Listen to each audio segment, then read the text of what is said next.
Chapter 127. After teaching the Iron Fist King a lesson to make him realize his place as a subordinate, Wang Wei nodded, then took out a talisman from his space ring, which was then handed over to Tai Gang. After getting the talisman, the Iron Fist King got up from the floor and wiped out the blood dripping down the corner of his mouth and inserted his origin chi into the talisman. Suddenly, a lot of information was inserted into his mind. As a result, the face of the Iron Fist King became increasingly ugly as he kept reading on. The information he received was actually just basic knowledge of the Myriad Emperor world. For example, the body refining realm had 12 layers instead of the 9 he previously believed. The highest amount of divine veins was actually 365. As for the 270 he had, it was the bare minimum required to break into the next realm. However, people who did that had the worst foundation possible among cultivators. Although the talisman explained that having a bad foundation does not always equate to strength, as some people have terrible foundations but their strength are unimaginable. Nevertheless, without a strong foundation, the future of these people will always be limited. It is impossible for a normal foundation, body refining 9th layer, to break through the saint realm. At the same time, it is almost impossible for a saint foundation, 10th layer, to reach the supreme realm. Although the Iron Fist King tried to find solace in the fact that this information mentioned the fact that it was almost impossible to achieve, meaning that there were exceptions to this rule. He knew that this was a long shot. As such, despite showing a calm look on the surface, his rapid breathing and accelerated heartbeat showed otherwise. Wang Wei noticed the Iron Fist King's reaction and said, "You do not need to worry about these things. When we return home as my subordinate, you are guaranteed the method to achieve a supreme foundation. As for the more powerful Dao foundation, you have to use the sects points to acquire one. This will depend on your capability." After hearing this, the Iron Fist King took a deep breath and bowed to Wang Wei. This time he did not bow slightly, but did a 90-degree bow and said, "Thank you for the opportunity." Despite losing to Li Jun and acknowledging his surrender, the Iron Fist King was a proud man who believed that he was not in any way inferior to these extraterrestrial demons. He believed that the main difference between him and these foreign guests was the fact that he did not have the same amount of resources and opportunity granted to them by birth. However, after reading all the information on that talisman, he realized that things were not as simple as he believed them to be. The difference between the people of this world was not just resources, talents, or opportunity, it was a vast difference in civilization. The world that these foreigners came from have way more knowledge and understanding of not only the cultivation path, but of the ways of heaven and earth. Adding to their long and preserved history, these people have countless inheritances left from their predecessors. Meanwhile, this warring kingdom world has a recorded history of about 2 to 5 million years. If it was before, the Iron Fist King would have thought that this was a long period of time. However, according to the information he just read, cultivators in the Supreme Realm can actually live that long. In fact, there is a high chance that the person who passed down the cultivation method of this world is still alive somewhere out there. After dealing with the Iron Fist King's affair, Wang Wei began to discuss the affairs of Great Xia. He looked at Li Jun and asked him to report the situation of the war. According to recent reports, Generals 2, 4, and 5 have breached the barbarian Wolf Kingdom capital, thus effectively conquering the whole kingdom. The people of the Black Moon Sect's territory have also surrendered without any problem. To be precise, they have welcomed us with open arms. In the past few days, we have conquered the Iron Fist Kingdom. However, there have been revolts all over the territory. But, now that the Iron Fist King is awake, we should be able to quell the anger of the people and settle the territory once for while. After saying this, Li Jun looked at the Iron Fist King, who just nodded in agreement. Wang Wei was satisfied as always with Li Jun's work and nodded in approval. Well, now that our territory is so vast, the current division may not be enough. Wang Wei suddenly stopped his words and looked in the corner and roared out loud, "Who dares to intrude in this court's meeting?" Everyone was surprised by the sudden roar and looked in the same direction as His Majesty, but there was nothing there. As such, many people became puzzled, while some people believed that His Majesty had made a mistake. Of course, with the exception of Li Jun, Yan Liling and Wang Ju. They knew that it was impossible for Wang Wei to make a mistake. However, even they could not detect anything after looking. After seeing no one answered his call, Wang Wei instantly mobilized his powerful fleshly body and threw a punch. His skin and muscle vibrated rapidly and the vibration traveled into the air directed at the corner. Boom! The entire palace trembled and an explosion took place. Cracks started to appear everywhere in the palace, forcing many palace maids and eunuchs to cry in fear. Afterwards, someone flew from the palace. The person or shadow hit many walls and pillars on his way until he reached the palace's courtyard and landed on his knees. The shadow threw out a big mouthful of blood and organs. His clothes were broken and numerous dust stains could be seen on it. The only place intact was the mask that this shadow was wearing. Soon after the shadow landed, Wang Wei and a group of officials appeared and surrounded the shadow. "Who are you?" asked Wang Wei. "Just an ordinary assassin," replied the shadow with a weird voice that prevents anyone from distinguishing whether it is male or female. "If an ordinary assassin can easily infiltrate the royal palace and reach more than 20 meters close to me before I even noticed, then I really wonder what extraordinary assassins are capable of," replied Wang Wei with a sneer on his face. The shadow spit out a mouthful of blood and asked, "I'm curious on how you were able to notice me. I mean, even the divine body realm lady over there did not find me." "It was because I felt the fluctuation of your soul," replied Wang Wei calmly. "Now that I answered your question, it's your turn to respond to mine." "Or you? Who sent you?" However, the shadow just got up from his one knee and did not answer the question. Wang Wei did not let go and continued, "In fact, I can guess by your strength and method that you are from the Death Order Palace. What I'm wondering is who hired you?" The shadow finally spoke and said, "Since you know that I am from the Death Order Palace, you should be aware that we never reveal the identity of our clients." Wang Wei sneered after hearing this. "I do not need you to say anything to know who it is. You people from the Death Order Palace are also known for doing things only for money. And of all the people in this trial that I know would do such a shameless thing as hiring outside help are only the clowns of the Great Shu Dynasty. So, I guess that it was probably Crown Prince Sun when that sent you." However, this time, the shadow did not say anything. However, Wang Wei still continued, "Well, based on how your soul fluctuated just now, it seemed that my deduction was correct." Suddenly, the shadow laughed out loud. His laughter was creepy as it sounded like countless voices laughing together. Worthy of sacred son Wang Wei, the heaven-chosen currently viewed as the most threatening of this generation. Not only strength is unparalleled, but also possesses extraordinary wisdom. Many people feared that you would be just like your father, but they were wrong. They should be worried whether you will be more terrifying than him. "Should I be proud that some random people praise me?" answered Wang Wei with a calm look on his face. "You're right that you should not be proud," answered the shadow. "Compared to the one in the western White Tiger continent, you are still a little far behind."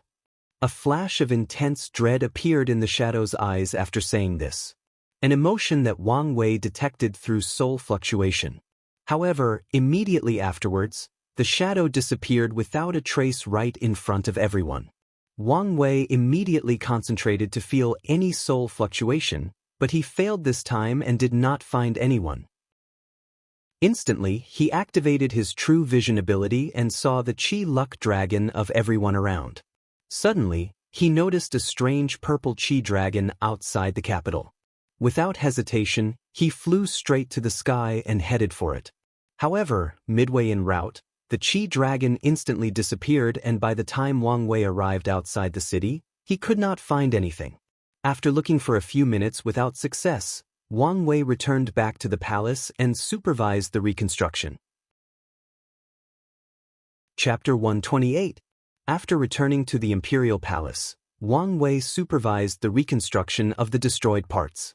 With the help of countless cultivators that can easily carry tons of weight, the entire palace was reconstructed in just a few hours. Back in the dragon throne, all the officials had a severe look on their faces.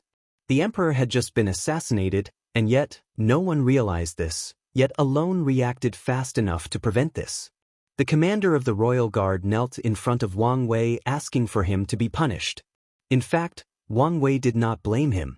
Even he himself realized the assassination once the person got so close to him. So, how could he blame the commander?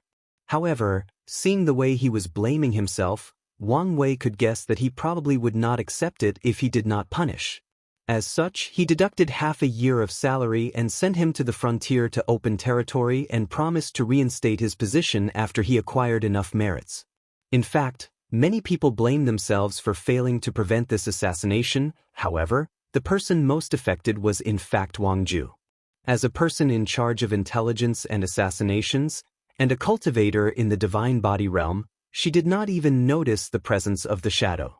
Her job is in fact to protect Wang Wei from situations like this. In the Dao opening sect, every generation of shadow is not only in charge of gathering information for the sect master, but also to protect them from dark plots and schemes. The shadow's job is to do the dirty work of the sect master and to protect him from other people who do dirty work. Wang Ju knew from a very young age what her duty was, and she has managed to do this job quite well, until today that is. Today, Wang Ju realized her inadequacy. This generation of Heaven Chosen are not only growing rapidly, but they are also very powerful. They already have the power to fight the divine body realm while in the divine altar realm.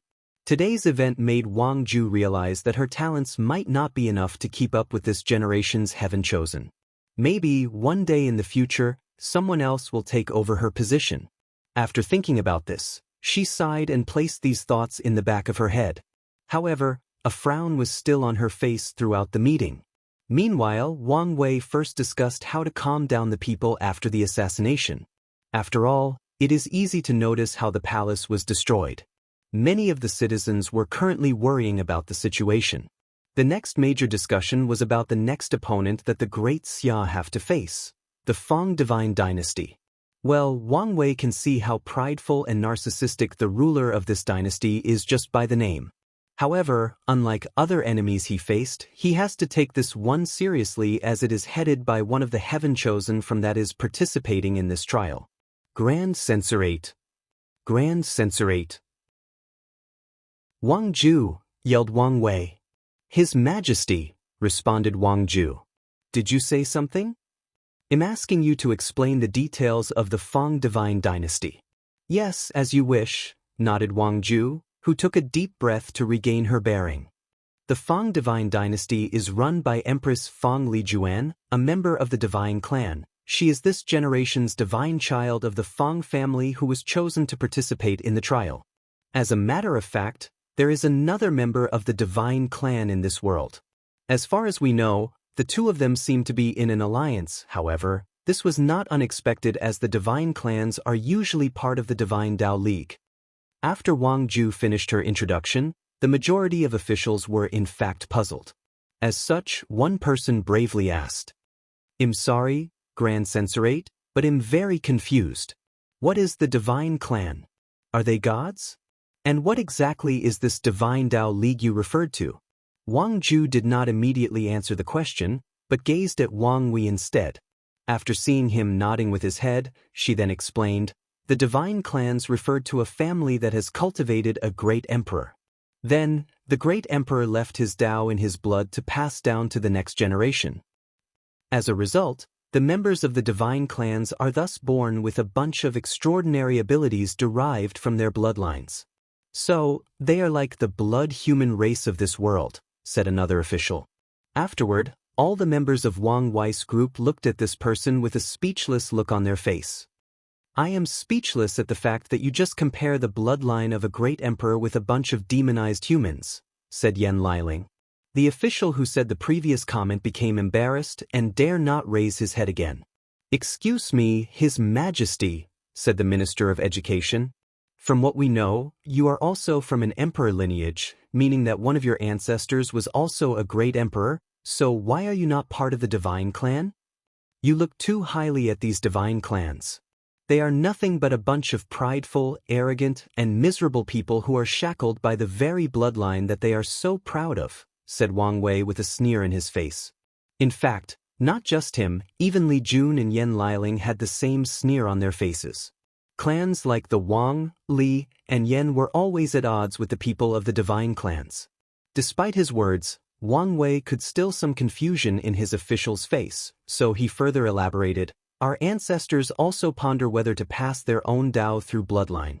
However, through observing the demon race, they soon realized the grave downside or defect of bloodline. Although it will provide descendants with powerful talents and many abilities, it will also restrict them. The people who have bloodlines are often limited by said bloodlines. Since the Tao of a great emperor already existed inside the divine clan's descendants, it became increasingly difficult to cultivate other Tao than the ones they are born. As such, the majority of them abandoned studying other Taos and focused on the ones they are innately born." "Is there something wrong with that?" asked the Minister of Education. "Of course there is," answered Wang Wei. "Without your own Tao, it is absolutely impossible to become a great emperor. Even if the heaven will was placed right in your hands, you still could not become an emperor. The consequences of this is the fact that the majority of families belonging to the divine clans have only one great emperor, which is their ancestor that started the clan in the first place. A select few have cultivated a second emperor, however the numbers of these families can be counted in one hand." The officials finally understood what the so-called divine clan is all about. However, despite how His Majesty despised these clans, the majority of these officials had a look of envy and yearning in their face. Wang Wei's secret shook his head after seeing this, then he continued to explain, "These divine clans are doomed to be exterminated or weakened with the passage of time. After billions of years, they have long understood the downside of their bloodlines. However, they still refuse to change and adapt to the time. Instead, they bonded together by forming the Divine Tao League. Through years of intermarriage, they have strengthened their alliance and preserved the power of their bloodlines. Unfortunately, this method has only slowed down their weakening of their power. With each generation, they became more and more irrelevant. I do not know how many years the Divine Tao League did not have a proper heaven chosen to represent them in the heaven will battle. However, it seems that this time, they have more than one." After analyzing the information regarding the Fang Divine Dynasty, the official came up with the plan to postpone the war to a month later, as they had just finished conquering 3 kingdoms and had not fully taken control of them. After a month, Li Jun and the 5 named generals will reunite and attack the Fang Divine Dynasty together. Then, the meeting was over and everyone left with the exception of Wang Ju, who was kept behind by Wang Wei. He looked at his head maid and motioned for her to approach him. Wang Wei started caressing her hair, just like his mother used to do to him, then said, "I understand your struggle. You have been with me even since I could walk properly. So, you do not need to worry about being replaced. After this trial, I will ask my father to provide you with a supreme Tier Dao washing pill in order to increase your talent. That way, you can follow me all the way to the end of my emperor path." Wang Ju was suddenly surprised. Then she nodded her head like a bird picking at woods. Then tears started to fall from her eyes. She tried to quickly wipe them out, but it was no use. As such, she bowed to Wang Wei and ran away from the imperial palace. Crying was a great shame for a shadow like her. Chapter 129. After heading the Fate's shadow headquarters, Wang Ju locked herself in a room, refusing to meet any of her subordinates. The truth of the matter was that today's failure affected her more than she let on. The reason being the fact that the little rivalry between the Dao Opening Sect and the Death Order Palace. The title or position of Shadow is not just some random position of the sect with no power. On the contrary, the Shadow is considered the Yin of the sect Masters Yang. As such, the Shadow is privy to tremendous amounts of knowledge and information that even some supreme elders are not aware of. Some information can be very well considered taboos of the world. As such, every generation of Shadow will have countless restrictions placed on them in order not to reveal these secrets. On top of that, the Shadow will go through a ceremony in which they bind their life to the sect master that they served. If the sect master died for some reason, the current Shadow will be responsible to hand over all his subordinate and power to the next chosen Shadow, then commit suicide to accompany the sect master in the afterlife. There is only way to dissolve this bond, and that is for the shadow to defeat the sect master that it served in a direct duel. The reason for this was actually the origin of the shadow. This method of binding the shadow was used by the sect to keep their secrets and properly control their intelligence agency and prevent them from defecting to the enemy sect. As such, long ago, the shadow did not have the opportunity of freedom until the Shadow Ruler Emperor. Thinking about the Shadow Ruler Emperor, Wang Ju sighed. This was indeed an amazing emperor of the sect. He was the only emperor from the sectarian faction of the Dao opening sect. Not a lot is known about the Shadow Ruler Emperor besides the fact that he was an orphan adopted by the sect to train as an intelligent agent. Through numerous competitions, he slowly rose to the highest position of shadow and started to serve the sect master at that time. According to the sect's record, he was a fine shadow and was extremely good at his job. Until he did something no one expected. He demanded a fair deal with the sect master of the sect right before the Heaven Mandate battle. Back in that time, the position of shadow was not nearly as high as today. As a matter of fact, most shadows were nothing but dead men raised by the sects, ready to sacrifice their lives for the sect at any given moment. So, when a shadow demanded that he actually fought the sect master, right on the verge of the Heaven Mandate battle, many people were shocked, then outraged that a lowly slave raised by the sect dared to challenge their master. Many people called that the shadow was executed immediately. However, some elders at that time convinced the others to just allow this fight to happen as a way to show the superiority of the sect master and squash the ambitions of future shadows. So, the fight was set. However, to the horror of all the high levels of the sect master of that time was decimated. According to records, the fight was not even a close one as the shadow easily defeated the sect master of that time. In fact, if the sect master did not activate the restrictions placed on the shadow, he might have died in that battle. After this fight, the high level were shocked and terrified. You have to know that the sect master at that time was their most powerful cultivator, chosen to fight for the heaven will of that generation. However, he was defeated so easily. As such, many people of the sect wanted to immediately kill the shadow to prevent a future enemy. With the powerful restriction they had placed on him, it was still possible to do this. However, not all people felt that way. A few people believed that the shadow was raised by their sect and belonged to one of them. Instead of killing, it is better to remove the restriction on him than allow him to represent the sect in the Heaven Mandate battle instead of the sect master. The disagreement between the two sides got so bad that it reached the point that a civil war was about to happen in the Dao opening sect. However, on the brink of the war, a powerful elder appeared and stopped the fighting. The elder then reprimanded all the upper echelons of the sects for forgetting the teaching of the ancestors. He reprimanded them on how over the years, the sect have gotten arrogant due to the fact that they are considered one of the most powerful sects in the world. And if such arrogance did not stop, then it is only a matter of time before the sect is ruined in the hands of future descendants. After that, the elders sided with the more reasonable faction and removed the restriction of the shadow and allowed him to represent the sect to compete for the heaven will. Wang Wei remembered how intrigued she was when she read this part of history. She always wanted to know who was the person that suddenly appeared out of nowhere. The records did not mention any name, just referred to him as the elder. However, Wang Ju believed that the origin of this person was extraordinary as he could actually be all the upper echelons of the sect. Being able to reprimand all those supreme realm true monarchs, then let them listen to him, this person must not have high status, but also be very powerful. Wang Ju guessed that this person must be one of the immortal venerable or Dao ancestors that the sect have kept a secret. When Wang Ju was in the shadow training camp, she learned of their existence. However, the information she knew was also disturbingly vague. So, she knew that by only reaching a certain level she would be privy to these secrets. Back to the story of the shadow. When the heaven will battle arrived, the shadow went on to suppress all his peers. His appearance was a shock to many of the heaven chosen of that generation when they realized that the person representing the Dao opening sect was the shadow known to do the dirty works of the sect. However, none of that mattered because the shadow managed to prove the Dao and become known as the Shadow Ruler Emperor.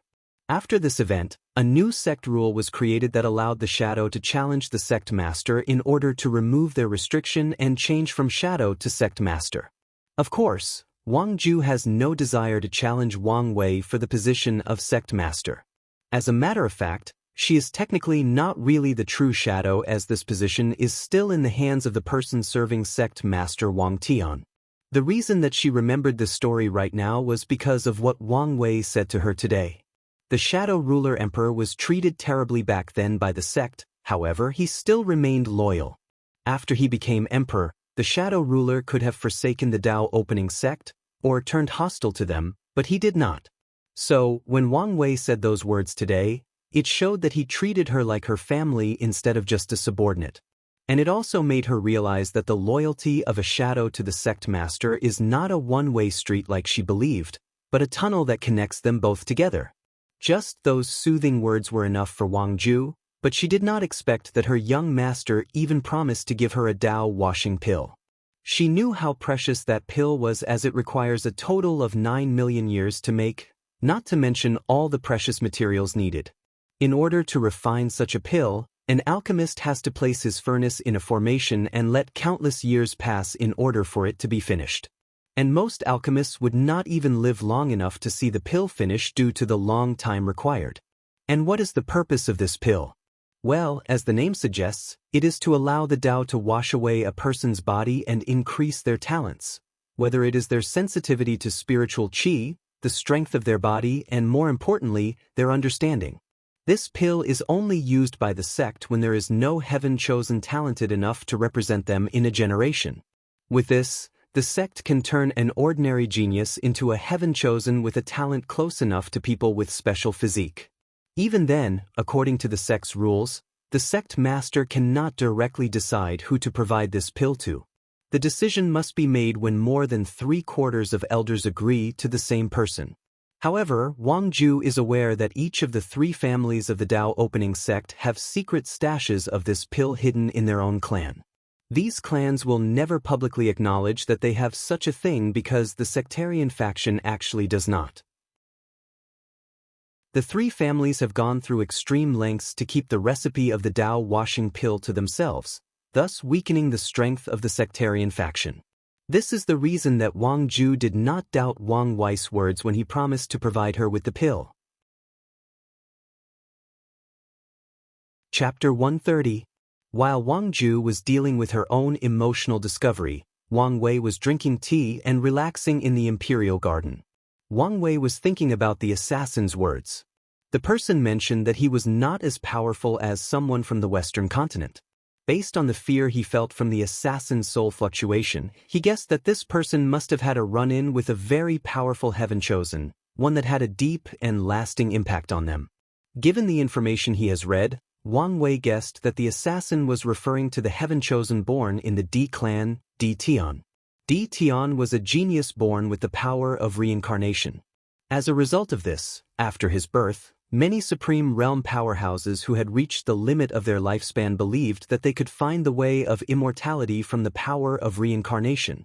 Although it is known that only great emperors are immortal, many cultivators who are desperate are not willing to just accept such a fact.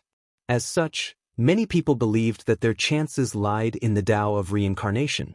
So, many true monarchs attacked the Di clan after the birth of Di Tian created a powerful vision of samsara, the cycle of reincarnation.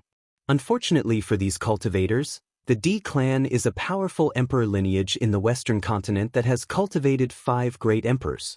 Technically speaking, the Di family is more powerful than Wang Wei's Wang family, as they have cultivated 1 more emperor. As such, the birth of Di Tian was followed by countless slaughter. As a matter of fact, these cultivators knew exactly how powerful the Di family was and how deep their background was. Unfortunately, the Western White Tiger continent is inhabited by countless devil cultivators. And these devil cultivators are as ruthless to themselves as they are to other people. So, no matter how many of them died, they still rushed to the Dis family emperor formation without hesitation. The battle lasted 3 days until the Di family discovered a way to hide the reincarnation power emanated from Di Tian. Even then, ever since that day, the Western continent has not been peaceful. Unfortunately for the devil cultivators in the Western continent, although they are vast in number, the D family is still the overlord of the continent. This event took place 3 years before Wang Wei was born, and it shook the entire myriad emperor world. The truth of the matter was that Wang Wei did not care that much about the assassin's words. The reason he was thinking about its words was to determine whether to place more surveillance on Di Tian after he returned home. Wang Wei never believed for a second that he was invincible. However, he always believed that he would be the last one standing. No matter whether Di Tian truly is more powerful than him now, he still believes that by the time of the Heavenwell battle, he will have surpassed him. Of course, Wang Wei also understood that the path of the emperor is full of ups and downs, that nothing is set in stone. No matter how confident a candidate is, he or she will never say with absolute certainty that they can become emperor.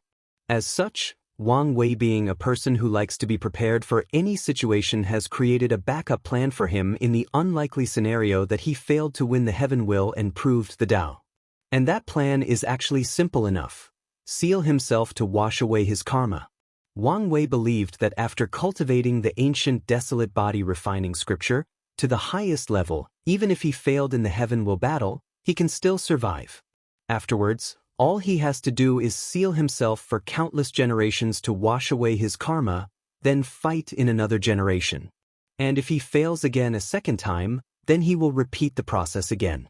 Wang Wei believed in his firm Tao heart that his willpower will not be destroyed like his grandfather after experiencing many failures. And if he fails to survive the Heavenwell battle, well, Wang Wei has a plan for that as well. To be precise, he has an idea that involves relying on his mysterious soul. However, as of now, he does not know whether this plan is possible yet. While Wang Wei was lost in his own thoughts, Empress Dong Lifen was sitting next to him serving him tea. She tried to call him a few times, however, he was unresponsive. She thought that the reason he was distracted was because of the scroll in his hand, so she reached over, taking a peek on what was written in it. In the scroll, she saw a title at the top followed by a list. It was written as such: Most Unique and Powerful Cultivation Technique. 1. Origin Path Scripture. 2. Past, Present, and Future Buddha Book. 3. Undead Phoenix Scroll. 4. Empress Wu Sealing Sutra. 5. Myriad Things Dusk Scripture. 6. Ancient Desolate Body Refining Scripture. 7. Deceiving Heaven Longevity Art. Before Dong Lifen could finish reading the list, Wang Wei woke up from his distraction and looked at her. She immediately blushed a little as she was leaning on him while reading. However, luckily for her, His Majesty did not say anything. In order to deal with the awkward situation, she asked, "Your Majesty, what is this list you are reading? Is this something from your world?" "No, this is something that I just made up for personal reasons," responded Wang Wei while shaking his head. Dong Lifen caught on to the fact that His Majesty did not want to talk about the list, so she did not mention it again. However, things became awkward again, making her lower her head and blushing again. Luckily for her, Wang Wei started to explain his understanding of breaking to the 12th layer of the body refining realm. As a person who has cultivated this realm more than 9 times, he was quite the expert. Just like that, a week passed by. An urgent meeting was going on in the Great Xia courtroom. "What happened for you to gather us together like that?" asked Wang Wei towards Wang Ju. "Your Majesty, we have just received news that Crown Prince Jisong was also assassinated yesterday." "Oh," responded Wang Wei with a surprised look on his face. "What exactly happened?" "We do not know a lot of information, but we do know that the Crown Prince is fine. However, he still suffered from minor injuries," added Wang Ju. "Do you think that it was the same assassin that attacked His Majesty?" asked an official. "No, given the distance between Great Xia and the central area, without a flying construct, it would be impossible for the same assassin to reach there so quickly. Not to mention the fact that said assassin was injured. However, from the method the assassin used, we can infer that he or she was probably also from the Death Order Palace," answered Wang Ju. Everyone started pondering after this, especially Wang Wei. "It seems that the age of conquest is rapidly approaching this trial," said Wang Wei, who then looked at Yan Liling. Chancellor, you need to speed up the time needed to soothe the people of the newly conquered territories. As for you, Li Jun, you can ask the Iron Fist King to organize his kingdom's former army and participate in the attack against the Fang Divine Dynasty. Li Jun nodded. However, Yan Liling had a frown on her face after hearing this. Can we trust him? She asked. Since I decided to take him under me, I will trust him until he proves otherwise, replied Wang Wei calmly. After the discussion, everyone left to do their own work. However, before leaving, Yan Liling handed Wang Wei a space ring with a bunch of Earth Tier pills inside it. Wang Wei smiled mysteriously after receiving it. Meanwhile, in the Great Zhou Dynasty, in a military barrack that bordered the Great Wu Dynasty, Ji Song was destroying everything around him: chairs, tables, maps, and weapons. After doing that, he seemed not satisfied, so he punched the wall, an act that made his bandages turn red. Are you done venting now? Asked Ji Su. After hearing this, Li Song stopped moving around and sat in the one remaining seat left in the room. Did you find the culprit? He asked with gritted teeth. No. Why not? By the time I discovered the assassin, he was already too far away. And you know I'm not allowed to use my real strength in this trial. Well, tell me you at least know who it was, responded Ji Song with veins appearing all over his naked upper body. Probably. Probably? Well, do you or do you not now? Ji Si sighed and said, We have received news from our informants that Wang Wei was also attacked a week ago. They have overheard that the assassin came from the Death Order Palace under the order of the Great Wu people. Given that you were attacked a week afterwards, it is very likely that this was not a coincidence, but a premeditated attack. After hearing this, Ji Song clenched his teeth and said, Damn those snakes of the Great Wu Dynasty, and damn those rats of the Death Order Palace. I mean, isn't their participation a violation of the hidden rule? I'm afraid not, answered Ji Su. The hidden rule stated that people of higher cultivation from the Death Order Palace could not assassinate the younger generation of other sections. However, competition of the same generation was allowed. After hearing this, Ji Song became even more angry. However, he restrained himself this time before saying, Back then, we should have completely annihilated the Death Order Palace. Chapter 131. For once since this trial, Ji Su agreed with his little brother. Throughout its long history, the Death Order Palace has created trouble all over the world. You could say they are the single reason that all sects in the Myriad Emperor world cultivated intelligence personal. After suffering numerous loss at the hands of the Death Order Palace, many sects created their own section responsible for intelligence gathering, counterintelligence, assassination, and counterassassination. While the Dao Opening sect has the Shadow, other emperor lineage have their own spy agency like the Brocade Guard of the Great Zhou Imperial Dynasty. The reason that Ji Song said those words was because the Death Order Palace was almost destroyed. Back in the ancient emperor era, the founder of the Death Order Palace was the founder of the Assassination Dao. During her generation, all the people of the world suddenly discovered that all the major Heaven Chosen did not appear when the Heaven Will battle arrived. She suddenly appeared, easily killed at the cannon fodder in the battle, took the Heaven Will, proved the Dao and claimed the name of Unseen Emperor. After investigation, the cultivators in that era discovered that all the Heaven Chosen of that era were secretly killed by the Unseen Emperor right before the Heaven Will battle commenced. Unfortunately, it was too late. By then, she was already the winner. And just like that, the process of the Unseen Emperor proving the Dao was the easiest beside the Heavenly Sun Emperor. The Unseen Emperor was in fact an assassin for a mortal kingdom before starting on the path of cultivation. She used to assassinate the political rivalry of the kingdom she served. In order to commemorate her origin, she created the Death Order Palace after proclaiming herself emperor. The second emperor of the Death Order Palace was very different from the first. He did not believe in hidden assassination. He believed that a true assassin should have the power to kill their enemy in frontal combat even without hiding in a corner to sneak attack. His whole Dao evolved around the idea that I'm going to assassinate you and I'm telling you beforehand, so try to stop me. So during his Heaven Will battle, he showed up and faced all the Heaven Chosen of his generation head-on. However, no one could stop his dagger. After proving the Tao, he took the name of Untouched Emperor. The reason for the Death Order Palace's almost extinction was because of the Untouched Emperor's son named Wu Ming. After the Untouched Emperor proved the Tao, his son participated in the Heaven Will battle of the next generation. An emperor having descendants after proving the Tao was actually a very rare thing due to the fact that they belonged to a higher dimension of life. So, most of their descendants will either turn into ugly and disturbing monsters, or will have terrifying talent. This was the case for Wu Ming. Unfortunately, despite how noble his birth was, he still lost during his Heaven Will battle. However, he survived. An act that made him terribly bitter. After that, he started acting out and made radical reforms to the Death Order Palace.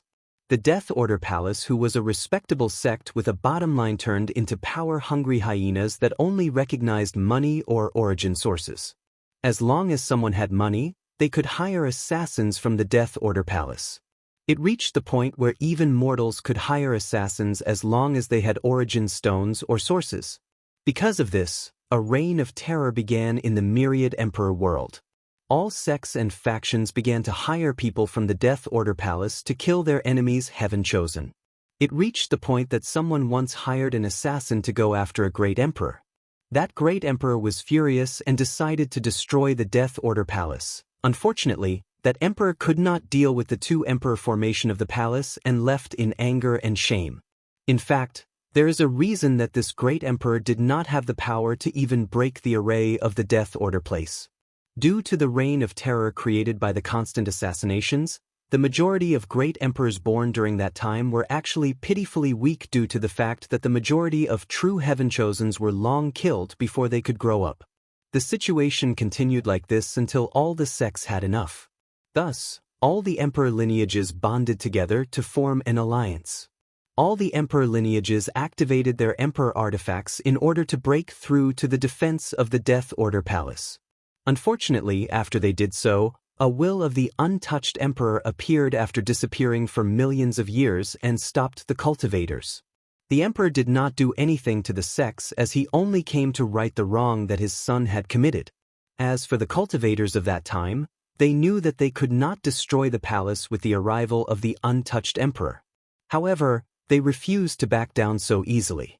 They demanded that the Death Order Palace sign a treaty that prevents their older generations from assassinating the younger generation of other sections. Otherwise, they will destroy the palace at any price. The Untouched Emperor nodded in agreement, so, under the witness of Heavenly Tao, the treaty was signed, thus sparing the Death Order Palace from extinction. After this incident, the Death Order Palace remained low-key and abided by the treaty. While the Ji brothers were discussing the Death Order Palace, a similar conversation also took place somewhere else. In the endless void, close to the warring kingdom world, many true monarchs sat cross-legged in the emptiness arguing about something. "Are you not going to say anything?" asked retired Prince Ji Han, who had replaced Ji Chang after he returned back to the Great Wu Imperial Dynasty to heal his injuries. "Say what?" "You Great Wu people are always up to something sneaky. It is obvious that it was you people that hired the Death Order Palace. Shouldn't you explain yourself?" retorted true monarch Ji Han. "Since it is the younger generation that took action, we did not violate the hidden rule. Don't try to be sneaky. The problem is the fact that you did not solicit the permission of any of us before allowing the people of the Death Order Palace to participate in the trial. As such, we deserve an explanation." "I must have forgotten," replied the true monarch of the Great Wu Imperial Dynasty with a nonchalant look on his face. "Our Divine Tao League also demands an explanation," said one of the true monarchs of the Divine Clan. Despite this, the true monarch of Great Wu did not say anything. "Aren't going to say anything, Yan Qin? After all, your Heaven Chosen was also attacked?" asked Ji Han. "It does not matter," replied Yan Qin. "In the end, my young master will still suppress all of you and become the biggest winner of this trial." Ji Han just snorted after hearing this and did not say anything. He looked in the void and shouted, "I guess you should be around here, Diamond Death. This trial no longer welcomes you." Soon after saying these words, the void fluctuated and a person appeared. He had a mask on his face and looked illusory or non-existing. Diamond Death did not say anything, but waved his hand in the void. Then two people appeared in front of them. They were the two assassins sent into the trial. Afterwards, Diamond Death opened a space channel and left. During the whole process, the true monarch of the Great Wu Imperial Dynasty watched all of this while secretly gritting his teeth. He wanted to say something, but he did not dare. Not to mention it would be useless. The rule of the Death Order Palace is that they will take on any job, but they will not refund the money after failing. And if you want to assassinate the same target again after failure, you have to increase the price by at least 10 times. Ji-Han looked at the departure of Diamond Death without interfering. Then he looked at the true monarch of Great Wu and said with a sneer, "Now that your crown prince does not have people to do his dirty work for him, I want to see how he fends for himself." After this assassination attempt, you people have greatly angered our crown prince. And soon he will bring his wrath to the door of your Great Wu dynasty. The Great Wu true monarch's face became ugly after hearing this. He knew the capability of their crown prince, and he could immediately tell that he was not the opponent of Crown Prince Ji-Song. Instantly, he wanted to forfeit this trial and leave with his participants, but looking at the look that all the other true monarch were given him, he knew that they would never allow such a thing to happen. He sighed to himself and prayed that the third prince, Sun Jiaolong, would have enough strength to fight with Ji-Song. Or at the very least, be able to hold him back long enough for Crown Prince Sun Wen to come up with another scheme. Chapter 132. In the Great Shu Dynasty's border, Ji-Song was still fuming over the fact that someone tried to assassinate him. However, he did not throw a temper tantrum like previously. Suddenly, he thought of something and asked his brother, "You said that Wang Wei was also attacked?" "That's right. Did he get injured?" "The information we received did not say anything regarding this," responded Ji-Su with a calm look on his face. "He was not injured, right?" replied Ji-Song while looking deeply and intensely in his big brother's eye. However, Ji-Su did answer him this time.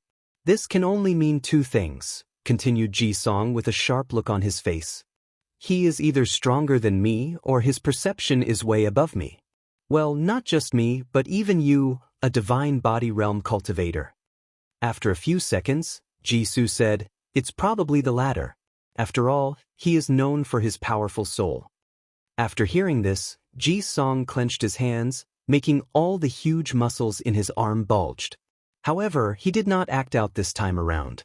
Instead, he looked in the direction of the Great Wu Dynasty with a fierce killing intent in his eyes.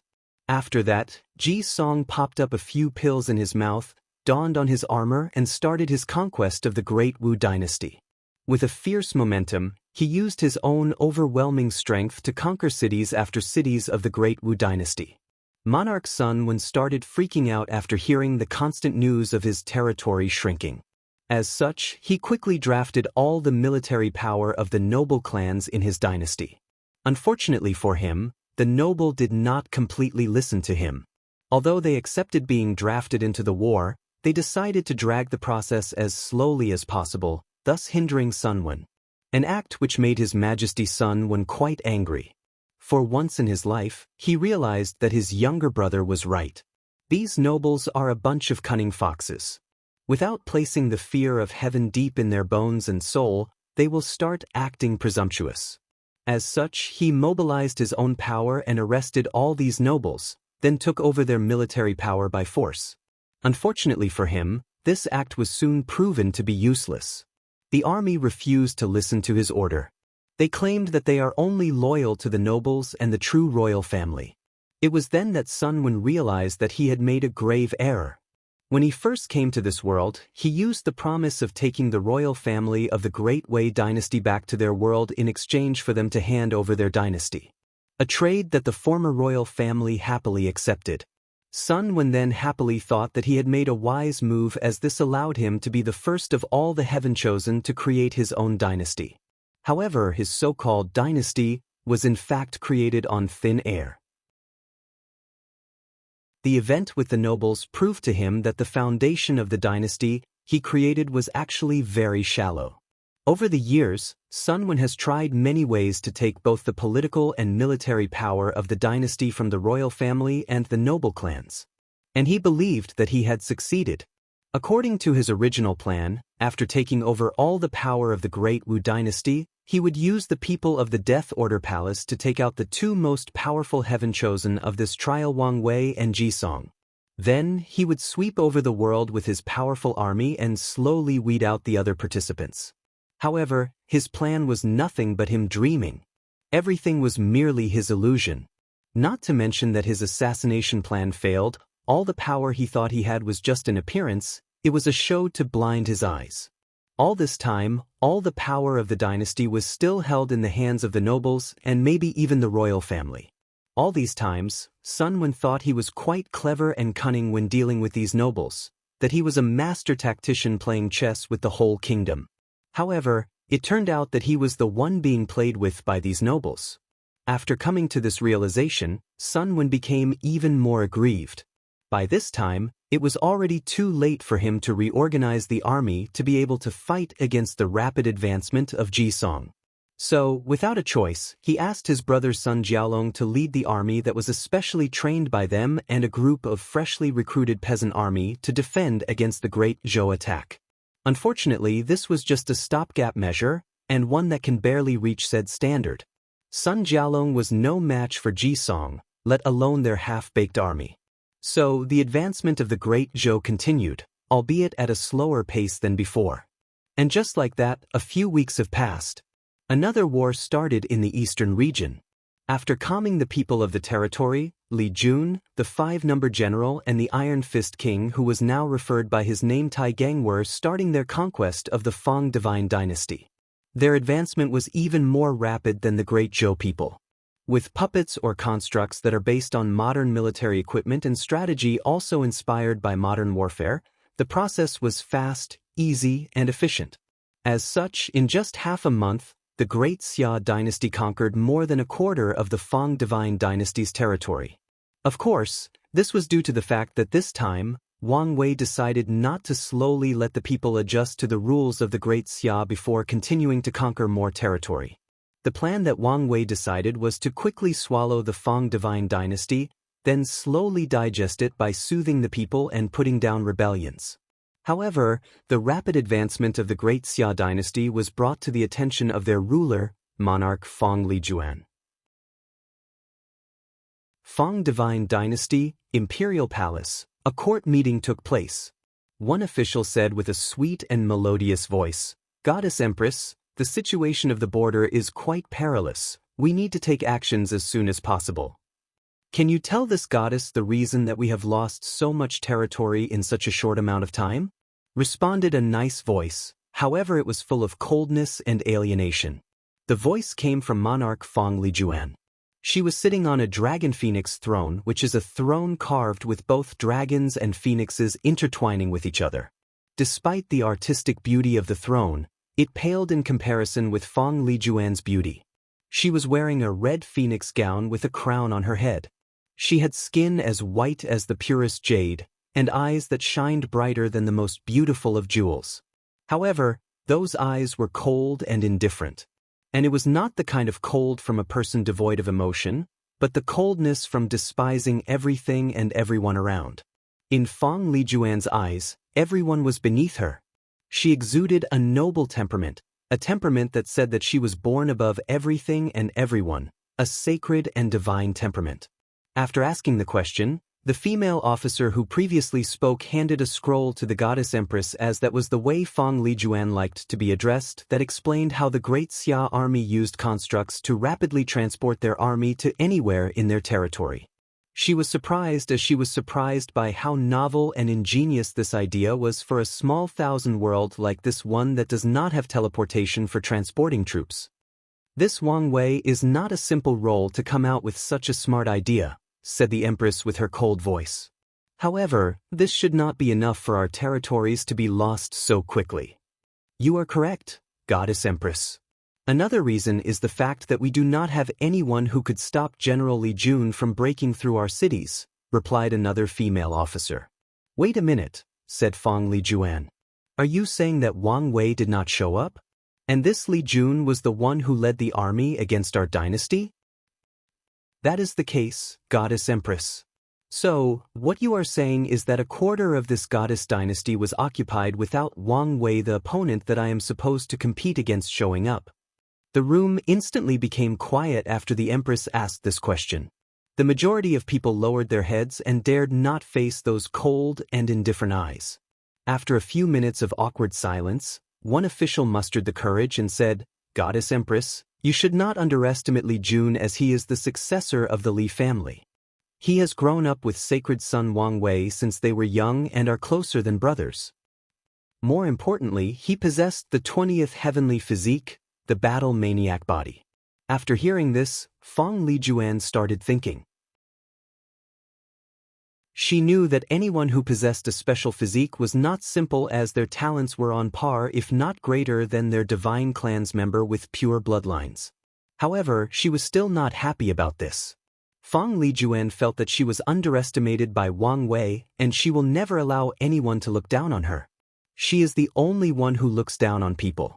After thinking about this, Feng Lijuan gazed at all her officials. The majority of them were women, with a few men here and there. She smiled coldly and said, "This goddess will head to the border personally and see what is so special about this battle maniac Bodis owner." Chapter 133. Feng Lijuan was standing on top of a city wall looking at the great Xia resting outside. She looked at a handsome man in a black armor that had a terrifying fighting intent in his eyes. However, Feng Lijuan could feel that the terrible fighting intent was slowly transforming into a slaughter will. Her cold eyes scanned the black-armored general up and down and asked, "Is that him? The owner of the battle maniac physique?" She asked one of her personal maids. "Yes, Goddess Empress, that's young Master Li Jun.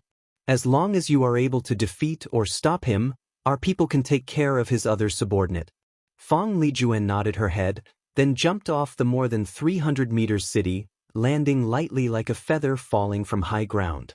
Afterwards, with just a few steps, she traveled a few hundred meters, arriving not far away from the great Xia army. When she arrived in front of the army, she saw Li Jun standing there with his spear on his shoulder waiting for her. She was not that surprised. If this battle maniac body could not even keep up with her speed, then she would expect this fight to go as quickly as possible. Li Jun was surprised by how beautiful Empress Feng actually was. Although he had seen an image of her, it was nothing compared to the real deal. After all, an image could not capture her noble and divine temperament. However, Li Jun will not take her lightly as an opponent. Although he loves beautiful women, he still knows when to control himself. "This goddess has been very upset with what you have done to my dynasty. So, show this goddess how capable you are." Li Jun just smiled and did not say anything. He activated his origin chi, turning his spear deep red, then he rushed towards Feng Lijuan and pierced her throat. Li Jun did not show mercy, nor did he hold back his strength. He knew that Feng Lijuan was a true heaven-chosen just like him, and he needed to do his best in order to have a chance to win this battle. Feng Lijuan in the order hand did not flinch by this attack. She gently waved her delicate hand, then a white crystal wall appeared in front of her. Li Jun's spear hit the crystal wall, however the wall was not immediately destroyed, but cracks appeared on it. After a few seconds, the crystal wall burst into countless pieces.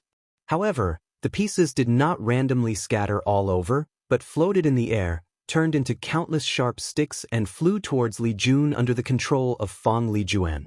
Li Jun frowned as he looked at all the numerous crystal shards covering the sky. He moved his spear in a circular motion to block the attack. The pointy crystal shards fell on Li Jun like drops of rain. With the rapid spinning of his spear, he managed to block the majority of shards, but a few bypassed his defenses and penetrated both his armor and his skin. However, Li Jun ignored such minor injuries. As soon as he finished defending from the shards, he immediately waved his swords, creating a massive slash that traveled towards Feng Lijuan. The goddess empress waved her hand again and another white crystal appeared in front of her, blocking the slash attack. However, immediately she noticed something was wrong. Li Jun had disappeared from his position.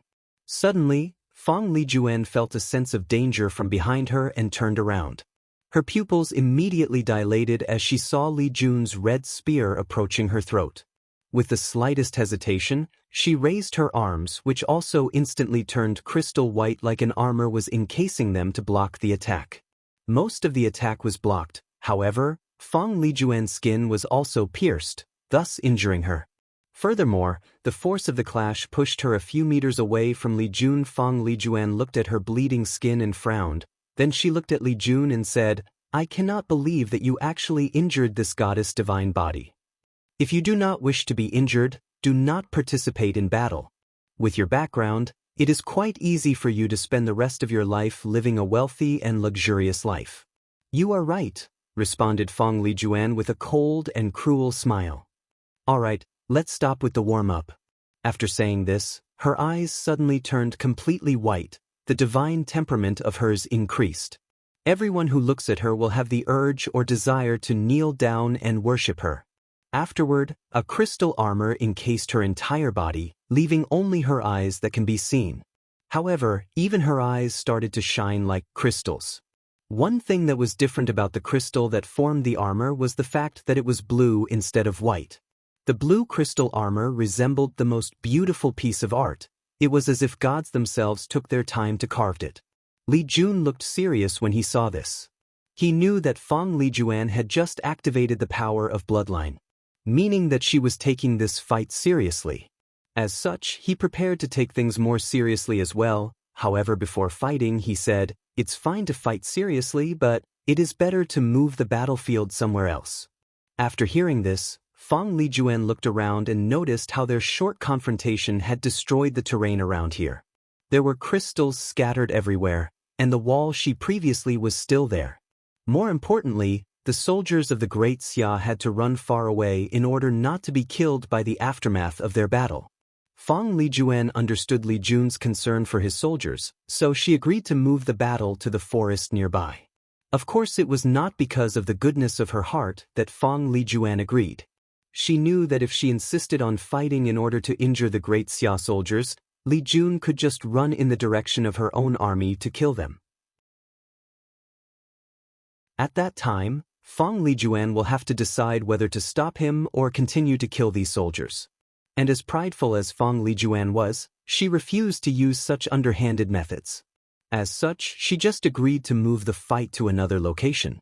After the agreement, the two of them traveled to a forest not far from the city to continue their battle. Li Jun was the first to attack as he thrust his spear, then a more than 100 meters spear manifested from him and rushed towards Fong Lijuan, who was not to be outdone.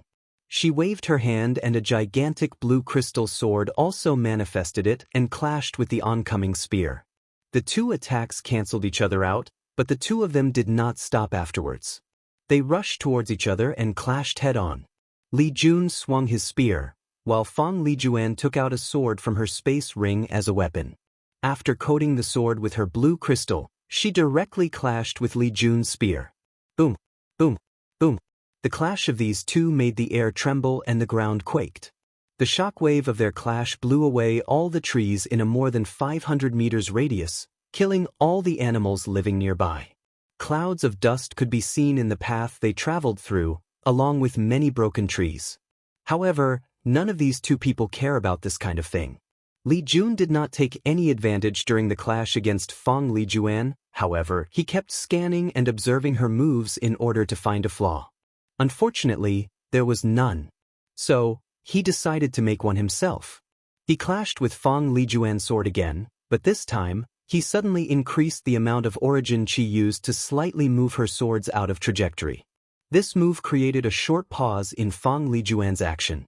However, this short pause was all that Li Jun needed. So, without hesitation, he swung his spear and hit her on her stomach, thus throwing her flying away. Bang! Fong Lijuan flew away and hit countless trees in the process, thus destroying anything on her way. Then, she landed straight into a river that was a few hundred meters from their fighting place.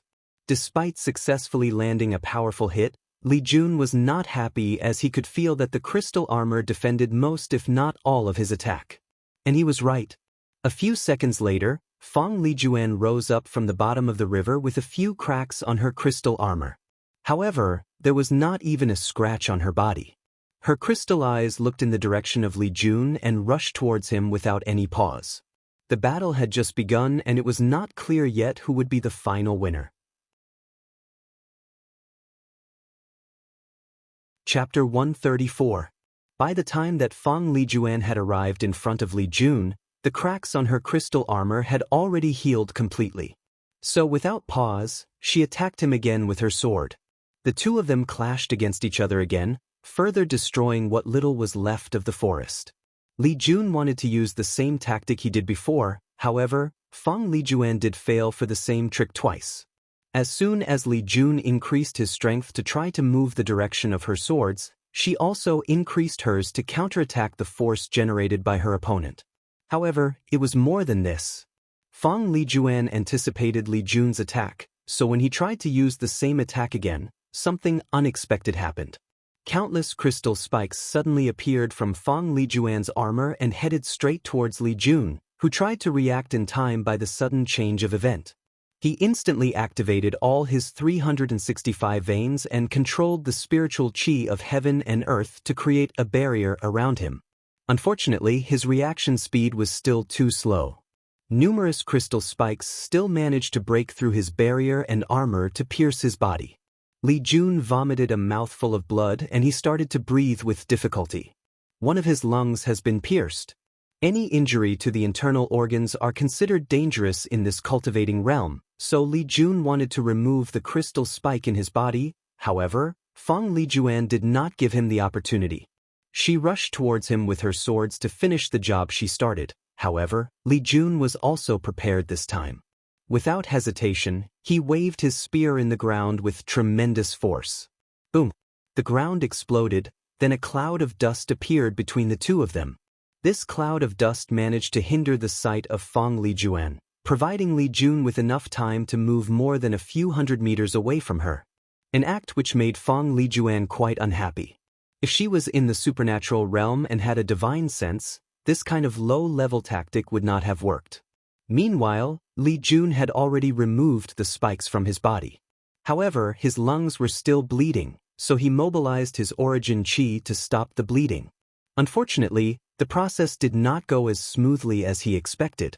He discovered that his lungs have started crystallizing, and his origin chi can only slow down the process. Li Jun knew that if given enough time, he could heal himself properly and stop the crystal from spreading throughout his internal organs. However, now he was in the middle of battle, so he can only slow down the process in order to continue fighting. After doing this, Li Jun looked at Fang Lijuan with a sharp intent in his eyes, then he rushed towards her without pause and pierced her. This time he instantly used his created technique, Blood Rebellion. Fang Lijuan sneered under her armor and thought that this was the same attack from the previous rounds. However, when she was about to swing her sword again, she discovered to her horror that blood was no longer under her control. She tried as much as possible to control them. However, her blood started reversing the trajectory they usually travel and returned to her heart, then exploded. Fang Lijuan knew how severe such an attack would be, so he immediately turned her heart into a blue crystal to protect it. Fang Lijuan then threw a big mouthful of blood, staining her beautiful armor all red. Although she managed to minimize the effect of the explosion through crystallizing her own heart, she was still injured. Afterward, Fang Lijuan looked at Li Jun full of coldness and killing intent. She was furious beyond words. She has never suffered from such injuries in her life. As a member of the Fang divine clan, she was born with the purest of bloodline. As such, she easily swept her peers with her overwhelming strength. Throughout the entire Divine Dao League, there are only a few people of the same generation that can compare to her. However, she was still confident that those people could not injure her like this. Although she has been injured before, these were nothing but skin injuries. In that last attack, if she did not react quickly enough, she might have died. Thinking about this, a great fear suddenly enveloped Fang Lijuan, followed by shame and anger. Meanwhile, Li Jun could guess what she was thinking through her eyes, and he shook his head. This is the difference between these divine clans and other aristocratic family like the Li and Wang. They did not pamper their descendants and used brutal means to train them. Li Jun does not know how many real-life battles that he and Wang Wei faced in the battle tower. Many times they have come close to death. However, judging by the way that Feng Lijuan reacted, Li Jun could tell that this was the first time that she actually came close to death in a fight. In Li Jun's opinion, this method of cuddling their descendants is actually very harmful to them. When many of them come across death for the first time, the usual reaction is to be scared and break down. However, given the look on Feng Lijuan's face, he guessed that she might be one of the few good seedlings of the divine clans as she managed to put away her fears so quickly. Suddenly, a crystal path appeared under Feng Lijuan's feet, bringing her into the sky. Then she looked down at Li Jun with fury in her face. Then waved her hand. Countless crystal swords appeared in the sky, almost covering the clouds in the sky. Furthermore, these crystals were not blue, but green.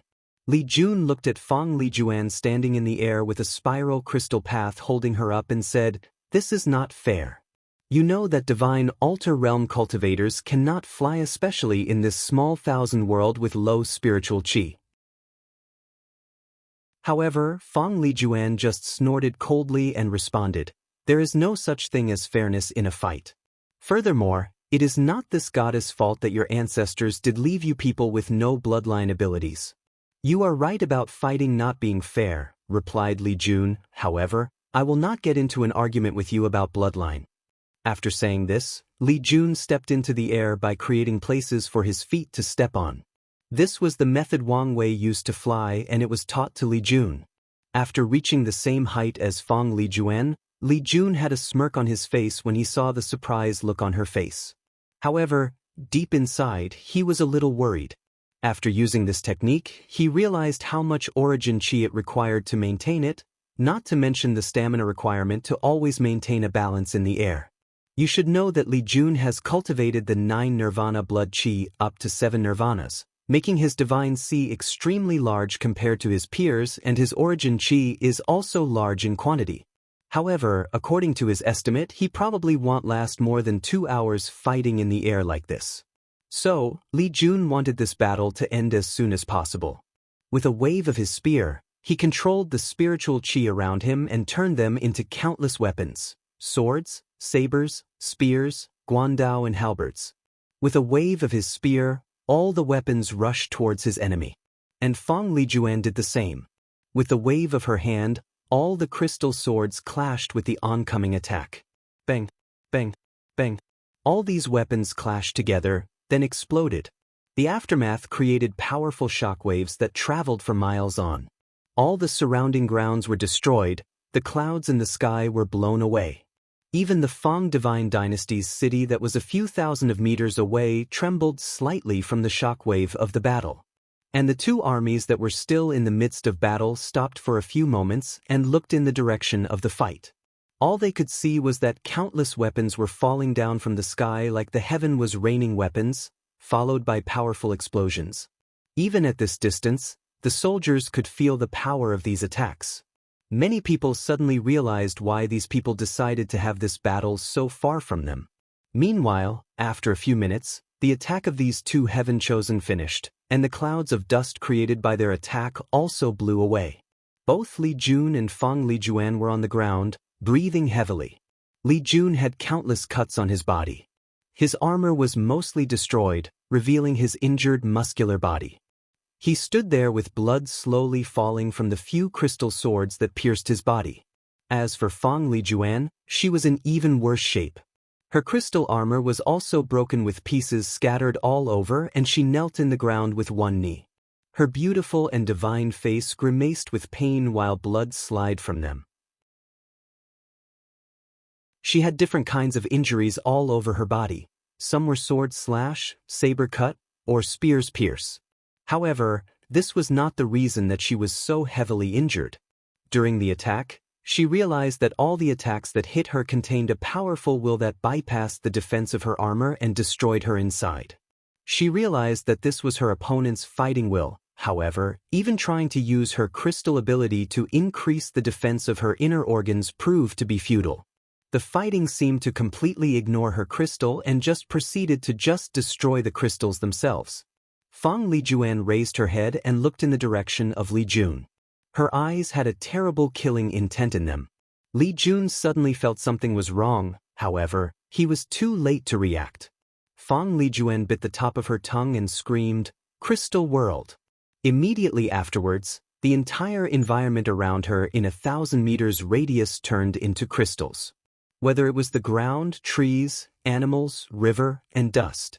Even the spiritual chi of heaven and earth started crystallizing. This also included Li Jun, who was not too far from her.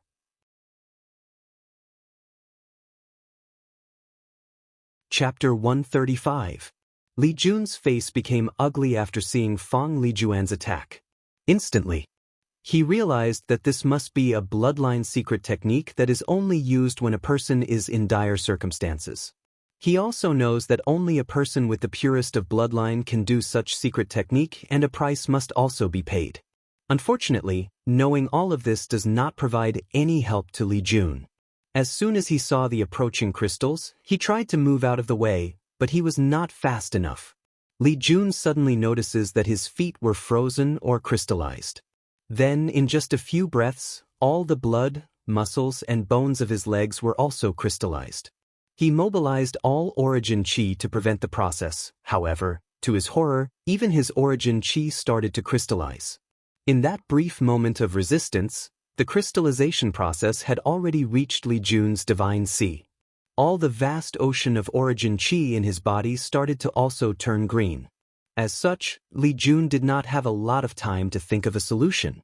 So without hesitation, he activated all his divine veins and started to rapidly absorb the spiritual chi of heaven and earth. This method had little effect as it slowed down the crystallization process of the divine sea.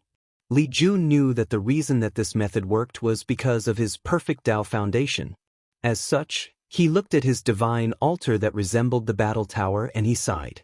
The reason that he and Yan Liling could achieve a perfect Tao foundation was all because of Wang Wei. In order for a person to achieve a perfect Tao foundation, they need two things: enough talent and an absurd level of control of origin chi. In order to have a perfect Tao foundation, a cultivator must perfectly carve the divine veins in his altar. However, the divine veins are small and complicated. It is very hard to control origin chi to such precision. Li Jun knew that he did not have such ability, however, his big brother allowed him to reach such a level. Wang Wei refined a little game that allowed a cultivator to inject their origin chi in a cube-shaped origin artifact, then they have to control their origin chi. The first few levels asked the cultivator to make some normal shape like square, triangle, and so on. At a higher level, cultivators have to control their origin chi to become as thin as wings of cicadas, then as small as strings a few millimeters. Then, after reaching that standard, they have to make all kinds of strange and complex geometrical shapes that are interlinked together. Li Jun remembered how terrible that game was.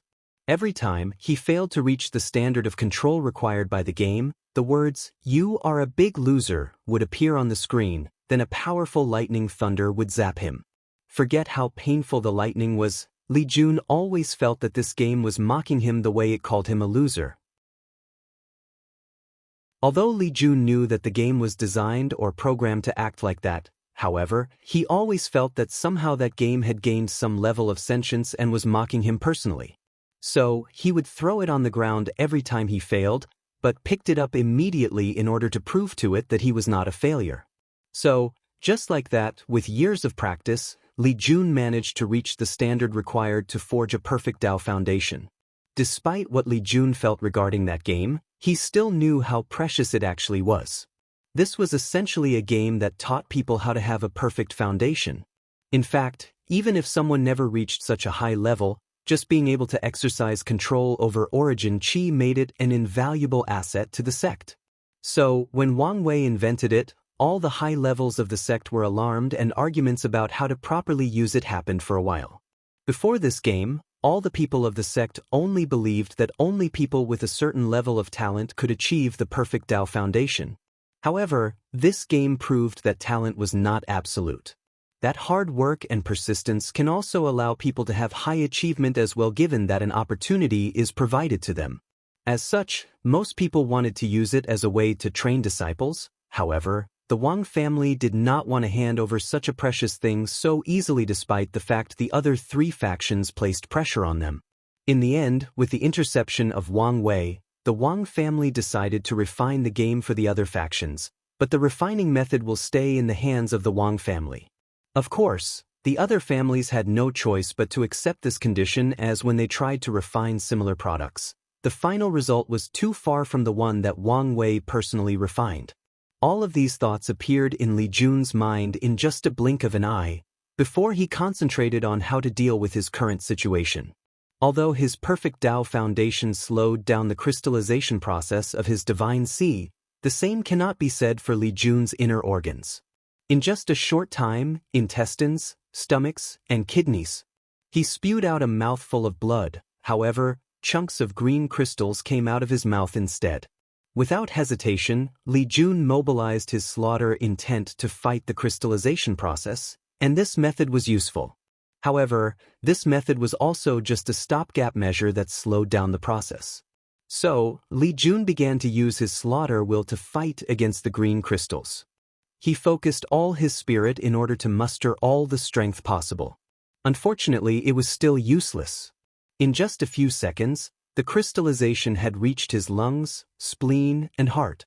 From the outside, Li Jun's entire body beside his head had turned into a green crystal. He looked like a beautiful sculpture. Despite the fatal situation he was in, Li Jun did not panic. Instead, his mind started to move quickly in order to find a solution. Suddenly, he moved his rigid head to look in a certain direction. At a distance of a few thousand meters, Li Jun saw the army of Great Xia battling the army of the Fang Divine Dynasty. Then an idea came to his mind. He opened his mouth and made a swallowing motion. Suddenly, countless red lights from the army heading towards Li Jun. These red lights came from both the Great Xia soldiers and the Fang divine people. Meanwhile, Fang Lijuan, who was sitting on the floor on her knees, removed the smug smile she had on her pale face after seeing these red lights. Her intuition told her that something bad was going to happen and she should stop it. So, she tried to stand up, but she did not have the strength. She tried to mobilize her origin Qi, but her divine Qi was empty. She sighed as she realized that she became as weak as a mortal after using the secret method of her bloodline. So, she instead took out a pill from her space ring and placed it on her mouth, hoping to heal as soon as possible before her opponent accomplished whatever he was doing. Meanwhile, after a few seconds, all the lights from the battlefield had arrived in front of Li Jun. These red lights were actually the slaughter Qi that all the soldiers accumulated through countless killing during war. Li Jun controlled all these slaughter Qi and fused them into his own slaughter intent. All the red lights entered Li Jun's body, turning his eyes a deep and scary red. Suddenly, Li Jun felt the urge to kill anything and anyone in his sight. He began to have visions of all the people these soldiers had killed, whether it was man, women, or children. Li Jun guessed the memories of killing women and children belonged to the people of the Fang Divine Dynasty, as the Great Xia soldiers have strict military rules not to kill unarmed and weak civilians. Li Jun bit the tip of his tongue in order to regain his clarity, then used his strong willpower that was cultivated during the pagoda trials to gain control of all the slaughter Qi. After succeeding in fusing these slaughter Qi with his spirit, a giant face appeared behind Li Jun. The giant face was wearing a mask with 3 sides on it. Each side had another face on them. Although the giant face had a mask on, its eyes actually resemble Li Jun's to an unnatural uncanniness. Then, the frontal face on the mask opened its mouth and roared, following which, a powerful will suddenly entered Li Jun's body, forcefully destroying the crystallization process that took place. In just a few seconds, all the green crystals in Li Jun's body in both the inside and the outside were instantly destroyed. Li Jun started coughing afterwards. A few green crystals were spewed out of his mouth, followed by red blood. He took a deep breath before looking at the 3-face masked image behind him with a happy smile on his face. With a wave of his hand, the three-faced mask head turned into a deep red-black spear. Then, Li Jun threw it with all his force towards Fong Lijuan. The spear rapidly traveled through the air while making whistling noise before piercing straight through Fong Lijuan. Luckily for her, right before being impaled, she took out a talisman from her space ring that provided her with some protection. However, she was still thrown away by the sheer strength of the spear. Meanwhile, Li Jun watched as his spear, Slaughter Spear, carried Fong Lijuan away flying until she was out of sight. Li Jun then spewed another mouthful of blood and pieces of internal organs. After seeing this, he immediately sat cross-legged on the ground and threw a bunch of pills in his mouth.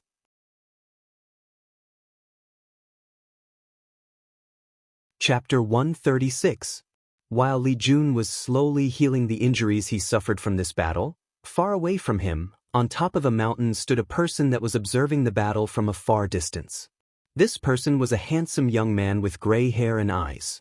He had a relaxed and easygoing temperament, a temperament that says that this person was capable of doing anything he wanted, and nothing between heaven and earth can stop him from doing so. This person was of course Wang Wei, and the reason he was there was to make sure that nothing happened to his brother Li Jun. Wang Wei could guess how powerful people with bloodlines can be in the early stage of cultivation. Depending on how pure their bloodlines are, their advantage can be ever more exaggerated than people with special physique. During the battle, Wang Wei was worried about Li Jun, especially after Fong Lijuan's last attack. He was ready to intervene at any time, and he almost did. However, seeing the non-panic look on his little brother's face, he gave him the benefit of the doubt and let the battle continue. And it seemed that he was right to do so. Not only was Li Jun able to find a way to counter Fong Lijuan's secret method, but he also grew more powerful during the moment of life and death. Wang Wei sighed while looking at Li Jun, who was sitting cross-legged to heal his injuries. He knew that as his main general, Li Jun will be responsible for cleaning up many obstacles for him during his emperor path. And in doing so, Li Jun will also face many powerful enemies. As such, he cannot always protect him. However, Wang Wei can still try to ensure his survival no matter the circumstances. After thinking about this, Wang Wei flew into the sky and left unnoticed by anyone or anything. Meanwhile, after healing for more than an hour, Li Jun opened his eyes and exhaled a black gas from his mouth. He stood up and clenched his teeth. He could tell that he was only back to 40% of health. However, this was more than enough for now. Without hesitation, he headed straight for the Great Xia army a few hundred meters in the distance. Once he arrived, he saw that the battle had just finished. Many soldiers were carried to the infirmary to treat their wounds. Li Jun frowned after seeing the situation as he noticed that the amount of casualty was unusually high for this battle. Was the Fong Divine Dynasty's army so powerful? Muttered Li Jun to himself. After that, he headed straight to the main military barrack to meet the 5-number generals. After entering the barrack, the upper echelons of the army were quite happy to see Li Jun. So, they quickly asked him about the result of the earth-shaking battle that just took place. Her Majesty Fong Lijuan will not be a problem to our expansion from now on, replied Li Jun with a calm look on his face. More importantly, what happened here? Why are there so many casualties? General One sighed after hearing this before answering. After Grand Commandant left, the winning balance was tilted towards our army as we 5 and General Tai Gang held back the powerful cultivators from the Fong Divine Dynasty. However, something unexpected happened midway through the battle. A hoarder of demonic beasts suddenly came out of nowhere and started attacking both armies without any reserve. We temporarily stopped fighting against the Fong Divine Dynasty to focus on the demonic beasts. However, there were too many of them. If it was the Iron Fist King, I mean General Tai Gang, who led a suicide charge against the horde, our casualties would have been much more. Of course, the greatest credit has to go to Chancellor Yan Liling to use a powerful pill forcing the demonic beasts to kill each other. We might have not survived. It was after hearing this that Li Jun noticed Yan Liling sitting somewhere in the corner of the room. He smiled at her before continuing the meeting. However, Yan Liling was not bothered as she knew the proper time for them to talk to each other. Li Jun held his chin while pondering, then he asked, Wasn't there a report a few months ago of demonic beasts acting up all over the Great Xia's territory? Yes, Grand Commandant, replied General Tu. After investigation, the reason was not discovered. However, the Fate Shadow Guards believed that a new ruler among the demonic beasts might have been born, and it is currently fighting for supremacy with the old ruler. Could it be the people of the herd-raising valley? Though Li Jun to himself. However, he did not focus too much on this issue as he had more important things to do. What happened to the people of the Feng Divine Dynasty? After the demonic beasts attacked, they suffered a great deal of casualties. So, they returned to the city and used the walls as a barrier. However, after the demonic beast left, the Feng Divine Dynasty's army quickly left the city as well, answered General 3 this time. Li Jun nodded after hearing his news, then he gave his order. Now that Feng Lijuan will not be a problem temporarily, we need to occupy as many territories as quickly as possible. Tai Gang, you are in charge of the army during this expedition. Afterwards, all the people in the room left to execute their orders. Meanwhile, Li Jun started to cuddle with Yan Liling. Why you here? Asked Li Ju with a smile on his face. I was worried about you, and it seemed that I was right to worry. Looking at your pale complexion, you are probably more injured than you let on. After saying that, she took out a few low-grade earth-tier pills and handed them to him. Li Jun swallowed all of them without hesitation. Where did you get so many earth-tier pill? Asked Li Jun. Big brother Wang Wei wanted me to refine them for him, but I kept a few after handing the majority to him. Li Jun nodded, then began to enjoy this rare peaceful time with his companion. After spending months amidst war and slaughter, Li Jun enjoyed those rare moments of tranquility. Aren't you worried? Suddenly asked Yan Liling. Worried about what? Worry that Tai Gang will replace you as Big Brother Wang Wei's right-hand man. After all, he seemed very popular in the army. Li Jun was surprised by the question, then he shook his head with a smile. Not to mention the bond that me and Big Brother Wang Wei shared, I still believe in myself. No matter the time, place, or circumstances, I will be strong enough to suppress Tai Gang.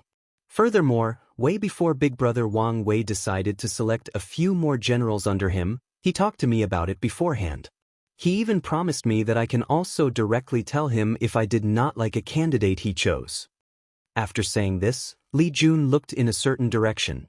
This was the direction of the mountain where Wang Wei observed the battle.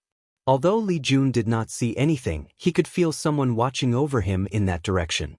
This feeling was not the extreme perception that cultivators had that allowed them to notice it when someone observed them for too long. It was like he had a mysterious or unknown connection to whoever was standing there. It was then that Li Jun realized that his big brother was watching over him during this battle. This was one of the reasons that Li Jun did not panic during the moment of life and death in that battle. For one, he believed in himself to get out of this situation. On the other hand, he also believed that if the worst were to happen and he failed, his big brother would show up and rescue him. After thinking about this, he smiled. However, immediately afterwards, he felt someone pinching the little flesh on his waist. He winced in pain and looked at his companion with confusion. What are you smiling about? Asked Yan Liling with a ferocious look on her face. Are you thinking about how beautiful Feng Lijuan was? Of course not. So, you do think that she is beautiful? I never said that. You did not correct me when I called her beautiful, meaning you agree that she was in fact beautiful, replied Yan Liling coldly. Linger, you cannot just place words into my mouth. Li Jun, I did not say anything about all the other women since you knew them way before you met me. However, I am warning you. There better not be any more. Otherwise, I do not mind turning you into a eunuch when you are sleeping. Li Jun swallowed a mouthful of saliva and clamped his legs together after hearing this. So, he just kept nodding his head repeatedly.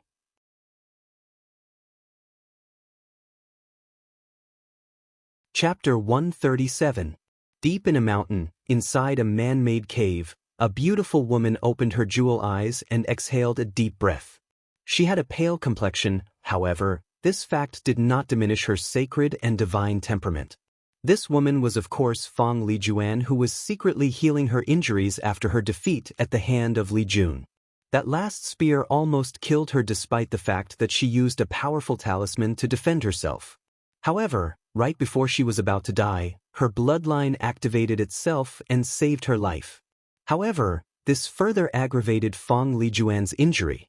As a result, she could no longer use her bloodline powers. As a matter of fact, she feared that if she did not treat things seriously that her bloodline might be disabled. After sighing at her misery, Feng Lijuan stood up and took out a token to deactivate all the formations she placed in the cave.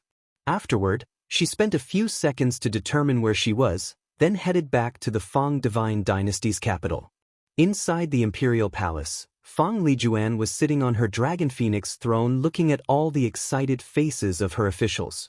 "It is good to see you back, Goddess Empress," said the left Prime Minister in a sweet voice. Feng Lijuan nodded and asked directly, "What happened during the time that this goddess was gone?" The room instantly became quiet after hearing this, so a deep frown appeared in Feng Lijuan's indifferent face and she said, "Right, Prime Minister, you say?" "It's been a few weeks since the Goddess Empress left, and in that time, another quarter of our territory has been lost." Feng Lijuan further frowned after hearing this. It was not because a quarter of her territory was lost, but because the number was smaller than expected. With Li Jun there, the Great Xia army should have already reached the capital by now. "How did you slow down the advancement of the Great Xia army?" asked Feng Lijuan. "We used the Suicide Squad," responded the Minister of War, who was actually an attendant that Feng Lijuan brought to this world. Just like Li Jun, she has grown up and served Feng Lijuan ever since she was a baby. Suicide Squad?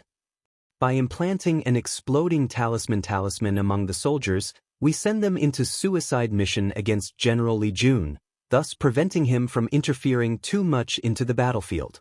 However, as a result of this, the finances of our dynasty is dangerously low. Feng Lijuan's eyes lit up after hearing this as she realized that this was a great method. Although this was a temporary solution, it was the best they could do during such a situation. "You do not need to worry about the dynasty's finances. As long as we recaptured our territories back, we will have plenty of wealth." "How is the casualty of our soldiers?"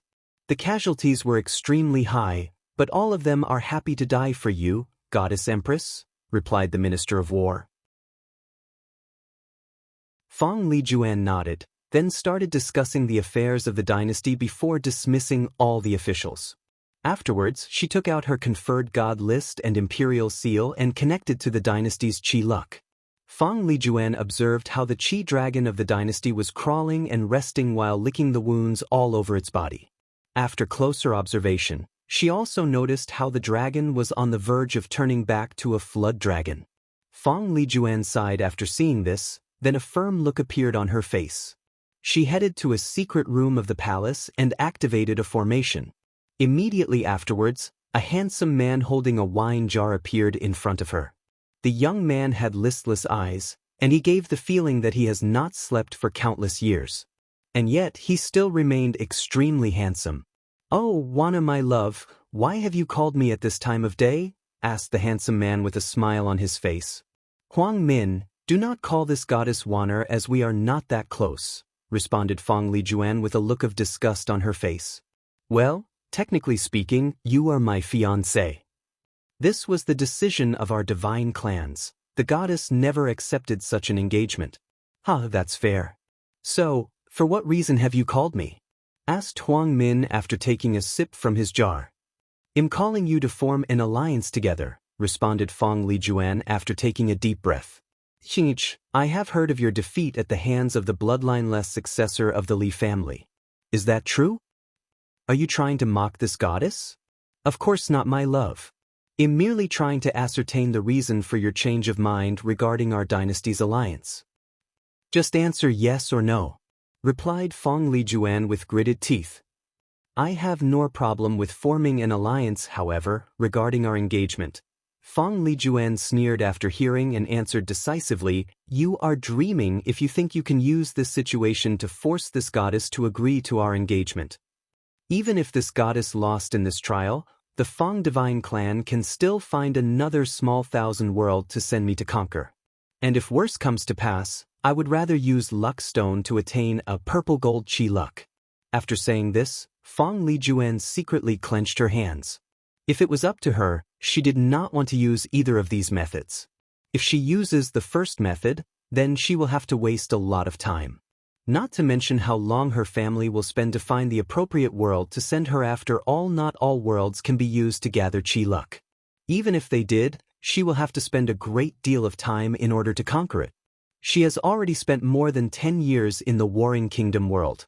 And if she has to conquer another world, the time spent will be more than triple. Of course 30 years is nothing to a cultivator like her who is in the divine altar realm and has more than a 1,000 years of lifespan, not to mention the extra lifespans that her bloodline offers her. Unfortunately, in this glorious age where all the heaven chosen are growing at an alarming rate, wasting more than 3 decades is more than enough time to allow other people to advance by leaps and bounds, thus creating a large gap between her and them. As for the luck stone, well, unless she was desperate, Fong Lijuan would probably never use these things to increase her luck. Huang Min laughed after hearing Fong Lijuan's response, then said with a smile, "Wana, I'm just kidding around. I am more than happy to form an alliance with you. Just send a delegate to discuss the details." Fong Lijuan nodded after hearing this, then cut off the communication array without hesitation. Meanwhile, in the west of the Fong Divine Dynasty lies the Huang Divine Dynasty. Inside an imperial palace, Huang Min smiled and faded after the communication array was shut down. "Damn slut, sooner or later, I will have you under my crotch," muttered Huang Min with a sinister look on his face. "Did you say something, Your Majesty?" said a charming voice full of temptation. Huang Min looked at all the women around him dancing and singing while dressed in revealing clothes, then waved his hand to dismiss them. After that, he took out a map of the entire Warring Kingdom world and looked at it while thinking. The map was divided into 5 regions. In the eastern region, there was the Great Xia Dynasty along with the Fong Divine Dynasty.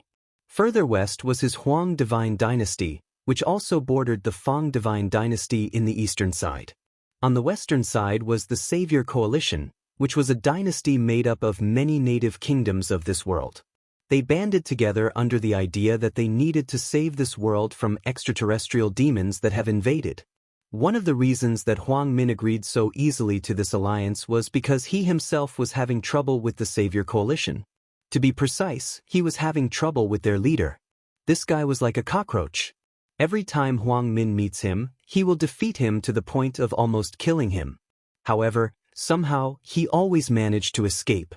Afterwards, this guy will still return to fight with him again and again.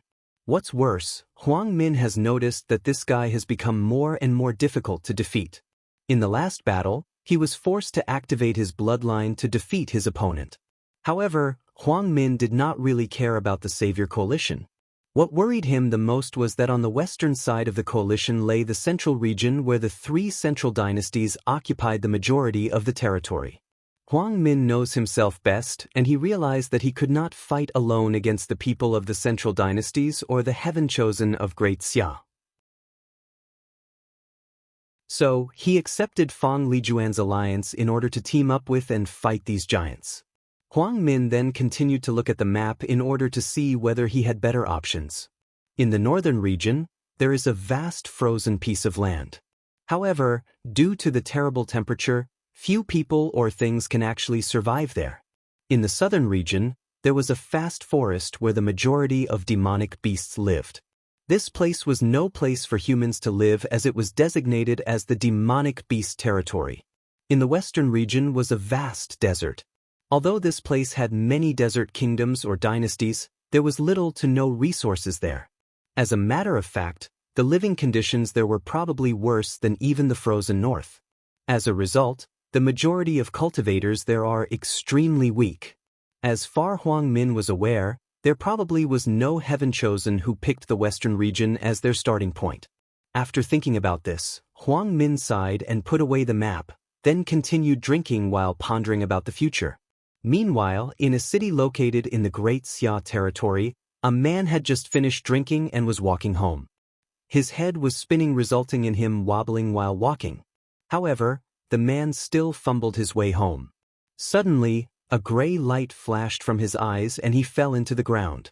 By the time he woke up, he had a terrible headache, so muttered, "Did I drink that much last night?" However, the man soon noticed that he did not recognize where he was. So he looked around to discover to his horror that he was in a dimly lit room with many statues around.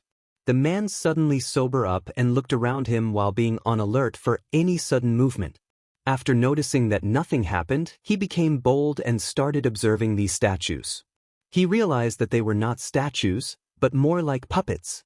The man had come into contact with cultivators' puppets before, so he recognized them. He also realized that these puppets may be dangerous, so he decided to immediately leave here as soon as possible. However, he suddenly smelled a very enchanting smell in the air and looked in the direction that the smell came from, and it was in the opposite direction of the exit. Despite the fact that his heart warned him to leave, his greed told him that a tremendous opportunity was awaiting him, so he followed the appetizing scent. There, the man entered a room filled with countless gold, silver, origin stones, and countless bottles of pills. He opened one and he realized where the smell came from. The man immediately became excited as he realized that he encountered an adventure that would change his life. Suddenly, the man noticed a golden book located in the middle of the room. Realizing that this book was probably the most important item in the room, he rushed towards it.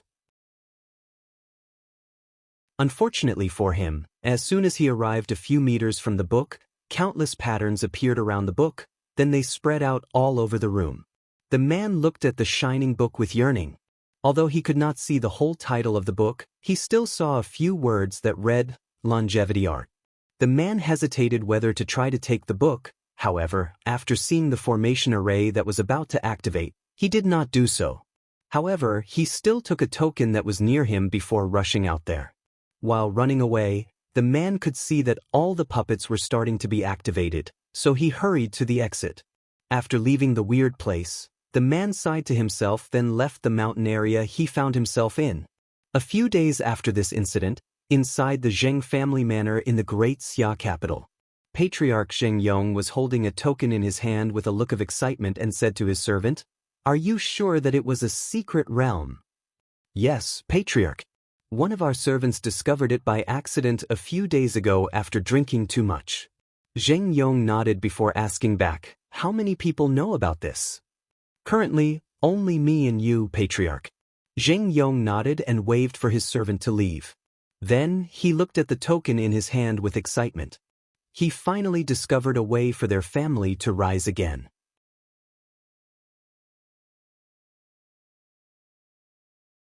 Chapter 138. Patriarch Xianxia was indeed in a good mood as he saw hope for the future of his clan.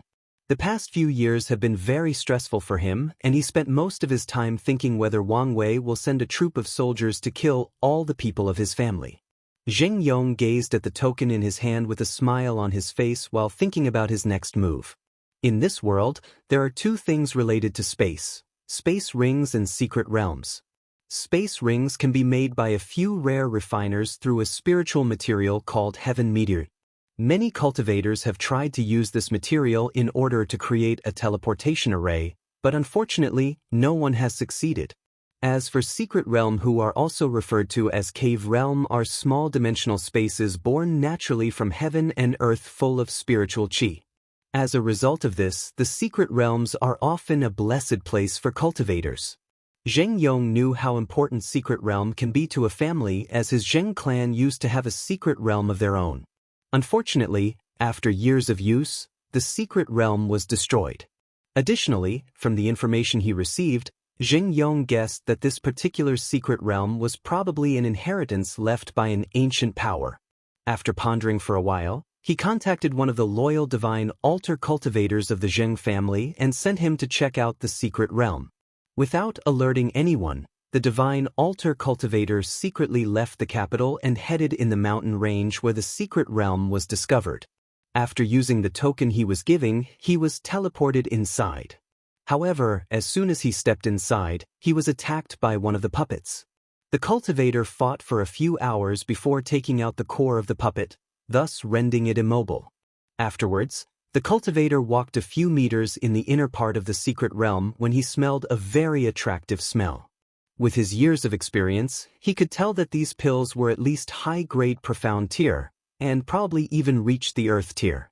Thinking about this, the cultivator wanted to rush to the place where the pills were located. However, he was ambushed by countless puppets. He spent so much effort just to disable one puppet, so he knew that he was no match for so many of them, so he left the secret realm to report to his patriarch. Zheng Yong furrowed his brow after hearing this as he realized that the protection of the secret realm was more powerful than expected. However, this only proved that whatever was inside this secret realm was in fact more valuable than he expected.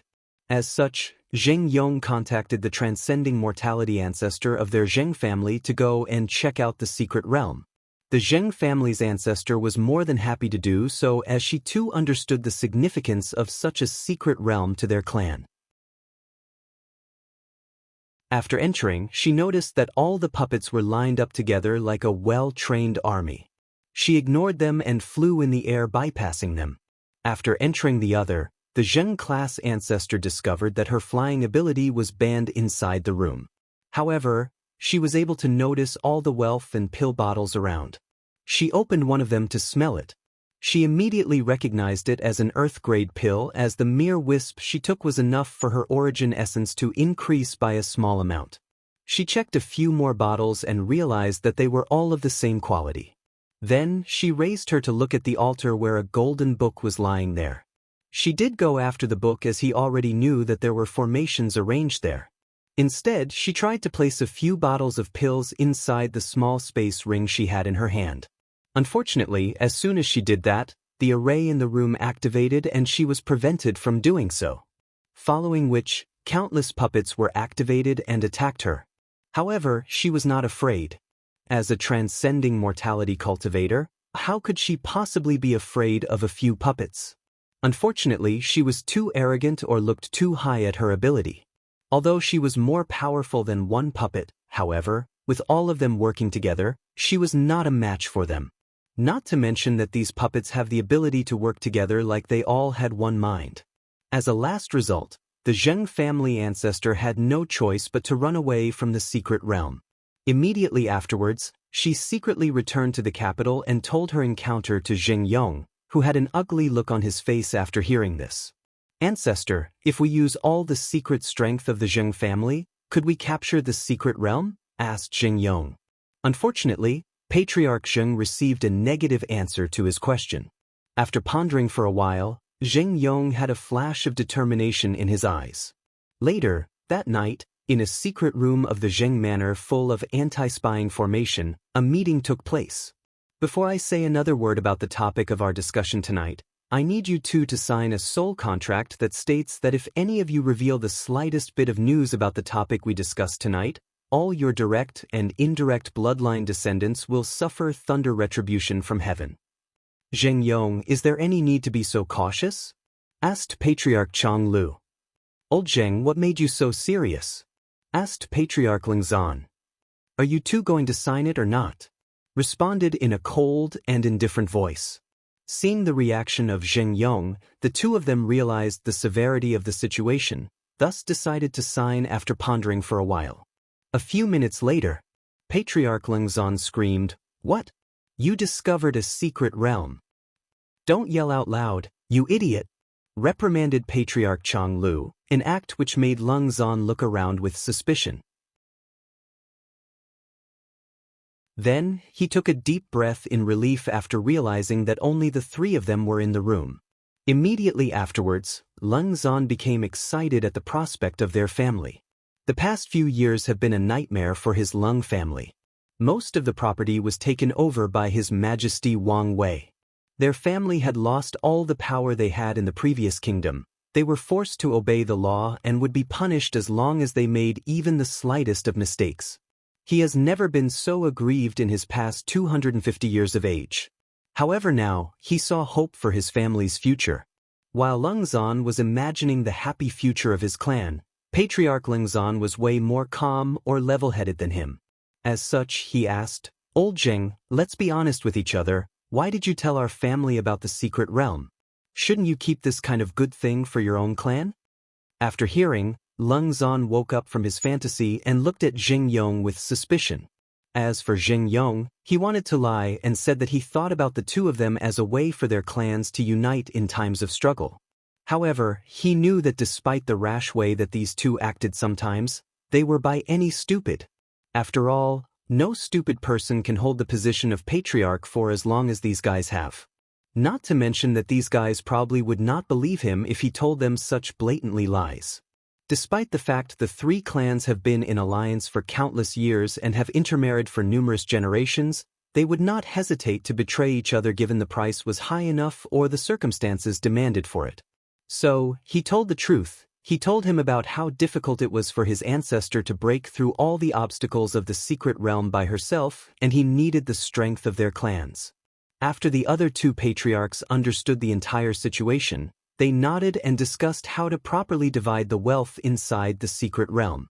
When it came to their benefits, all three of them forgot their friendships and turned into animals in the jungle going for their prey's jugular. The next day, after coming to an agreement that satisfied all three clans, each of the transcending realm ancestors met each other to discuss the proper plan to defeat all the puppets inside the secret realm. After making a concrete and reliable plan based on the information provided by the Zheng clan ancestor, all three of them entered together. Unfortunately for them, as soon as they entered the secret realm, something they did not anticipate happened to them.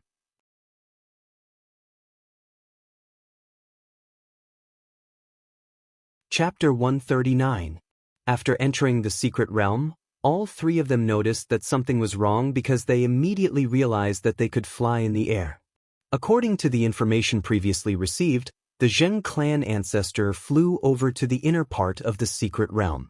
However, now things seemed to be different, thus making their previous plans useless.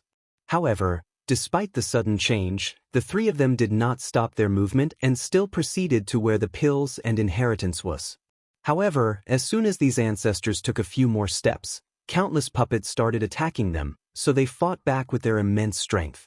Unfortunately, the strength of these puppets were not to be underestimated. More importantly, there are too many of them. "I thought you said that the first wave of puppets were quite easy to get through?" asked the Lung clan ancestor. "It's supposed to be. Previously, a divine altar realm cultivator managed to pass through this wave easily and reach the inner layer," responded the Zheng clan ancestor. "This can only mean one thing," said the Chang clan ancestor. After the last visit, all the formations of the secret realm were fully activated. The two nodded after hearing this. However, this did not change their current situation. Even with using all their powerful spells and attacks, they can only destroy a few puppets. What's even worse was the fact that after a puppet is destroyed, the remains will instantly vanish from the ground. Then after a few minutes, a brand new puppet will appear from the previous remains. The only way to prevent such a thing from happening is to destroy the core of the puppets. Unfortunately, these puppets seem to be designed with the ability to constantly move their cores around, making it very difficult to locate. "Should we use our Dao Flame?" asked one of the ancestors. However, no one answered him. If it was the past, all of them might agree to do so. However, they have learned from the extraterrestrial demons that using their Dao Flame or Good Fortune Flame is akin to ruining their future. As one of the highest realms of this world, these ancestors only care about two things: their family and pursuing higher realms. Unfortunately, they care more about their own strength than their clans. As such, they will not sacrifice their futures for their families. "How about we use the strength of our family elites to slowly clear out these puppets? With more people, the process should be simpler," said the Zheng clan ancestor. A suggestion that solicited the approval of all the others. Immediately afterwards, the three of them rushed out of the secret realm. The Zheng clan ancestor flew towards the capital, while the other two flew in different directions. After secretly returning to the Zheng clan manor, the Zheng ancestor explained the entire situation to Patriarch Xianxia. "Ancestor, is there really no other way?" asked Xianxia. However, his ancestor just shook her head. "But it was already very difficult and risky to allow three of you to secretly enter the secret realm under the nose of His Majesty Wang Wei. So, how are we supposed to move so many of our elites? Especially when we already told His Majesty that we did not have any other secret strength hiding?" The Zheng clan ancestor sighed after hearing this and said, "Patriarch, I'm afraid that you will have to wait until His Majesty leaves this world before our clans can enjoy the benefit of this secret realm." Zheng Yong's face became ugly after hearing this. Then he started thinking about other possible solutions. However, he realized that all of them contained great risks and could end up with their clans being discovered by the royal family. As such, he also sighed and agreed with his ancestor. Just like that, more than a month passed by. Although Patriarch Zheng Yong agreed to take things slowly regarding the secret realm, he did not stop thinking about other ideas. Suddenly, his main servant rushed into his study room and said while breathing rapidly, "Patriarch, terrible news. The news about the secret realm has been leaked." "What?" exclaimed Zheng Yong. "How is that possible? How do you know the news has been leaked?" "There is a rumor circulating in the capital that the Zheng clan has discovered a secret realm that holds the secret of longevity." Zheng Yong's face became ugly after hearing this. However, the servant was not over. "Furthermore, after investigation, I have discovered that this rumor has spread far beyond the Great Xia territory." "How far has the rumor spread?" "According to the clan's secret agents, the rumor has already reached the central region." Patriarch Zheng Yong immediately slapped his servant, sending him flying away and crashing into the walls. Then he looked at him with a terrifying killing intent. "There are only a few people that know about the secret realm. The other patriarchs signed a soul contract and would not dare to say anything. Our family's ancestors were also bound by the contracts, which left only me and you who could leak the information. I know that I did not mention it to anyone, so, Shuanghui, do you have something you have to say to me?" "Patriarch, I swear to heaven that I did not mention a single word to anyone. My family have served the Zheng clan for countless generations and I have grown up with you. Please do not doubt my loyalty." Zheng Yong took a deep breath and replied, still full of killing intent, "It is because of your years of service that I did not immediately kill. So, if you directly confessed who you told the news, then I promise to make your death as quick as possible." Shuanghui kowtowed on the ground and said, "Patriarch, if I was the one who leaked the news, do you think I would still be standing in front of you? However, it does not matter what I say. If killing me can prove my loyalty to the Zheng clan, then I will gladly accept my death." Zheng Yong took a deep breath after hearing this to calm down himself. He realized that his servant was right. If he leaked the information about the secret realm, he would have done it for a price. Thus, Shuanghui should have long run away with his reward after selling the news. Then, Zheng Yong started thinking that maybe the leak came from the first person who discovered the secret realm. Maybe he told someone else before he was disposed of. Despite this, Zheng Yong still regretted that he did not immediately kill his main servant after receiving the news a month ago. However, now it was too late. To be precise, it was useless. Even if Zheng Yong discovered where the leak came from, there is nothing he can do since the news had already spread so far and wide. Realizing this, Zheng Yong's killing intent was gone. Then he started thinking about countermeasures.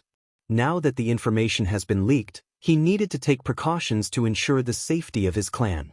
The best course of action is to run away from the Great Xia capital since it was at the foot of the emperor and run away. The Zheng family have been living in this land even before the Dong royal family created the Eastern Reign Kingdom. So, they have created many secret paths in case their family encountered a disaster and needed to escape as quickly as possible. Although in the past few years, the Fate Shadow Guards have discovered a few of them, not all of them were found. As long as Zheng Yong moved fast enough and took a few descendants from the main branch and secretly left, there will be hope for the Zheng clan. Additionally, the token to enter the secret realm is still in Zheng Yong's hands. As long as he can hide for long enough for all these extraterrestrial demons to finish their trial and leave this world, his Zheng clan can still rise again. As for what would happen to the other clan members that are left behind, Zheng Yong figured that some people might capture them in order to track the groups that escape. However, the most likely scenario is that most of them will be killed. Although Zheng Yong was sad about this outcome, he knew that necessary sacrifice is required to survive the current ordeal. After making a plan, Zheng Yong decided to execute this as soon as possible. Unfortunately, before he even had time to give his order, Another servant rushed into his study. "Patriarch, there is a eunuch outside with an edict summoning you to the palace. And the royal guards have surrounded our manor, preventing anyone from entering and leaving beside you." Zheng Yong's face became ugly as he realized that he was too late to react. After sighing, he rearranged his clothes to look more presentable before heading outside to receive the edict.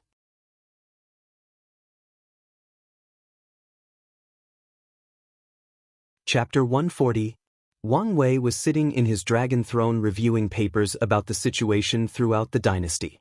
He was reading about how Li Jun was having trouble in his conquest due to the fact that the Fang divine dynasty suddenly received aid from someone else. Although he also sent Yan Liling to help Li Jun, the speed of the war was too slow to his liking and he was pondering whether to participate in it himself to speed things up. However, his study of Qi luck had reached an important crossroad and he needed to spend his extra time and energy there. After all, without the ability to absorb luck, all of this trial would be meaningless. While thinking about Qi luck, another thought suddenly appeared in Wang Wei's mind. Through soul fluctuation, he has noticed that Dong Lifan has started to have certain emotions towards him that she should not have. Well, who can blame her? After all, he, Wang Wei, was a very handsome and charismatic man. Unfortunately, he did not lie to her when he said she did not meet the requirement to be his Dao companion. What's more, after spending such a long time with her, he did not develop any feelings towards her.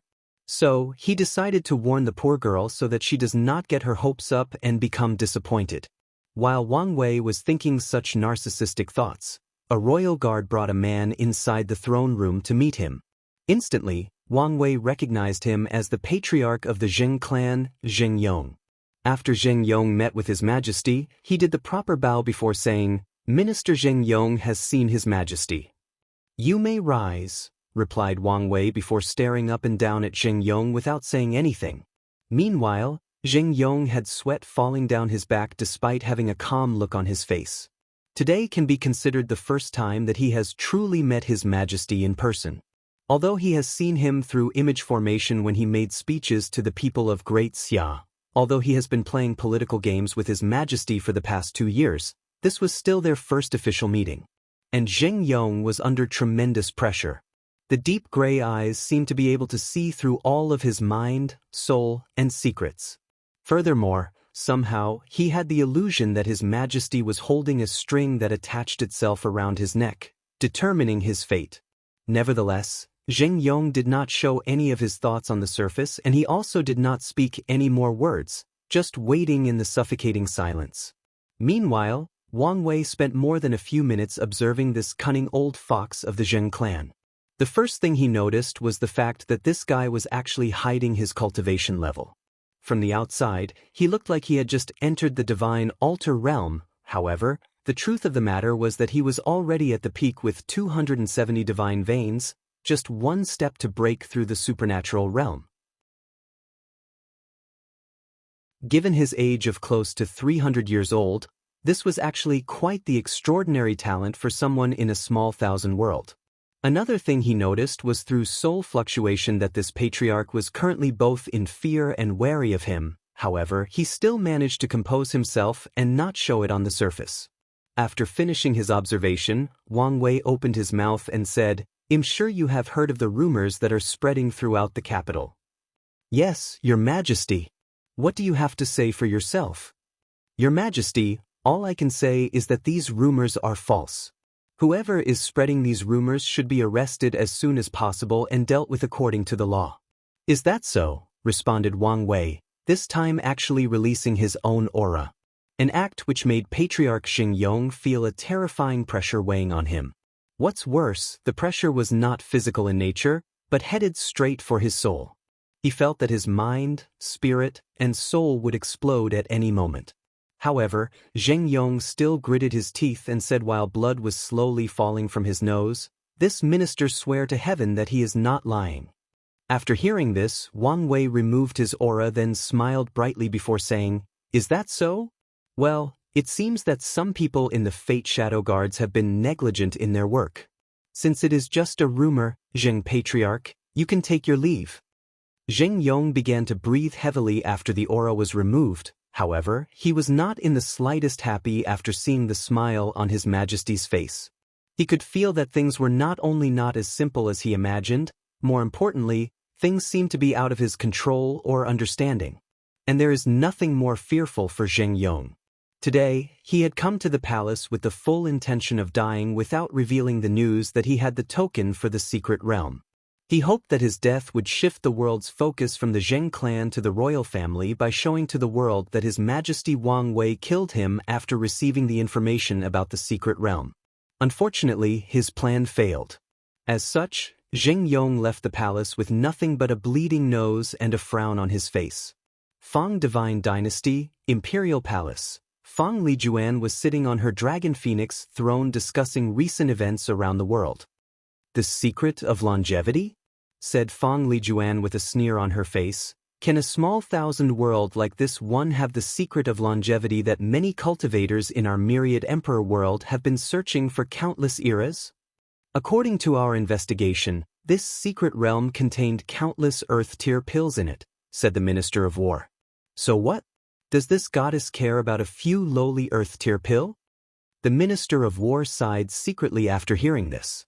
Normally, Her Majesty is quite astute and tactically driven despite her arrogance. However, her recent failures at the border have made her lose some of her edges.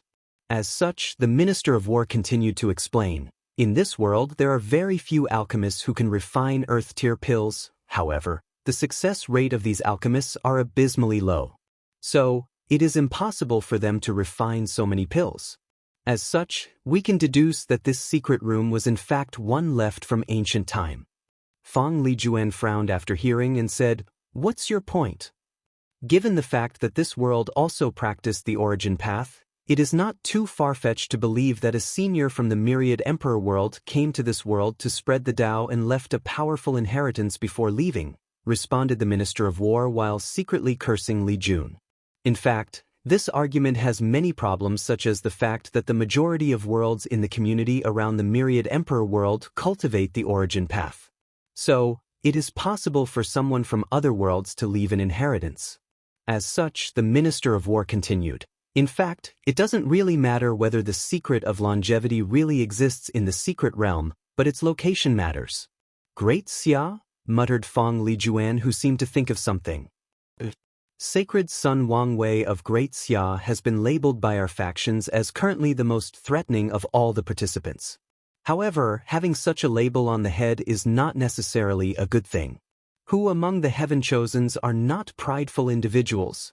So they will not easily accept such praises for their competitor, especially after not even meeting him. So, with this rumor, it is the perfect chance for them to see what he is capable of and determine his level of threat. And if he is as threatening as their own elders have made him out to be, the secret realm is the perfect opportunity to form an alliance against him to kill him or at the very least, eliminate him from this trial. Not to mention the slight possibility that this secret realm does in fact contains the secret of longevity. How can others let the people of Great Xia easily acquire such a thing? Fang Lijuan immediately started thinking after hearing these words. She placed the arrogance she had before, calmed herself down and pondered deeply about the situation. After a few minutes, she said, Huang Min with his insidious mind will not pass by any opportunity to increase his power, so he will definitely send people to try to enter the secret realm. The people of the Savior Coalition are desperate, so they will also participate in the action. As for the central region, I guess 2 of 3 dynasties there will definitely appear. Sun Wen's Great Wu dynasty is on the verge of collapse with his war against the Great Zhou dynasty. This secret realm might be the straw he needed to survive. As for Ji Song, given the conflict he has with Wang Wei during the Spirit Road, he will not pass this situation up. The only uncertainty is actually that guy from the Great Shu dynasty. His motives and actions have always been mysterious.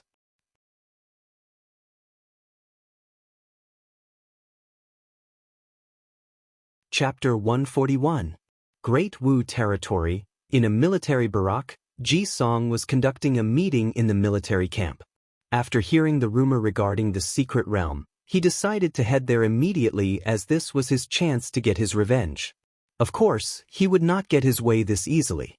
You cannot. Why not? Replied Ji Song, looking at his brother with a look of anger in his face. He was tired of his big brother preventing him from enacting his revenge. Although most of the time he listened to his brother, his patience also had his limits. Because it is too dangerous, replied Ji Su, who took notice of his little brother's impatience. With the opening of this secret realm, all of the participants of this trial will most likely go there in person. When I arrived, I can challenge Wang Wei directly in a duel and defeat him for the shame he made me suffer in the Spirit Road and avenge great-uncle Ji Xiang. Ji Su looked at his brother speechless, then started to massage his eyebrow. You do know that the secret realm is in the territory of the Great Xia, right? So what? So, if anyone dares to show up so blatantly, Wang Wei can order all the army of the Great Xia to besiege such a person in order to eliminate them. Ji Song frowned after hearing this, then he said, You are overthinking things. I have met Wang Wei personally and I can see that he has the pride of a heaven chosen. He would gladly accept my challenge. Ji Song did not say that just for the sake of saying it. He could tell what kind of person Wang Wei was during their battle in the Spirit Road. At that time, Wang Wei was weak as an ordinary mortal, yet he dared fight him who had the strength of body refining realm one-on-one. Such a person will not use insidious methods unless necessary, unlike those weasels of the Great Wu dynasty. You may be right, said Ji Su. But what about Li Jun? His job as Wang Wei's general is to remove obstacles for him. If he knew that you were there and he could use the lives of countless Great Xia people in exchange for yours, do you think he would hesitate? Even if Wang Wei ordered him not to, in that situation, he will probably not hesitate to ignore the order. Ji Su sighed after saying this, then he continued, I have studied Li Jun's character for many years and came to the conclusion that he will not hesitate to sacrifice his life to pave the way for Wang Wei, let alone disobey his order. Ji Song frowned after hearing this, then looked at another person in the meeting room. This person was called Zhao Peng, and he was the son of Prime Minister Zhao Yan. He was trained as Ji Song's general for the future Heaven Will battle. Although Ji Song did not think that this Zhao Peng would die for him as their bond was not that deep, he still believed that he would do anything possible to remove his enemies. After thinking about this, he sighed and said, So, are we just leaving the secret realm to the people of the Great Xia? Of course not, replied Ji Su. We first need to band together with the other Heaven Chosen in order to exert pressure on the Great Xia people to allow each country a certain amount of entry. Then, we will send an elite team of soldiers to fight for the rewards inside the secret realm. Ji Song then nodded in agreement with his brother. In fact, Ji Su was quite suspicious of this secret realm. For one thing, the rate at which this news circulated throughout the world was too fast. Second, the whole situation seemed eerily similar to what happened to his little brother. Suddenly, news of something irresistible spread, then many people jumped to find only to discover that it was a trap. This is exactly what happened to their great Zhou imperial dynasty during the Spirit Road trial. Thinking about this, Ji Su's suspicion further grew and he was sure of his deduction. However, he did not say anything to his little brother in order not to remind him of what happened in the past. As for the other Heaven Chosen, he did not plan to say anything. Not to mention whether they would believe him, it was not in his interest to warn them. On the contrary, Ji Su had the idea to further add to this plan. A few days later, in the Great Wu imperial dynasty, Sun Wen received a letter from Prime Minister Ji Su of the Great Zhou dynasty. In this letter, Ji Su promised him a temporary ceasefire in exchange for them to temporarily band together to exert pressure on the Great Xia dynasty to allow people entry to the secret realm. What's more, in the letter, Ji Su promised him that he would provide a few more entry spots from the Great Zhou as long as he promised to team up with him once their people entered the secret realm. Sun Wen became very excited after hearing this news. He had heard of the secret realm and wanted an opportunity to enter. However, he was worried about the Great Zhou dynasty, but now he did not have to. Of course, one person was not that happy about this, and that was Sun Jiaolong. He felt that things were not that simple. Unfortunately, his big brother once again refused to hear his warning. So, after sighing again, he did not say anything. As a matter of fact, Sun Wen was not the only person who received the invitation to place pressure on the great Xia dynasty. Whether it was Feng Lijuan, Huang Min, and even the people of the Savior Coalition, they all received the invitation. Savior Coalition headquarters, a meeting was taking place. This meeting was composed of countless previous kings or monarchs that have lost their dynasty to the heaven-chosen of the myriad emperor world. The rulers managed to escape after the fall of their kingdoms, but they eventually came together to form a power of their own. The leader of the Savior Coalition was actually a very young man that seemed to be of similar age with Wang Wei and the others. Coalition leader, you cannot participate in the secret realm personally.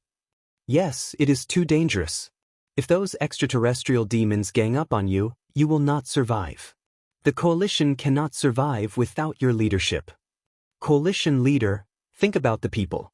Without you, they will be brutally ruled by these extraterrestrial demons. At the center of the meeting sat a handsome teenager that had a proud and domineering look on his face. His name was Long Outyin, and if Wang Wei was here, he would immediately recognize this person as the cultivator he met that used the strange earth escape spell in the Divine Sea realm when he first arrived in this world. Long Aotian's life was basically a protagonist template. He was born with poor talents in a weak family. However, one day while bathing in a lake, he met a dying cultivator in the transcending mortality realm that washed away his body for him and increased his talent, then handed over to him his inheritance. After that, Long Aotian's life was smooth sailing. His cultivation rose quickly, he got plenty of rare opportunities, and he made all the people who looked down on him pay. In fact, Long Outyin has noticed that his luck has increased dramatically the past 10 years. Although he knew that he was lucky, however, compared to the past 10 years, the amount of opportunities he encountered are simply too much to count. At this point in his life, Long Outyin knows that as long as he enters a mountain or forest area, he will encounter one or two fortunate encounters. Whether it is to discover rare herbs, precious ores, or powerful inheritance, for him, it was only a matter of strolling in the forest or jumping off a cliff. Long Outyin thought his life was going to continue to be as boring as it was until he managed to save a beautiful girl that was being chased. After that, he learned that she was the princess of a fallen kingdom that was destroyed by a bunch of invading extraterrestrial demons from the endless void. After hearing this, in order to woo the beautiful princess, Long Outyin promised to avenge her and her kingdom. He also promised her to kick these extraterrestrial demons out of their world and build back her kingdom. Then Long Outyin started his path of conquest. With the support of the princess royal family and all the resources he got from all his adventures, he built an army and fought against the extraterrestrial demons. He rallied all the royal and noble families that had lost everything together to form the Savior Coalition, essentially crowning himself emperor. Unfortunately for Long Outyin, he suffered his first major defeat in life after fighting with his rival enemy, Huang Min. In that first battle, Long Outyin did not even last a few attacks and was almost killed. It was then that Long Outyin realized the terrors of the extraterrestrial demons. The strength that he was so proud of was actually nothing but a joke to those foreigners from the higher realm. Fortunately for him, he has always been lucky. So, no matter how much time he lost to Huang Min, he still managed to escape. And after each escape, he grew stronger and more powerful. Because of his recent growth, Long Outyin has become arrogant as he believed that the only reason that these extraterrestrial demons are more powerful than him is due to their family background. As long as he is given enough time, he believes that he will soon surpass all of them, then uses his strength to suppress all of them, then exiled them from his world. Then, he can take this rare opportunity to conquer the whole world like the ancient emperors. With the chi luck of the entire world, it won't take long before he cultivates the transcending mortality realm, past the heavenly tribulation to go to the higher realm. As a matter of fact, Long Outyin has even greater ambitions, that is to become great emperor. He believed that after entering the higher realm, with his talent and luck, he can slowly rise to the top of the cultivation path and one day proclaimed himself emperor. All of his plans can start with this secret realm. Long Outyin believes that with his luck, there is no one better than him to inherit the secret of longevity. Additionally, even if something goes wrong, he believes that nothing will happen to him. So, when he received this invitation letter from the great Zhou people, he decided to enter the secret realm personally despite the disagreement of his subordinates.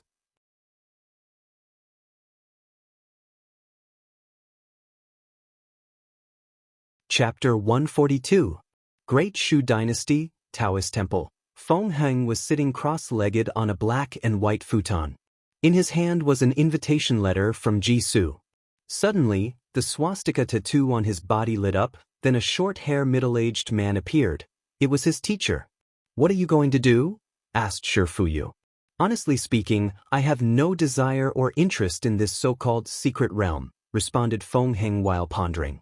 "However, I fear that on the unlikely scenario that something extraordinary was in fact inside, the other contemporary Dao childs will acquire it through the people they have infiltrated in this world." Recently, Feng Heng has managed to track down a few of the spies that his competitors in the sect infiltrated in this world. However, he still did not manage to catch any of them. So, he placed a lot of his focus on tracking them. On top of that, soon, I will have to worry about the Great Zhou Dynasty's attack. After they conquer the Great Wu, there is a very good chance that they will attack us next. Shi Fuyu nodded, and he could guess this result based on his disciple's temperament and the plans he had previously made. So, he said, "In that case, I will go check out the secret realm myself." Feng Heng was a little shocked. Then he immediately asked, "Master, will you be all right?" "Disciple, you do not need to worry about me. My primordial spirit has not only stabilized, but I have also recovered some of my strength. Although I cannot personally take action because of all the true monarchs observing this trial, I can still sneak into the secret realm without anyone noticing." Feng Heng then nodded after hearing this. Then he agreed to Jisoo's invitation. Great Xia Dynasty, Imperial Palace.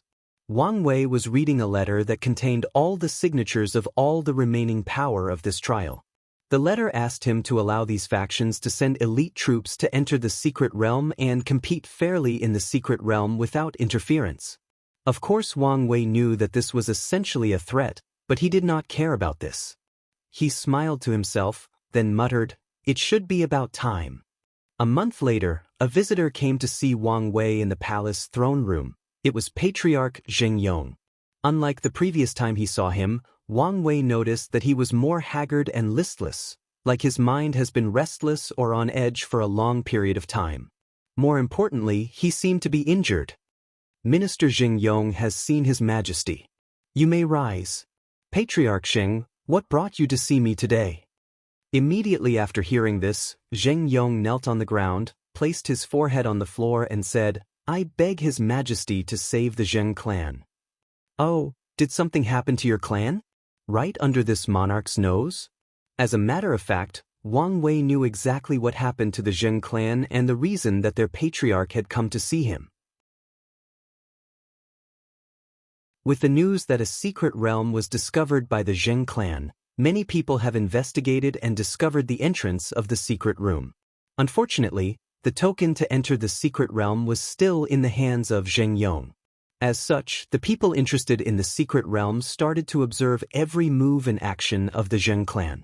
At first, these people were patient and cautious due to fear of Wang Wei intervening. However, when they realized that no one said or investigated their actions, they became extremely bold. They tried every means to either infiltrate the Zheng clan manor or get any information about the token from the different family members. However, recently, the actions of these people started to escalate. They kidnapped important family member of the Zheng clan to torture information out of them or asking to exchange the secret realm token with these captured people's lives. And last night, someone directly attacked the Zheng clan manor, resulting in Patriarch Zhengyong's injury. Meanwhile, Zhengyong secretly clenched his hand when he heard the question. Of course, he knew that His Majesty was aware of all the chaos that is happening in the capital. If he did not purposely allow it, how could these foreigners act so blatantly and arrogant? However, Zhengyong did not show it in his face as he knew that he was the one asking for help. So, while still kowtowing, he said, "Due to the fact that the news of the Zheng clan's secret realm leaking, there have been countless atrocities done against our clan. So, I ask your majesty, my Zheng clan, after all, we are also people of Great Xia. We are also your people, we also pay taxes just like everyone of the dynasty. Wang Wei smiled, then placed his right hand on his chin before saying, what you say is indeed true. You are indeed my people. However, from what I remember, a month ago you personally told me that your clan did not discover a secret realm? According to the dynasty's law, you and your entire clan can be annihilated for lying to this monarch. Zheng Yong did get up from the ground and immediately replied, Your Majesty, this minister did not lie.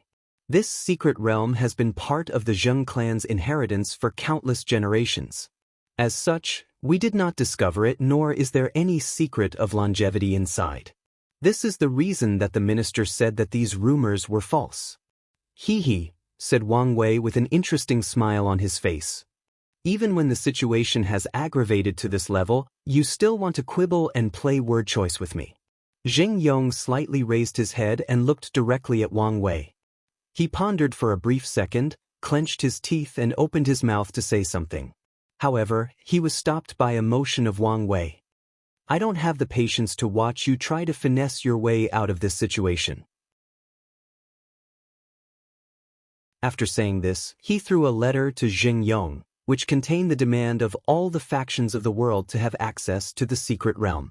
After reading the letter, Zheng Yong's face became extremely ugly. According to his plan, he would share the secret realm with the royal family in exchange for them to prevent other people from intervening. However, based on the current situation, he is afraid that things will be out of control again. Your Majesty, your meaning. Provide each faction with a certain amount of spots, then set a date for 3 months later when all the people can enter the secret realm. Zheng Yong started to ponder rapidly. This situation is not totally bad for their Zheng clan as they are already aware of what to expect inside the secret realm.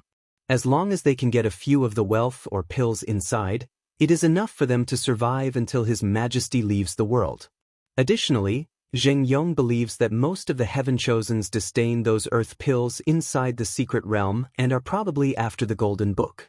As such, the only people that their Zheng clans have to be wary about are the people of the Savior Coalition. What's more, he knew that all these people attending the secret realm will most likely compete with each other. However, his Zheng clan can still form an alliance with the Lung and Chang clan to combine their forces together. Zheng Yong can actually accept this result. Compared with the worst result imagined by him in which His Majesty just killed all the people of his clan and took the entrance token from him, he could still accept this final result.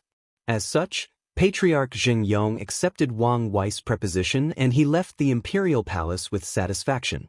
Following which, the royal guards of the Great Xia started to arrest or kill anyone who dared to act with impudence in the capital, thus providing the Zheng clan with breathing room. Of course, the attacks against them did not stop. They just became a lot more restrained and underhanded. The same day, Wang Wei sent a letter to all the Heaven-Chosen, accepting their proposition and setting the date for the opening of the secret realm 3 months later. Just like that, 3 months passed quickly. During these past 3 months, the entire world was quiet. All the wars stopped and everyone was waiting for the day of opening. As a result, countless people traveled to the Great Xia dynasty, thus boosting trade and tourism.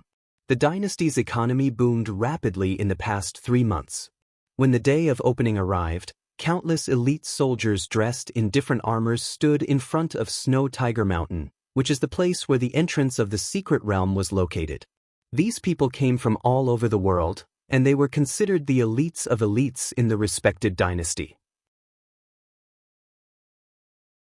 After a few hours of waiting, the alliance composed of 3 families of Zheng, Leng, Chang arrived, signaling that the time for the opening was rapidly approaching.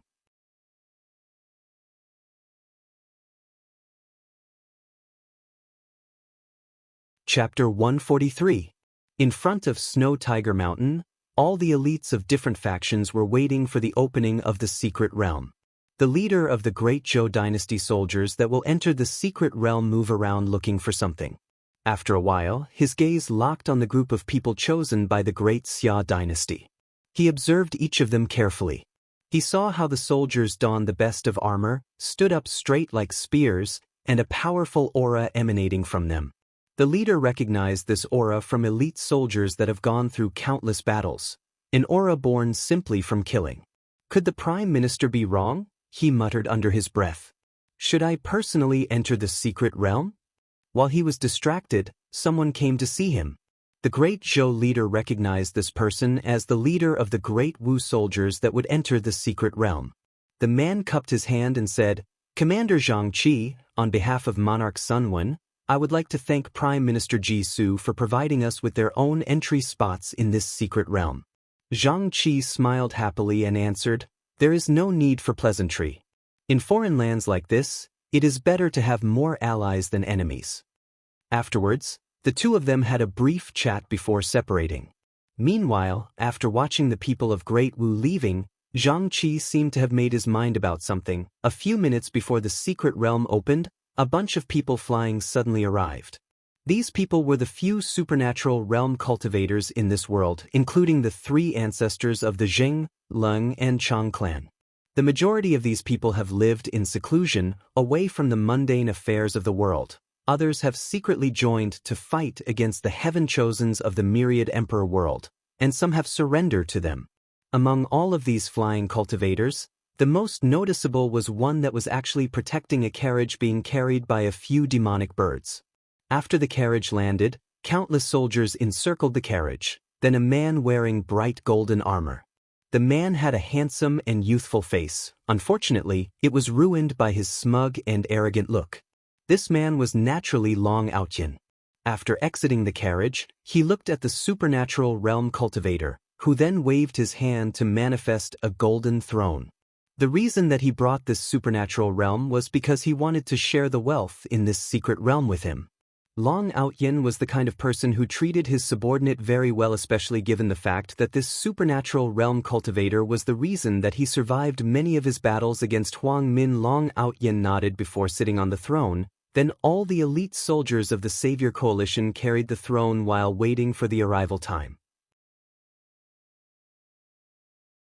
Meanwhile, Long Outyin had a disdain for all the other people around, an act which garnered the anger and ire of everyone around him. However, no one dared to go against him as they knew whose territory they were in. Nevertheless, many people remembered Long Aotian's face and secretly vowed to get their revenge once they entered the secret realm. Meanwhile, not far from Snow Tiger Mountain, a person was rapidly approaching. Every step he took, he would travel for more than a few hundred meters. The person was Feng Heng's master, true monarch Shifuyu. After arriving near the entrance, no one actually noticed him, so he decided to secretly enter the secret realm before anyone. With his level of cultivation, he can totally break the space that the secret realm is located in. As long as he is careful not to alert the other true monarch watching here from the endless void. However, as soon as he was about to execute his plan, a warning came to him telling him that he will be discovered if he does such a thing, so he stopped. Shifuyu frowned as he knew that this warning was his intuition or sixth senses that activated. He first thought that maybe the true monarchs had discovered him, but he soon refuted this idea. The technique he used to hide himself is very special that would allow him to even hide in front of a great emperor, so they should not be able to notice him. As a matter of fact, if it was not the fact that this was a small thousand world and the space was actually quite fragile, which could result in powerful fluctuation if he tried to forcefully open the secret realm, Shifuyu did not have to worry ever about being discovered. However, now his intuition was warning him, so he decided to be cautious. Instead of barging in like he previously planned, he secretly attacked his primordial spirit to one of the people that were going to enter the secret realm. When the time arrived, the Zheng clan ancestor took out a token, then activated it with her origin essence. Then, countless runes appeared in the air forming a door. Without hesitation, she allowed the three clans to enter first before entering herself. She was followed by the people of Great Xia. Then all the other people rushed through the door.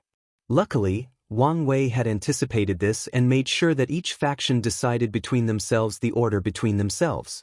Oddly enough, the great Zhou people were the last ones to enter. However, Commander Xianxia did not go in. Meanwhile, after all the factions entered the secret realm, they were immediately attacked by all the puppets. Unfortunately, these puppets have finally met their match. Even with their self-reconstruction abilities, they were no match for all the soldiers participating in the secret room. This was expected given the fact that all the people here were considered elites among elites. However, midway through the battle, when most of the puppets were destroyed along with their cores, the participants started fighting with each other. Everyone wanted all the treasures of the secret realm for themselves. As such, a bloody slaughter started taking place. Of course, the supernatural realm cultivators had the advantage despite not having the ability to fly. However, the other soldiers also had formations that allowed them to fight powerful cultivators. Midway through the intense slaughter, the secret realm started to tremble rapidly. The ground was shaky and most people found it difficult to stand up properly. Then cracks started to appear. There were cracks everywhere. In the ground, in the surrounding wall. Eventually cracks appeared in the air itself, signifying that the space inside this secret realm was unstable. Many people suddenly understood that this might be a trap. However, it was already too late. The exit of the secret realm had long disappeared to the horrors of the people inside. Despite this, they still rushed to the place the exit used to be. Of course, not everyone acted this way. Some people ignored the destruction of the space around them and headed for the inner layer. Among these people was of course Long Outyin. When he reached the inner layer, he saw countless people fighting with the puppets located there. He then took out a talisman from his space ring that made him invisible. He had gotten this talisman in one of his fortunate encounters and it saved his life on many occasions. So, he bypassed all the puppets and took all the pills, gold, jewelry, and origin stones inside. Afterwards, he rushed to the altar to take the golden book. However, as soon as he touched the book, it turned into sand particles and disappeared. Long Aoshin's face became ugly as he realized that he was played. This entire secret realm was probably a trap set up by one of these extraterrestrial demons. After figuring out all of these things, he immediately left the inner area looking for an exit. Long Outyin did not want to die in a place like this. As a person destined to become a great emperor, how could he easily die at the hands of a trap? Among all the people rushing to find the exit, only one person was calm throughout the whole ordeal, and that was Shifuyu. He floated in the air while looking at all the terrified and desperate look of all the cultivators around him. He watched as one person that was passing by him was swallowed by a space crack, then was cut into millions of pieces by chaotic space.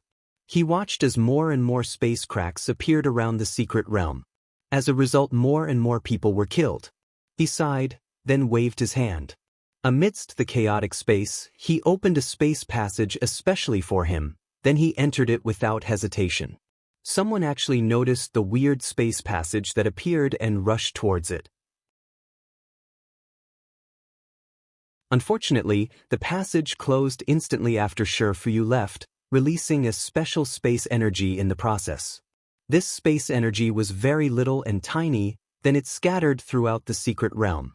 As the space energy traveled further towards the inner layer, it was reduced to the size of an atom. Meanwhile, Long Outyin, who had just rushed out of the inner layer, suddenly felt a powerful earthquake, which made him fall to the ground. As such, he instinctively used his origin chi to protect his body from the fall. At the exact moment that Long Outyin fell on the ground, he landed exactly on the atomic-size space energy. His origin chi then blended with the space energy, activating it and instantly opening a space passage that swallowed him and transported him out of the secret realm. Meanwhile, a few seconds after Long Aoshin's departure, the secret room exploded, essentially destroying everything and everyone inside.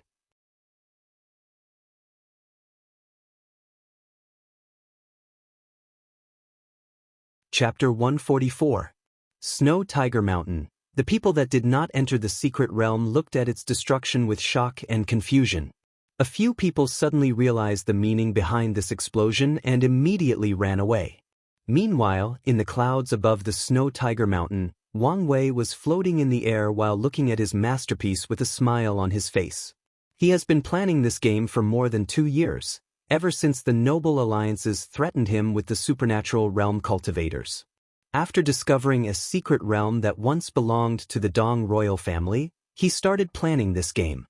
In order not to let anyone discover his plan, he erased all records of this secret realm.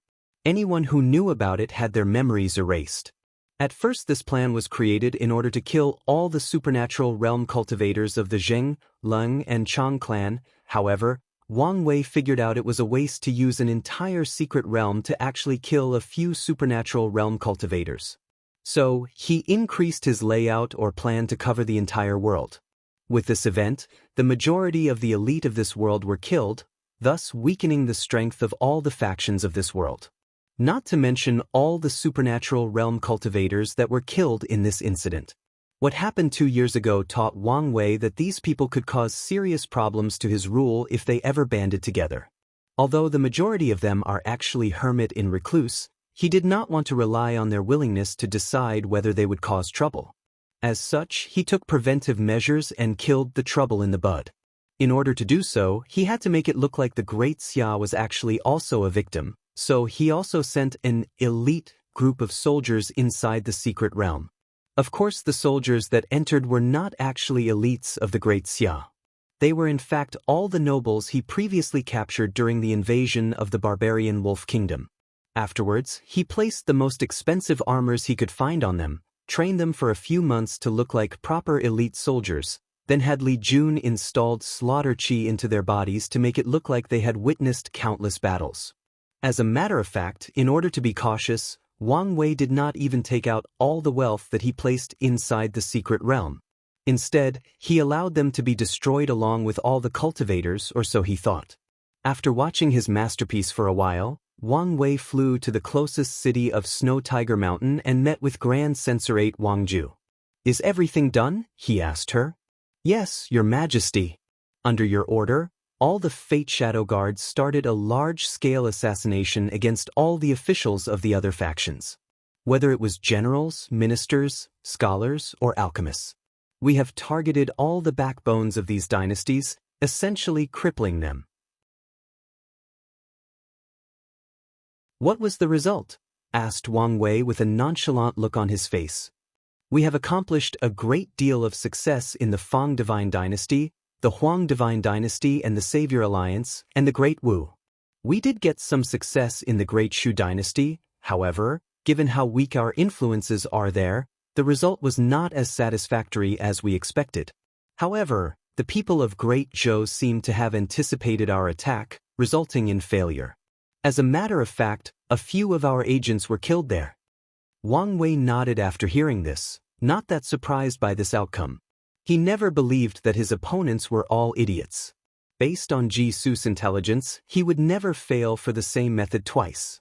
Furthermore, today, when he saw that the Great Zhou had given the majority of their spots to the Great Wu people, he figured out that his plan might have been noticed by him. However, he did not care about this. Even if Ji Su exposed his game, he had many other ways to lure the people of the world into the secret realm. And if all of that failed, he would still be satisfied with getting rid of the noble alliance from his own dynasty. "Anything else to report?" asked Wang Wei. "Yes, Patriarch Xing Yong has asked to meet with you after being arrested. Do you want to talk to him?" "No need, just execute him with all the other patriarchs. Also, leave no one alive in their clans," responded Wang Wei by waving his hand. After finishing the meeting, Wang Wei flew towards Snow Tiger Mountain again. However, by this time, the majority of people had long run away. Wang Wei waved his hand and countless arrays were activated, isolating the chaotic space currents or energy that still existed after the explosion. Then his eyes lit up. Another reason that he chose this method of killing all the elites of the world was actually to create an environment for him to refine his fleshly body. Over the years, Wang Wei has spent a lot of time practicing the ancient desolate body refining scripture and refining his bones. However, the process has been quite slow. So, after discovering the secret realm, he thought about using the power of chaotic space to further refine his fleshly body. So, after activating the formations to prevent other people from entering the area, he started to refine his fleshly body with the power of chaotic space. Of course, Wang Wei only dared to do such a thing because the level of space in this small thousand world was quite weak. Otherwise, he would be ripped to shreds if he ever tried something like this back home, especially with his current realm. A few kilometers away from Snow Tiger Mountain, a man with a hood covering his face was standing on top of a demonic beast. This demonic beast was actually a Tier 4 one given the aura he exudes. The man finished reading a talisman, then looked in the direction of Snow Tiger Mountain, then he muttered, "Killing all the elites of the world in order to pave the way for your future conquest? This Wang Wei is not as simple as the elders said. However, this also works in my favor." The hooded man sighed and motioned for the demonic beast to move. Then, the bird-looking demonic beast turned invisible. No, it just blended into the surroundings. An act which also made this hooded man invisible. Then, they left in one direction. However, the man still muttered to himself before departing, "Unfortunately, my plans are not completely ready yet." Meanwhile, in the Great Zhou military barracks, Ji Song was reading information while fuming. As he breathes out loud, a powerful gas can be seen coming out of his nose. Veins could be seen popping out of his forehead. Then he crushed the talisman in his hand. Immediately afterwards, a terrible bloodlust could be seen in his eyes. All the generals in the meeting room placed their heads down and dared not look him in the eyes. The reason that Ji Song was so furious was that he almost fell for the same trap twice, and by the same person too. If his big brother did not stop him, heaven knows what would have happened to him if he entered that secret realm. The more Ji Song thought about this, the more angry he became. Suddenly, the seats under him started melting as lava started falling out of his body. "Little Song, control yourself," yelled Ji Su, an act which eventually calmed down Ji Song a little bit. He ignored the melted chair underneath him, then took many deep breaths before completely calming himself down. He looked at his big brother and asked, "What do we do from now on?" "Luckily, I had anticipated this outcome, so our losses are actually negligible," responded Ji Su. The people he sent to the secret realm were nothing but prisoners of war that he secretly controlled through poisons. The only exception being the commander. However, Xianxia was sent there fully aware that he might not return alive. Fortunately, it seemed that he managed to escape the pursuit of the Fate Shadow Guards. Now that all the elite soldiers of the Great Wu Dynasty have been killed, this is the perfect time for us to quickly capture all their remaining territory. Ji Song nodded in agreement before starting the war again. This time, the Great Zhou Dynasty was even more fierce. In order to rapidly move their troops, Ji Su used a large number of demonic beasts. These demonic beasts traveled day and night without rest. Once they reach their limits, Ji Su will place them inside his space ring, which was very large and capable of holding living beings, and replace them with new demonic beasts. In that way, the transportation system of the Great Zhou Dynasty can reach at least 70% of the Great Xia that used constructs or puppets. Of course, the Great Zhou was not the only dynasty that was rushing to conquer more land. After the secret real incident, Li Jun also started a fierce attack against the Fang Divine Dynasty.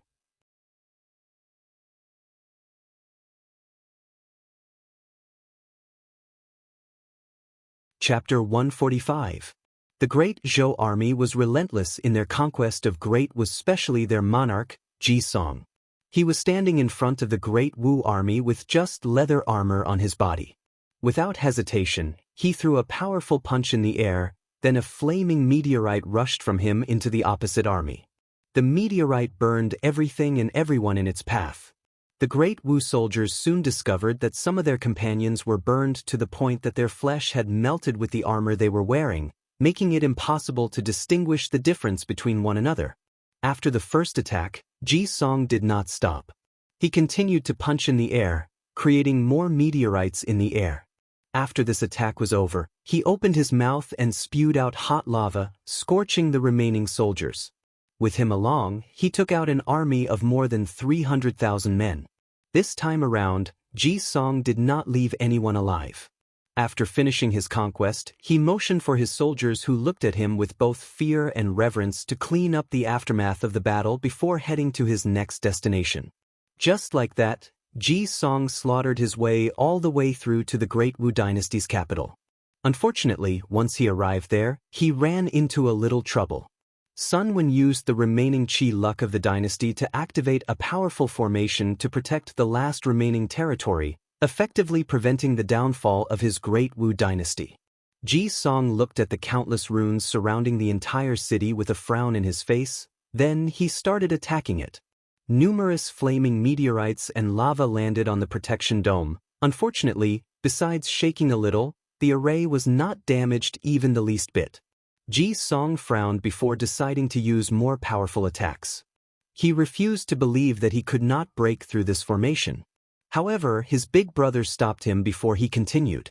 Then, Ji Su reminded him that he could also use his dynasty's Qi luck to fight against this formation.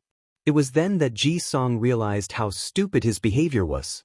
So, he took out his conferred god list and imperial seal to mobilize the Qi dragon of the Great Zhou dynasty. A golden dragon suddenly appeared on top of the Great Wu dynasty's capital. This dragon had the words Wu inscribed on its forehead.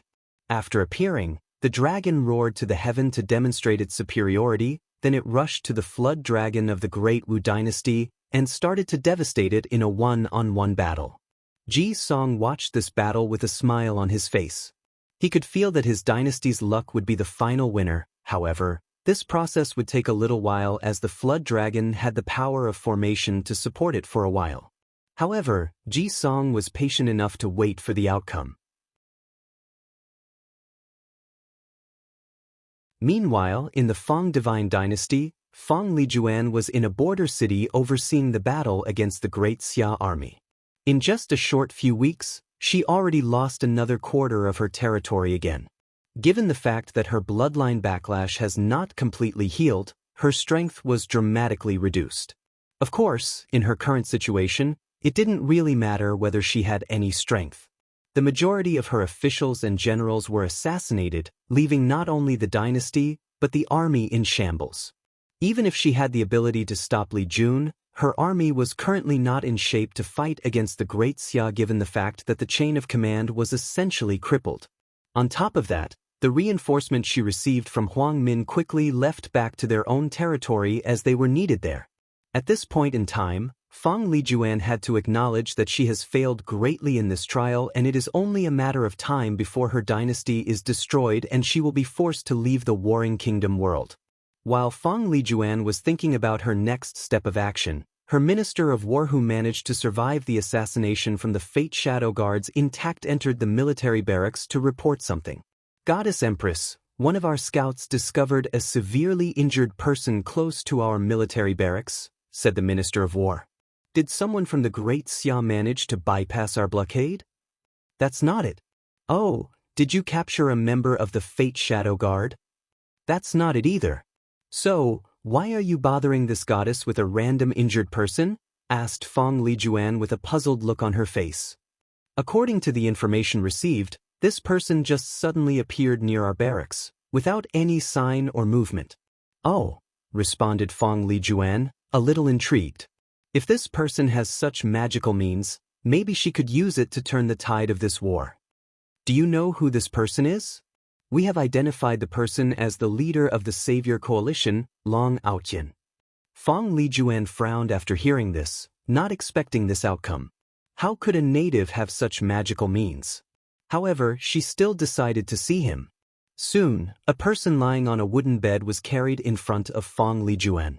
He has countless scars all over his body.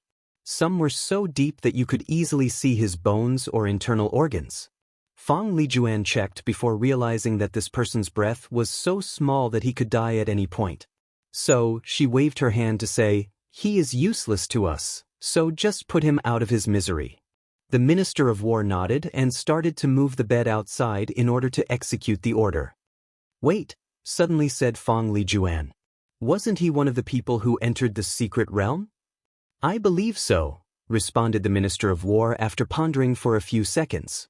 She had received detailed news of Long Aotian's action due to the fact that he was the only king to enter the secret realm personally. So, how did he survive the explosion? Asked Fang Lijuan. A question that also baffled the Minister of War. After pondering for a while, Feng Lijuan continued, "Seal his cultivation and give him a pill that is strong enough for him to wake up, but not enough for him to completely heal. Also, send me all the information we have collected on this Long Outyin." A few minutes later, Feng Lijuan was reading all the information her dynasty had about Long Outyin. From his origin in a small family, to his sudden rise in cultivation, to his encounter with the princess of a fallen dynasty, and his fight for hegemony with all the Heaven Chosens, especially Huang Min. She was instantly shocked by how ridiculous some of the things that happened to Long Outyin were. For a brief moment, she thought that their spy agency had made a mistake and handed her a story about a mythical character written by scholars to entertain the masses. Suddenly, Feng Lijuan remembered a piece of information she had read long ago in her family's archive, so she muttered, "Son of Destiny?" This Long Outyin met all the requirements of the Son of Destiny that her clan recorded about. Thinking about this, a bold plan suddenly emerged in her mind. If she can succeed, then her trial will not fail. On the contrary, the benefit she would receive might even bring her a few surprises. Great Wu Dynasty, Imperial Palace. Sun Wen was sitting in his dragon throne with a look of despair. The entire room was destroyed due to his anger. At this point of time, he knew that he had failed. Unlike other Heaven Chosen that would be given a second chance even if they failed this trial, Sun Wen knew that he was not one of them. He had many other brothers and sisters, so he was lucky to be able to be the one chosen to attend this trial. With this failure, his status in the Great Wu Imperial Dynasty would be in great danger and his cunning siblings would not hesitate to remove him from his status of Crown Prince. Additionally, he also knew that the Great Wu Imperial Dynasty were not so keen to participate in this generation's Heaven Will battle as they knew that a truly powerful Great Emperor will be born in this glorious age. Due to the fact that they are used to using their wisdom to fight, the Great Wu Imperial Dynasty knew that this era full of heaven-defying and powerful geniuses was not in favor of their style of doing things. Even so, they try to use this trial to see if there is still a slime chance for them. However, now, it seemed that they were right. With this failure, Sun Wen knew that his path of emperor was over. "Why don't you have a last battle with Jisong? Even if you lose, you have to lose with pride and glory," suddenly said Sun Jiaolong to his big brother. However, Sun Wen just scoffed at him before slowly standing up and looking through the window in the throne room. He looked at the panicked people of the capital, looked at the people who took advantage of this situation to rape, loot, and kill. Without much change in his face, he said, "What can pride and glory do? Can they magically allow me to save this dynasty?" The room immediately became quiet after Sun Wen said this. A sullen and desolate atmosphere enveloped the entire room. After a few seconds, Sun Wen only heard a deep sigh before feeling something piercing his heart from the back. He instantly threw out a mouthful of blood while holding the sharp edge of the object from the front. While staggering to keep his balance, he slowly turned his head to see his younger brother, Sun Jiaolong, with tears in his eyes stabbing him from the back with a rusty sword. With a visible shock in his face, he stuttered, "How could you?"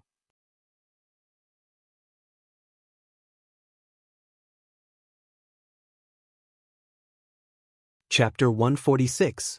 Sun Wen could not believe that he would be betrayed, let alone by his younger brother, Sun Jiaolong.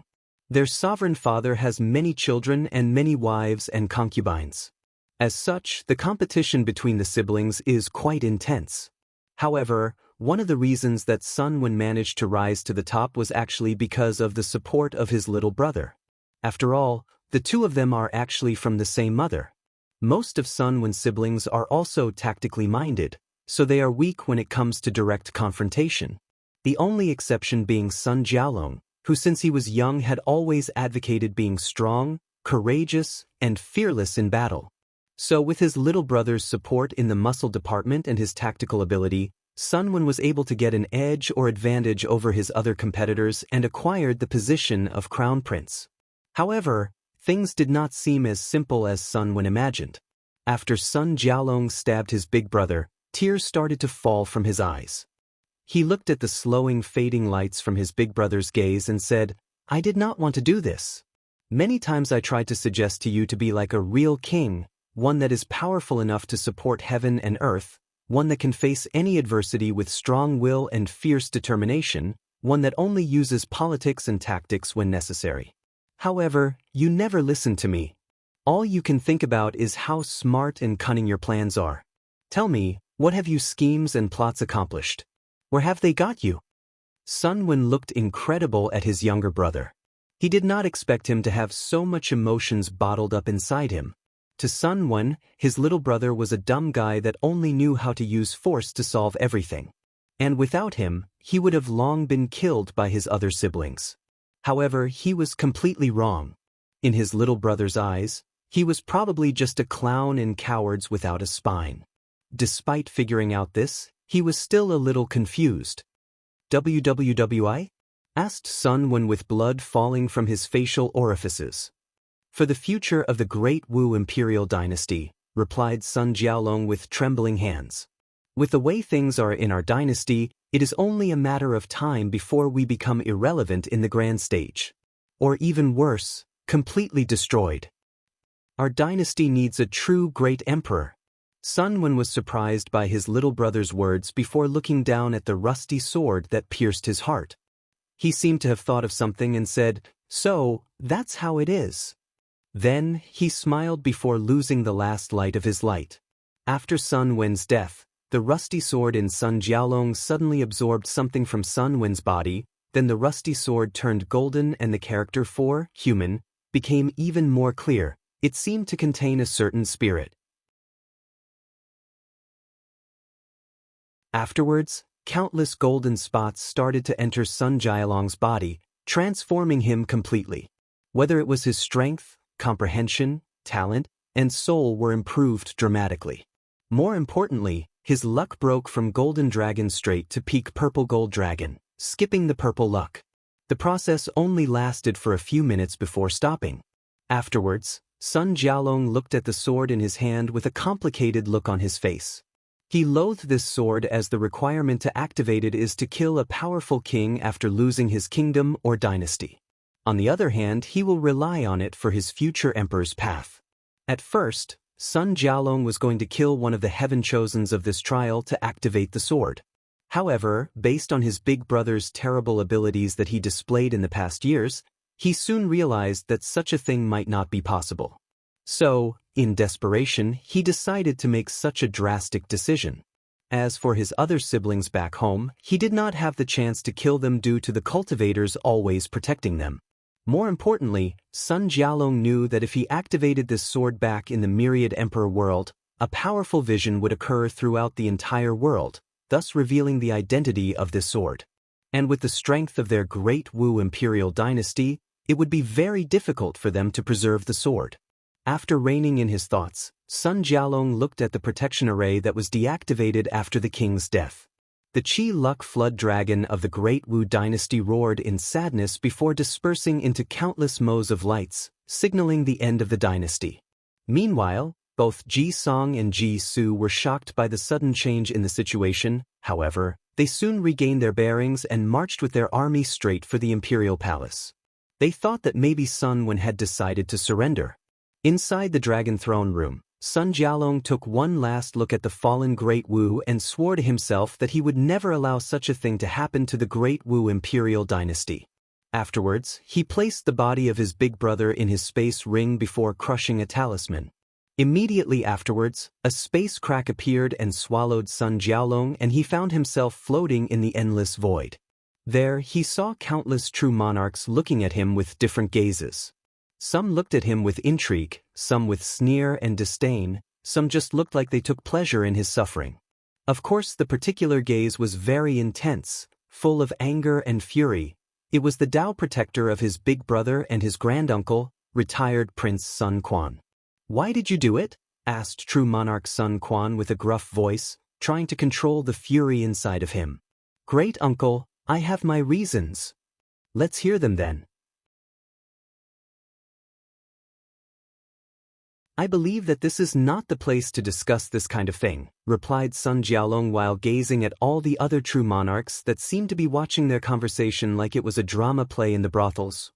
Sun Quan took a deep breath to calm himself down, before taking out a token to activate a teleportation. As this world was discovered by their Great Wu Imperial Dynasty, they have placed an array to connect it to the Myriad Emperor place.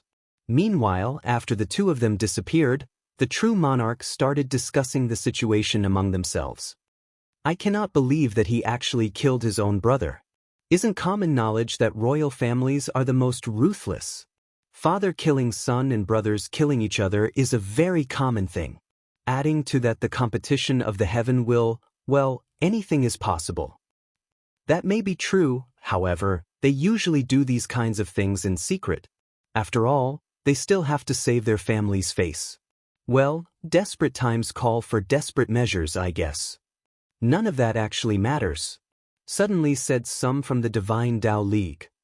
Can anyone identify the sword he used? No one answered the question for a while before someone said, could it be that sword? Unlikely, that sword has been lost for countless eras. In fact, many people believed that this sword never existed in the first place, or disappeared with its owner. In any case, this generation of Heaven Will battle just got more interesting with another variable added to it. Many people had a pensive look on their face after hearing this. To be precise, they had a frown on their faces. If this sword is what they think it is, things will become more difficult for their Heaven Chosen.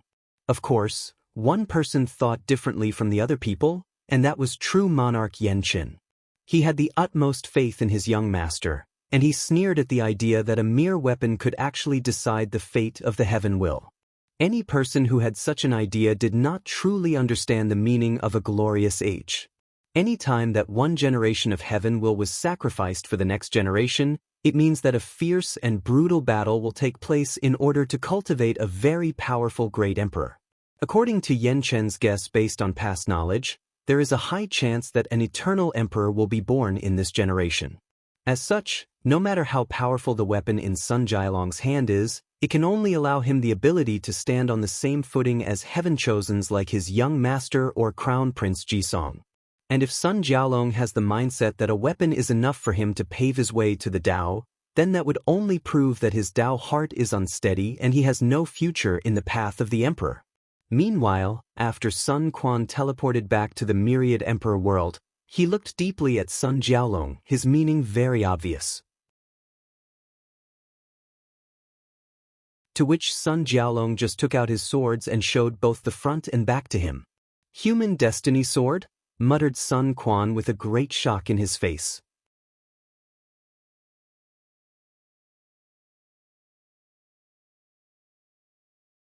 Chapter 147. True Monarch Sun Quan stared at the sword in Sun Jialong's hand with an intense excitement, surprise, and hope, especially after he explained that it was actually the human destiny sword. As the name suggests, this sword holds the destiny, fortune, or luck of the entire human race of the Myriad Emperor world. It was created by the human emperor back in ancient times as the luck condensation weapon of the Great Qin Imperial Dynasty. Anyone who holds it is the rightful heir of the Great Qin Imperial Dynasty and has the right to recreate or re-establish the Great Qin Imperial Dynasty. Of course, no cultivators in current time will acknowledge this so-called heir, as no one would want some random person becoming their leader just because a sword said so. In fact, there are many other benefits that Sun Jialong will have access to as the holder of the human destiny sword.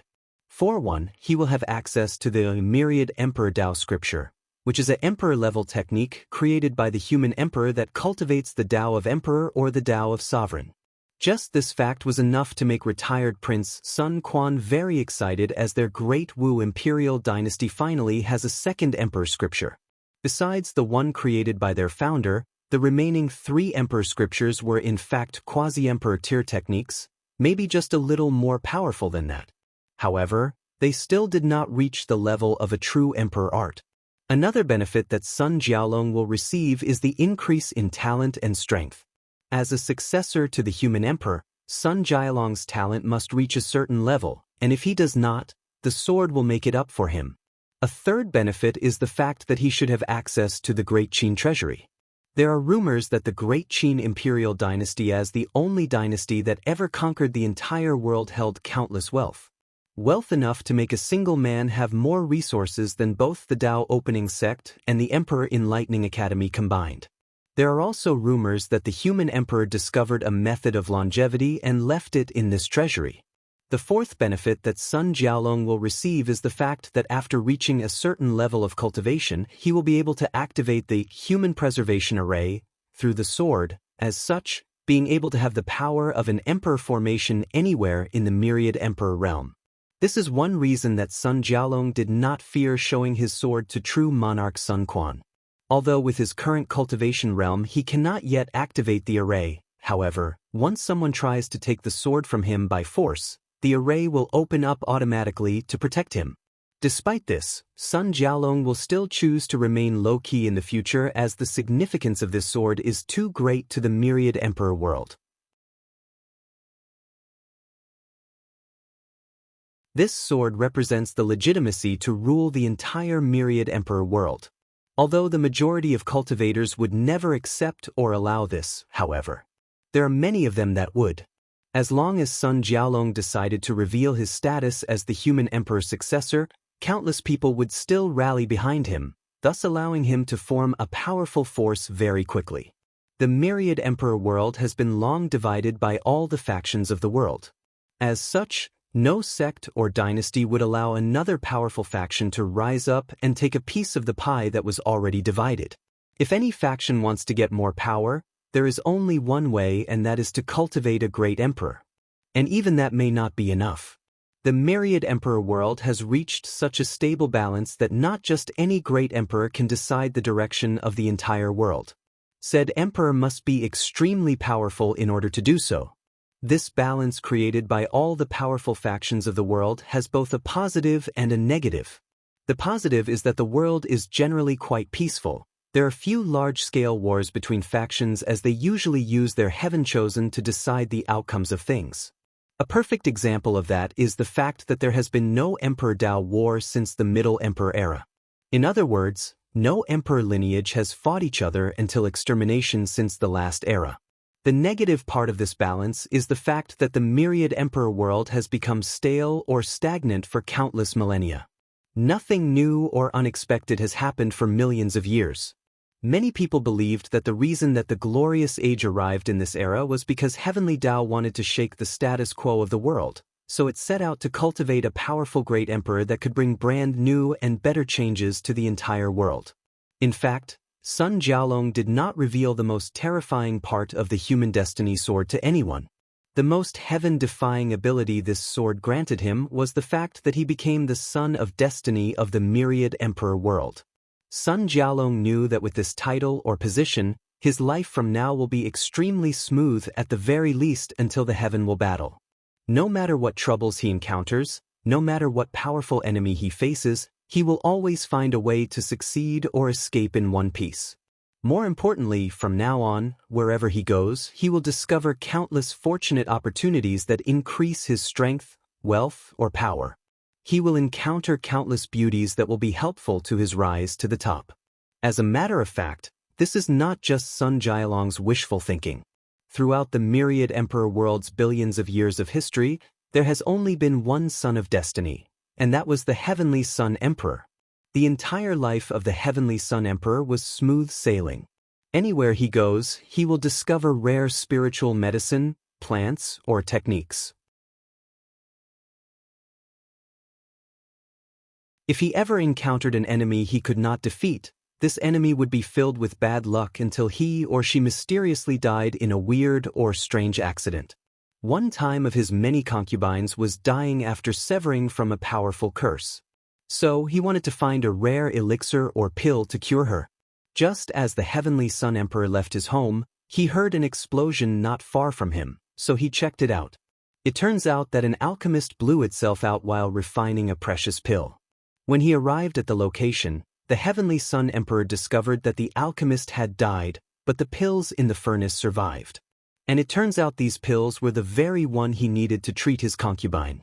So, with a smile on his face, he immediately returned home, happy that he did not have to travel far. The worst thing is that this was not the most absurd thing that happened to the Heavenly Sun Emperor. During his Generation Heaven Will battle, He did not have to fight for even a second. A few minutes after arriving at the site of the battle, the Heaven Will appeared in front of the Heavenly Sun Emperor, who was inside a man-made cave deep in the mountain. Without any effort, he took the Heaven Will, proved the Tao, and became a great emperor.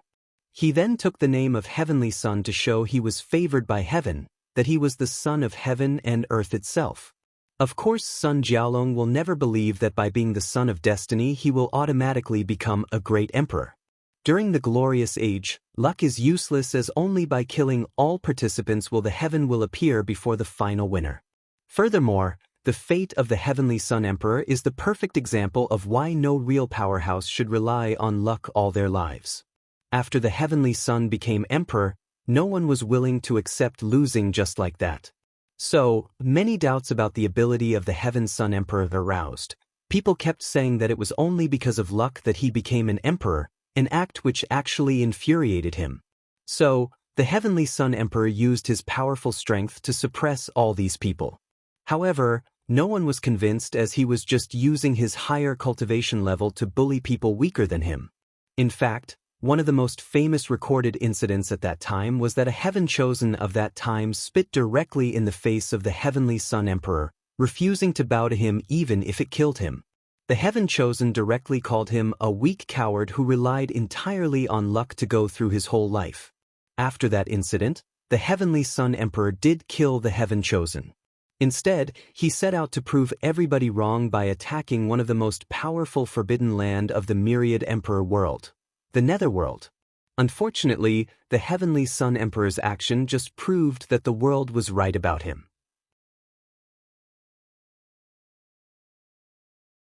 After entering the Netherworld, he never came out again, showing that even the Son of Destiny cannot rely on its heaven-defying luck for everything. Meanwhile, after checking the sword from Sun Jialong's hand, retired Prince Sun Quan immediately returned to the Great Wu Imperial Dynasty to discuss future plans with the sovereign and retired elders. Back to the trial, in the Feng Divine Dynasty, Long Outyen woke up after a few days in a coma. He looked around with difficulty before saying with a tired voice, "Where am I? Wait, I'm still alive." "You are indeed alive, thanks to your luck and this goddess' help," said a sweet and enchanting voice.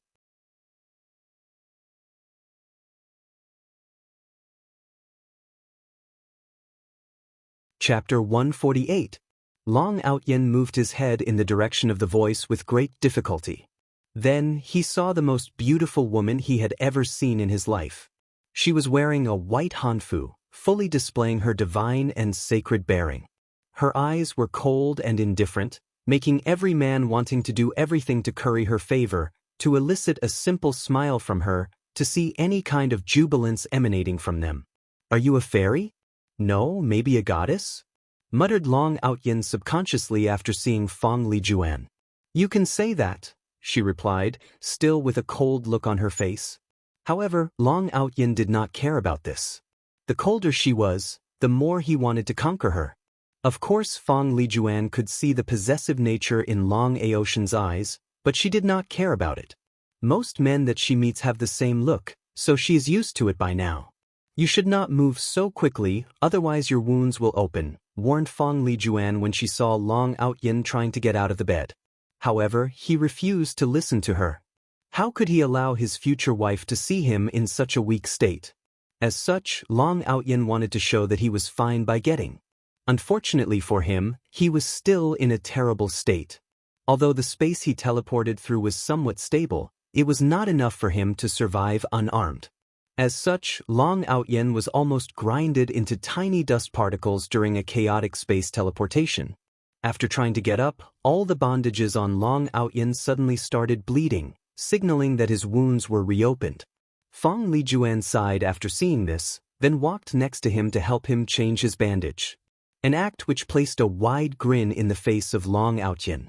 However, Feng Lijuan did not say anything during the entire process. Afterwards, Long Outyen finally listened to her warning and rested properly instead of moving. Meanwhile, Feng Lijuan was sitting in her room looking at the bandages that she had just finished wrapping. Worthy of a son of destiny. Only a few seconds after meeting him, my IQ seemed to have been lowered. When would I, Fong Lijuan, help a man change his bandage? After saying this, a ruthless look appeared in her eyes, then she smiled cunningly. In the next few days, Fong Lijuan accompanied Long Outyin during his recovery. As such, the two got to know each other pretty well. Although Long Outyin was a little shocked when he discovered that she was an extraterrestrial demon, he convinced himself that only a person with such a background can be so beautiful and worthy of him, a future great emperor. Unfortunately, his recovery was going very slow. One day while conversing, Fong Lijuan suddenly sighed and said, "If only this goddess had a purple leaf cinnamon, your injuries could be healed in just a few days." "What's that?" "Oh, it's a very rare and precious herb used for healing. Unfortunately, I did not bring any with me from my world." Long Outyin frowned for a while before asking, "Can you describe this herb?" Fong Lijuan had a puzzled look on her face due to Long Aoshan's words, but she did not pay much attention to it before describing the purple leaf cinnamon. However, to the surprise of Fong Lijuan, Long Outyin took out a strange herb from his space ring and handed it to her. She looked at the spiritual herb, then at him for a few times before holding Long Aoshan's hand in excitement. "That's the purple leaf cinnamon? How come you have such a thing? With this medicine, your injuries can heal very quickly," said Fong Lijuan with a smile on her face. However, immediately afterwards, she realized how bold and audacious her behavior was, so she coughed in embarrassment, then removed her hand from his while blushing red. Meanwhile, Long Outyin was simply lost in Fong Lijuan's smile. To him, her smile was more exuberant than the brightest of suns, more beautiful than the most perfect of flowers created by heaven and earth, and more ethereal than a fairy dancing under the moonlight. Not to mention the smoothness and suppleness of her hands. For a brief moment, he felt that he was holding the entire world, and for these short seconds, nothing else in the vast universe truly mattered.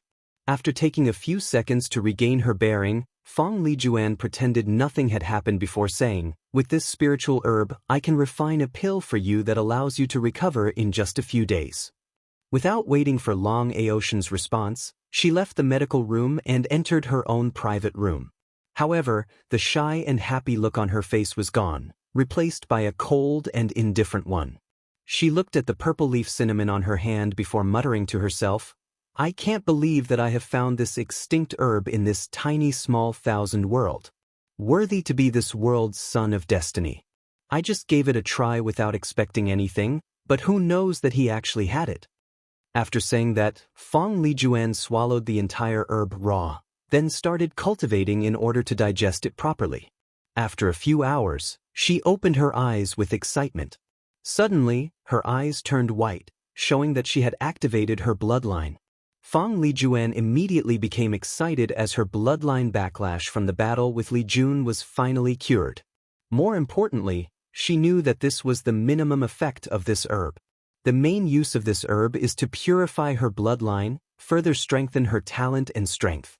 This kind of herb has long been extinct in the myriad emperor world. The ancestors did not deceive me when they say that the endless void is full of miracles. Each world, no matter how small, has their own unique trait or characteristic, muttered Fong Lijuan. Then, she looked in the direction of the medical room with a smile on her face before continuing her cultivation. 3 days later, Fong Lijuan came to see Long Outyin again.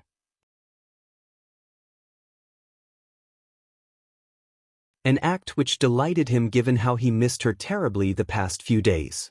He noticed how Fong Lijuan was more vigorous and lively than before, so he thought that she was happy about the fact that he was going to recuperate as soon as possible. Meanwhile, Fong Lijuan handed Long Outyin one of her remaining middle-grade earth pill that she brought to this trial with her.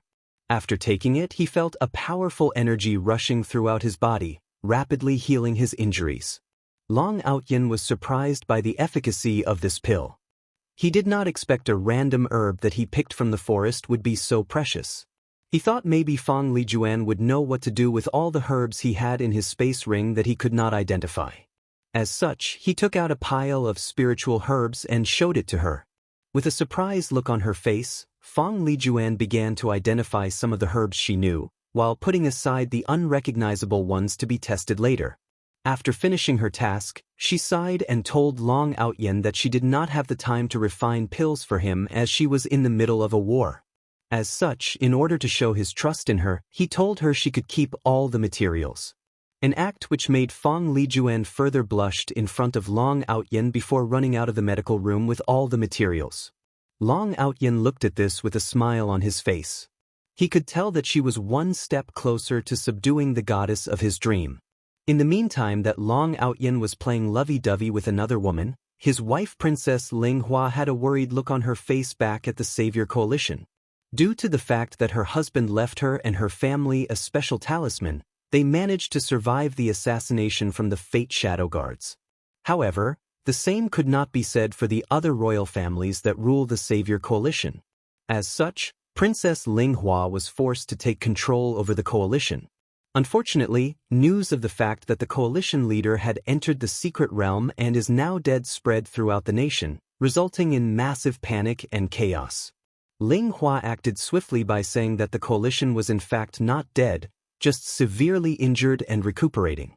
This act somehow calmed down the people a little. However, before she could breathe a sigh of relief, a bigger problem occurred. The monarch of Huang Divine Dynasty started attacking their territory instead of focusing on rebuilding. Ling Hua thought that just because Huang Min had also lost the majority of his elite soldiers and officials, he would take some time to recover, but she was wrong. On the contrary, Huang Min became more vicious and cutthroat. He recruited countless ordinary people into his army and sent them to battle with little to no training. He seemed determined to use a large number of casualties in order to quickly conquer as much territory as possible. In just a few weeks, more than 5 million people have been killed, with more than 70% coming from the Huang Divine Dynasty.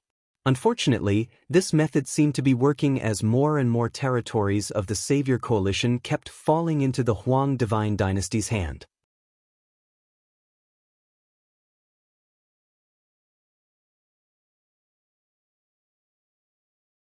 Chapter 149. On the border of the Huang Divine Dynasty and the Savior Coalition, Huang Min was having a meeting with the few capable generals left. He had an ugly look on his face, while the other people in the room had their heads down while trembling. In the entire room, only one person did not have his head down. Instead he looked directly in Huang Min's eyes and said without a hint of fear, "Your Majesty, we have lost too much of our people. We cannot continue to sacrifice so many of our people." "Are you the monarch of this dynasty, or am I?" responded Huang Min with a face full of killing intent in his eyes. "Of course it is your Majesty who rules this land. However, I stand by my decision. If things keep going on like this, it is only a matter of time before our territory becomes unstable, resulting in countless rebellions all over." "It doesn't matter," replied Huang Min with ruthless eyes. "As long as I conquer the territory of the Savior Coalition as soon as possible. So, go execute my orders and recruit more people into the army." The minister who previously spoke sighed after hearing this, then bowed before saying, "In that case, Your Majesty, I refuse to listen to this order." After hearing this, Huang Min instantly appeared in front of this minister and held him in the air by the throat. "What did you say?" "I'm sorry, Your Majesty, but I refuse to let the blood of countless ordinary people be stained in my hands." "Do you want to die? Do you want all 9 generations of your family to follow you into samsara?" "If the king wants the minister to die, then the minister has to die," replied the suffocating minister. However, despite Huang Min's threat, he had both a calm look in his face and a strong determination. However, his look greatly angered Huang Min as it reminded him of people who defied him, people who dare to disregard his noble and divine bloodline. So, with a burst of anger, he used all of his origin chi to directly pinch this minister's head like an exploding balloon. As a result, blood and brain matter scattered everywhere in the meeting room. All the other officials looked at their clothes drenched in the blood of their comrade, and a look of fear appeared in their eyes. The realization that the same fate could happen to them and their families at any given moment brought extreme dread to all of them in the room. So, they lowered their heads even more. Meanwhile, Huang Min could feel the intense fear emanating from his officials. He licked his lips with intense pleasure as he enjoyed placing the fear of God to these natives, making them realize that compared to them, he was truly a god that can determine life and death. He looked down at them before saying, "Any of you still want to disobey this emperor's order?" No one answered him as the room instantly became quiet. Even the sound of breathing could not be heard. So, Huang Min nodded in satisfaction.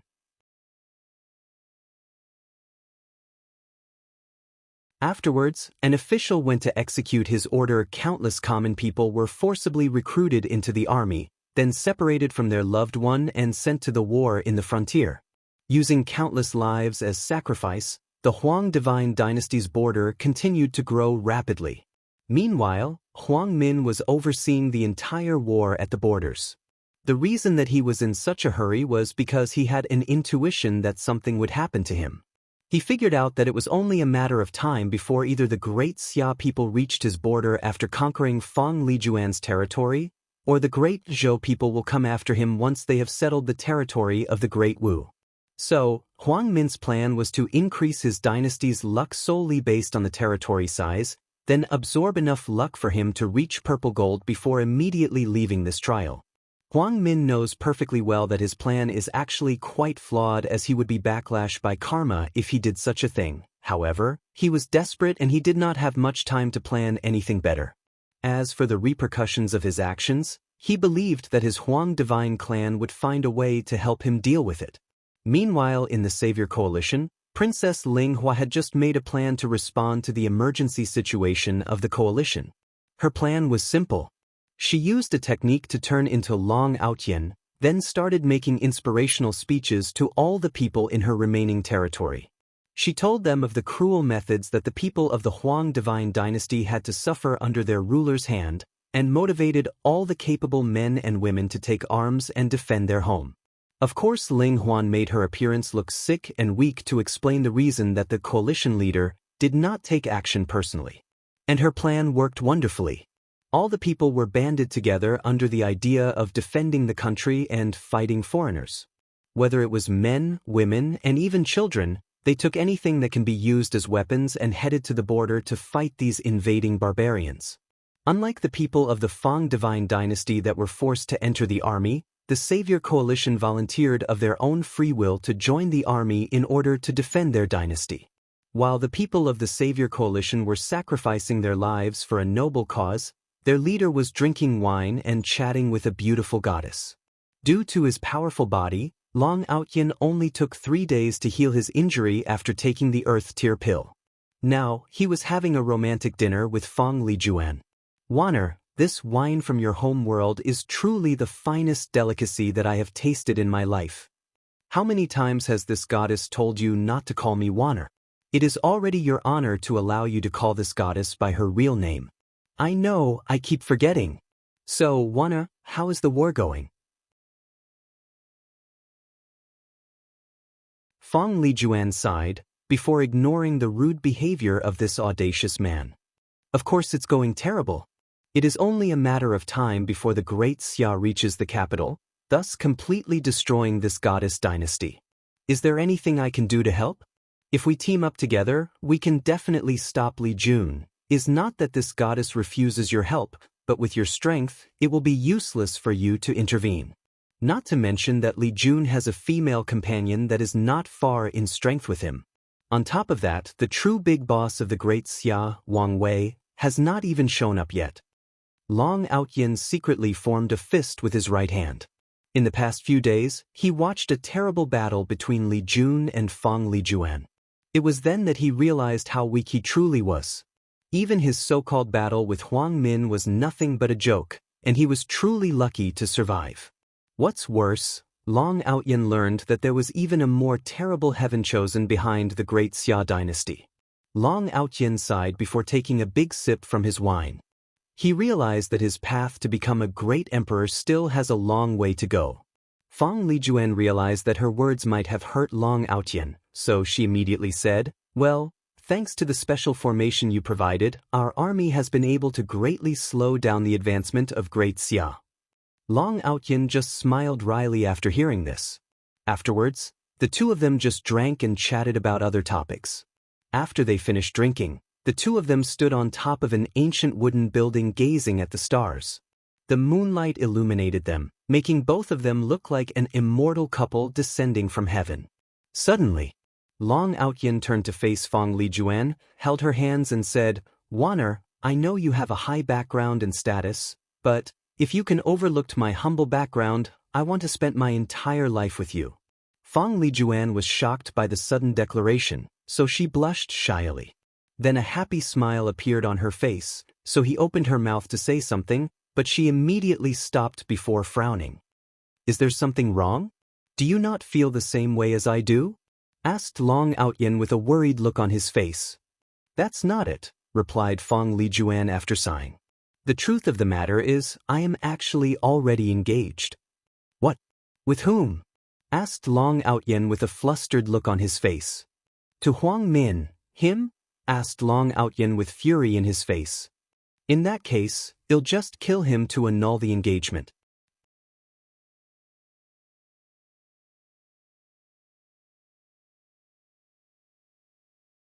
Chapter 150.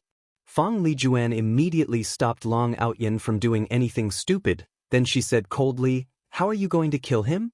With your feeble strength?" Long Outyin gritted his teeth to calm himself down, then he started walking back and forth thinking about this situation. He was ready for Fong Lijuan to reject him, but he believed it was because she feared that her powerful family would not allow their union. As such, Long Outyin was prepared to show his worth to her family. And if that did not work, wait until his strength is enough to use force to suppress her family until they allow them to be together. But now, things seem a little complicated. After a few seconds, Long Outyin looked at Fong Lijuan and asked, "How come you are engaged to him? Do you have any feelings for that guy?" "Do not insult this goddess. How could I have any feelings for such a disgusting person?" replied Fong Lijuan with a look of disdain on her face. Words that were very comforting to Long Outyin. "As for the reason we are engaged, it is because of our divine clan." "Divine clan?" "How so?" "His Huang clan and my Fong clan are the two most powerful clans of the Divine Dao League, with each of us being the only clans with two great emperors. As such, for countless generations, when two heaven-chosens or divine child appeared in these clans, the two families will betroth them to each other in an attempt to either support one another for the heaven will throne, or to cultivate a next generation with a very pure and powerful bloodline. As it turns out, in this generation, this goddess and Huang Min are the divine child of our clans, so we were betrothed ever since we were born." Long Outyin looked pensive after hearing this. "How does your clan decide the status of Dao child?" Fong Lijuan was a little surprised by this sudden question, and she could guess Long Aoshan's thought, but she just shook her head and replied, "Our bloodlines were tested after we were born to determine our positions as divine child." "Bloodline this, bloodline that, everything is about bloodline," said Long Outyin with a raised tone, almost screaming. "I have heard that the other heaven-chosen do not have bloodlines. Couldn't your family just accept a talented person without bloodlines?" Fong Lijuan just sighed after hearing this and said with a lowered head, "Our family has been preaching the concept of bloodline superiority for millions of years. Do you think that they would just change their mind just because of your words?" Long Aoshan's face became ugly after hearing this. Although he knew that these powerful and ancient clans had strict rules, he did not expect that they reached the point of being dogmatic. "In the end, I still have to kill this Huang Min," replied Long Outyin with a ferocious look on his face. This time, however, Fong Lijuan did not say anything. Nonetheless, Long Outyin soon reigned in his anger. He also acknowledged the fact that his goddess was right. He was in no way a match for Huang Min, at least for now. Long Outyin has seen the battle between Li Jun and Fong Lijuan, and he knew how powerful she actually was. And according to her, this Huang Min is not too far off from her strength. On top of that, Long Outyin knew that his injuries were not completely healed. At best, he could only use about 70 to 80% of his strength. After thinking about it for a few seconds, an idea suddenly appeared in Long Aoshan's mind, so he said excitedly, "Since I do not have the strength to kill him personally, I can still use poison." "Poison?" asked Fong Lijuan with a look of shock and doubt from her face. before saying, "What gave such a strange idea? Since there are rare herbs that can heal my injuries so quickly, then there must be poison herbs powerful enough to kill Huang Min." However, Fang Lijuan quickly shook her head before saying, "Not to mention that with Huang Min's powerful cultivation, there are only a few herbs that are effective on him. How are you going to get him to take the poison?" "So, you are saying it is possible?" "Technically speaking, yes. However, the herb used has to be very powerful, specific and rare. You just have to tell me what kind of herb is needed," replied Long Outyen with a confident smile on his face. "As for how to make Huang Min take the poison, I have my method." Fang Lijuan still had a puzzled look on her face. However, she did not want to extinguish Long Aoshan's excitement, so she described the herbs that are strong enough to kill someone like Huang Min. After checking his space ring, Long Outyen discovered that he did not have any of these herbs. However, he was not discouraged. As a man chosen by heaven, all he needed to do was search, and he would find what he desired. As such, he instantly caught Fang Lijuan by surprise and kissed her in the cheek, before running out in a direction, leaving only a blushing goddess and Long Aoshan's last words, "Wait for me, Wanner. When I come back, I promise that the bastard Huang Min will be more than dead." A few minutes after Long Aoshan's departure, Fang Lijuan's blushing instantly turned cold and indifferent. She took out silk handkerchief and wiped out her face with disgust, then she muttered to herself, "It seemed that the spiritual suggestion wine worked better than anticipated. I thought I would have to spend a lot more time hinting at him about the use of poison." After saying that, Fang Lijuan left the roof and returned to her room, waiting for the outcomes of things. Meanwhile, Long Outyen rushed to the nearest forest near him and started searching for the herb he needed. However, even after searching for a week, Long Outyen did not find anything, so he became a little discouraged. Just as he was about to give up his search and headed out to a different place, suddenly a powerful flying demonic attacked him. Long Outyen immediately fought back. However, he soon realized that this demonic beast was in fact a Tier 4 demonic beast. So, he immediately ran away. With his injured body, it would be suicidal to fight with it. However, the demonic beast had different thoughts. It kept chasing Long Outyen and attacking him.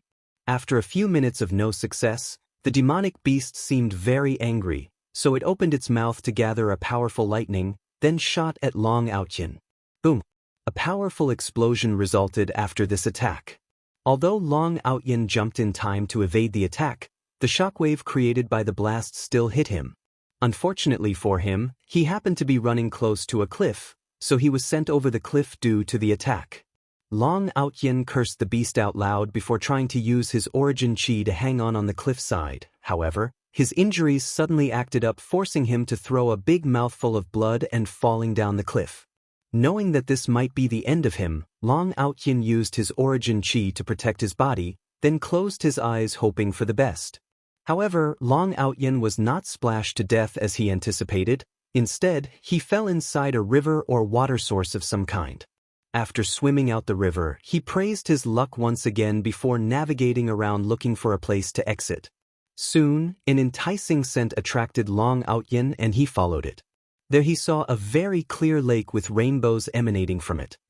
He swallowed his saliva as a sudden thirst suddenly overcame him. Without hesitation, he drank a few mouthfuls of the clear water. Immediately afterwards, Long Outyen felt a very mysterious aura traveling all around his body, healing him of all his injuries including the hidden ones that he suffered from the past. Long Outyen groaned in pleasure for a few minutes before getting back to his senses. He looked around to check whether anyone heard the sound he previously made before sighing in relief. Then he checked his body thoroughly. To his surprise, not only were all his injuries healed, but even his strength had greatly increased. Most noticeably was his fleshly body. After going through and surviving the power of chaotic space, his fleshly body seemed to have dramatically strengthened. This further increased his stamina and defensive ability. After smiling for a while, Long Outyen looked around him before noticing a strange thing floating in the middle of the pond he just drank from.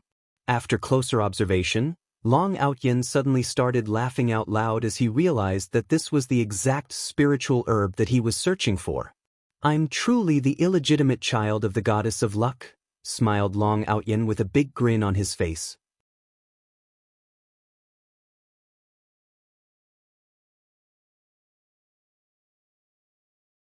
Chapter 151. After coughing for a few minutes without stopping, Long Outyin proceeded to carefully remove the spiritual herb known Blood Yang Peony based on the method described by Feng Lijuan.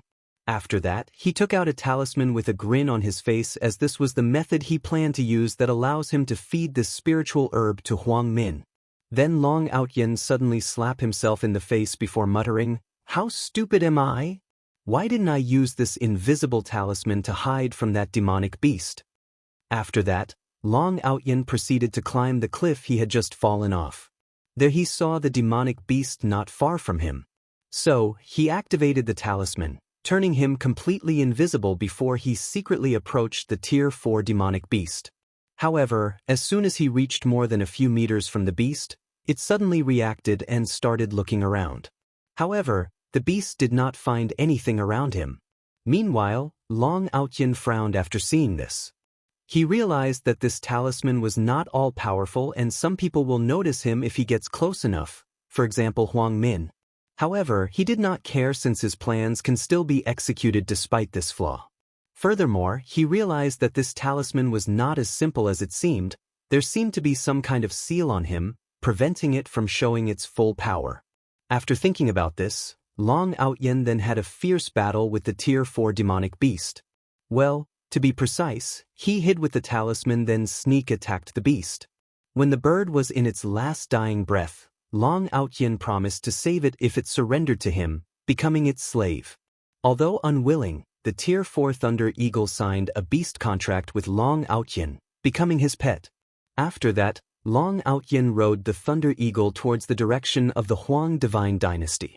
It took him a while to learn about the current situation, which made him even more furious towards Huang Min, especially when he learned that his savior coalition was actually on the verge of destruction.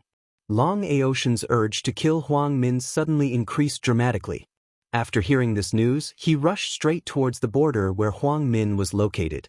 With the use of the invisible talisman, he secretly infiltrated the barracks. Of course, Long Outyin learned his lesson and did not rush to confront Huang Min, nor did he meet with any powerful cultivator. He spent a few days observing all of Huang Min to determine his daily routine. Then he found the perfect opportunity. One night, Huang Min was drinking wine with one of his favorite concubines in his hand. He was in a very good mood as he will soon conquer the territories of the Savior Coalition, so he decided to reward himself. With one inside her blouse, he held his wine cup on the other. Once he finished a serving, his concubine would immediately refill the cup again for him.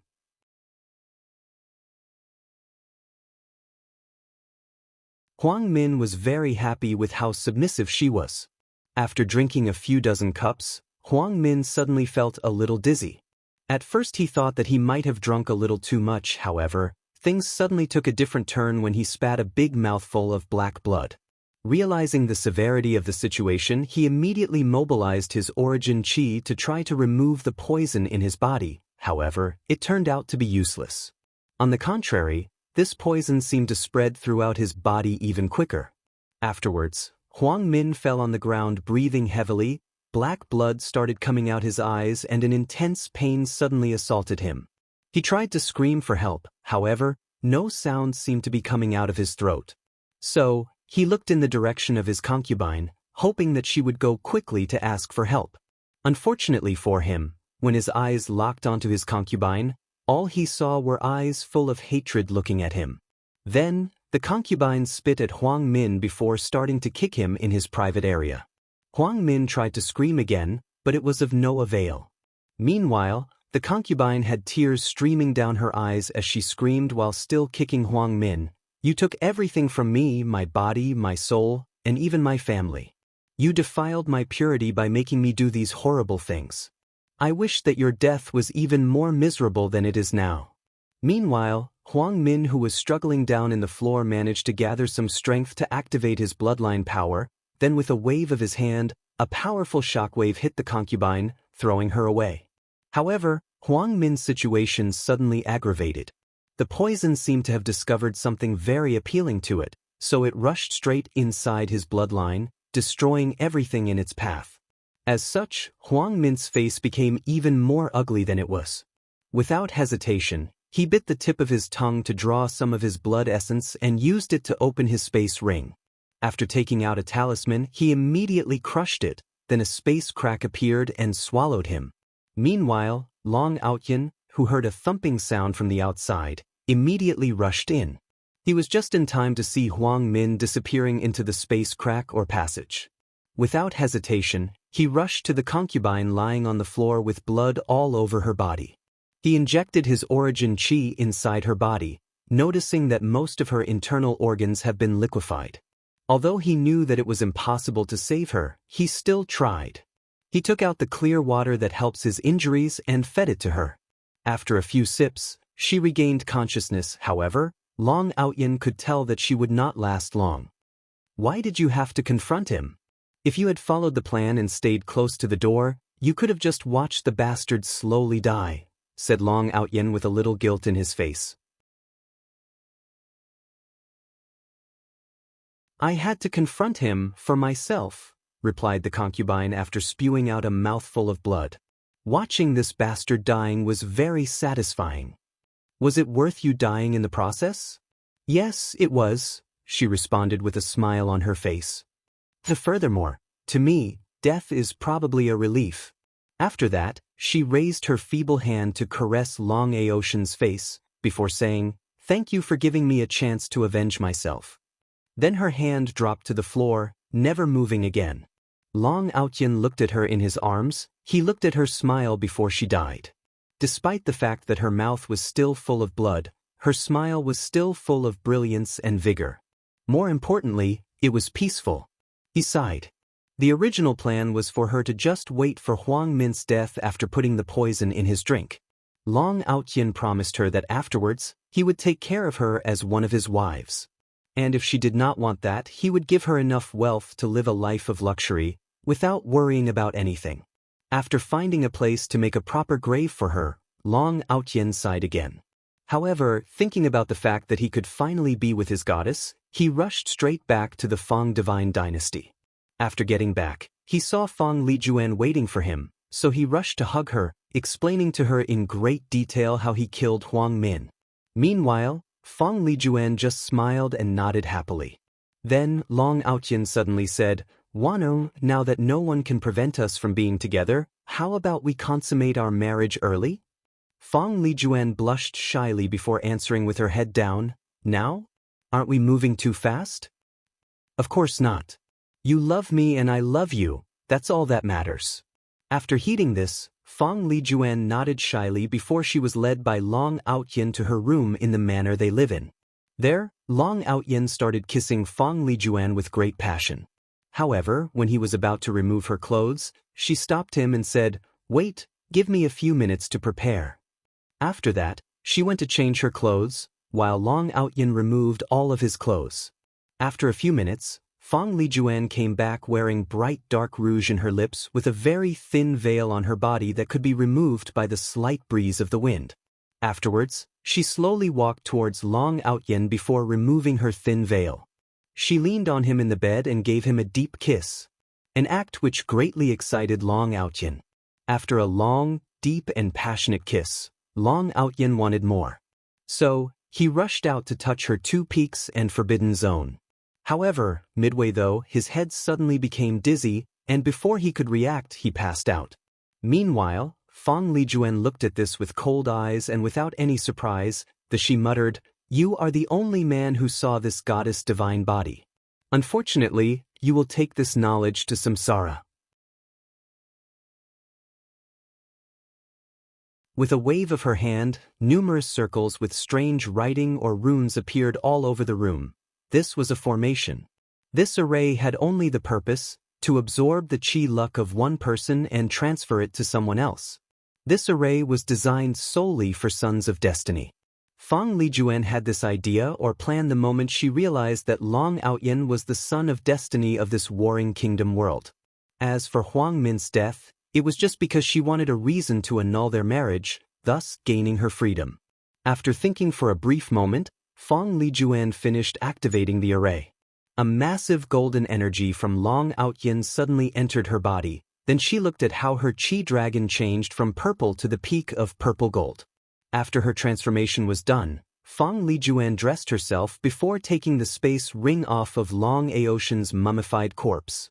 Since he was already dead, Long Aotian's connection to the ring was cut off, so Fong Lijuan easily managed to browse through it. In there she found many strange and rare things, but one thing in particular caught her attention. It was a talisman. After checking it out, she muttered, "Is that the—" However, before she could say anything, her Minister of War barged into the room bringing terrible news.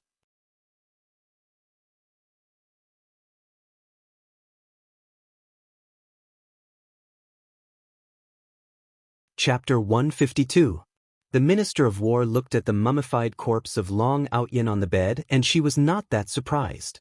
Although many people were worried that their goddess had fallen in love with a native in a small thousand world, she never worried about this. Although she did not know the reason that the divine child was acting lovey-dovey with this Long Outyin, she did not believe even for a second that she had actually fallen in love with him. As the person who watched Fong Lijuan growing, the Minister of War knew how deep the pride and arrogance the divine child had inside her. In her opinion, Fong Lijuan is the kind of woman who looks down on all beings, both women and men. She also knows that the divine child is also very ambitious. So, unless there was a reason, she would never get close to someone without a reason. As such, after entering the room and seeing the dead Long Outyin, she just glanced at him before reporting to Fong Lijuan. "Goddess Empress, we just received an emergency news that the people of the Great Xia have long bypassed our blockade and have already taken over the capital. Now, they have already infiltrated this city and are now headed to this manor." After hearing this, Fong Lijuan did not show any emotions in her face, then she looked directly at the mummified Long Outyin and sighed. "Worthy of a son of destiny," she muttered under her breath. In fact, there is a reason that Fong Lijuan had to get intimate with Long Outyin, having to go as far as showing her naked body. Sons of destiny are very tricky individuals to kill. According to the research she read back home, there are 3 ways to kill a child of destiny of any world. One is to use overwhelming strength to instantly kill them, cut off their powerful luck or destiny, and lastly, use emotional manipulation. The first 2 methods are very straightforward, but very difficult to accomplish. As long as you give a son of destiny the slightest of breathing room, they will find a way to escape, as they are harder to kill than cockroaches. As for cutting off their luck, only a few special individuals or techniques can do such a thing. And often, one has to suffer from backlash after executing these techniques. The last method is more effective, but requires more planning. Another way to get rid of a son of destiny is to overwhelm his mind or spirit through emotions like anger or lust, just like Fong Lijuan did. During these intense emotions, the son of destiny's judgment are at all-time low, thus easy to fall into traps like poison, sudden attacks, or trapping formation. However, during these scenarios, the son of destiny has to be quickly executed, or some random event will occur that facilitates his escape. Just like this sudden attack on this city. Fong Lijuan knew that if she wasted a few more minutes, that maybe the attack of the Great Xia would be the catalyst that allowed Long Outyin to wake up and escape. After thinking about this, Fong Lijuan waved her hand, then Long Aotian's body turned into a blue crystal, following which he dispersed into crystallized particles that scatter into the air.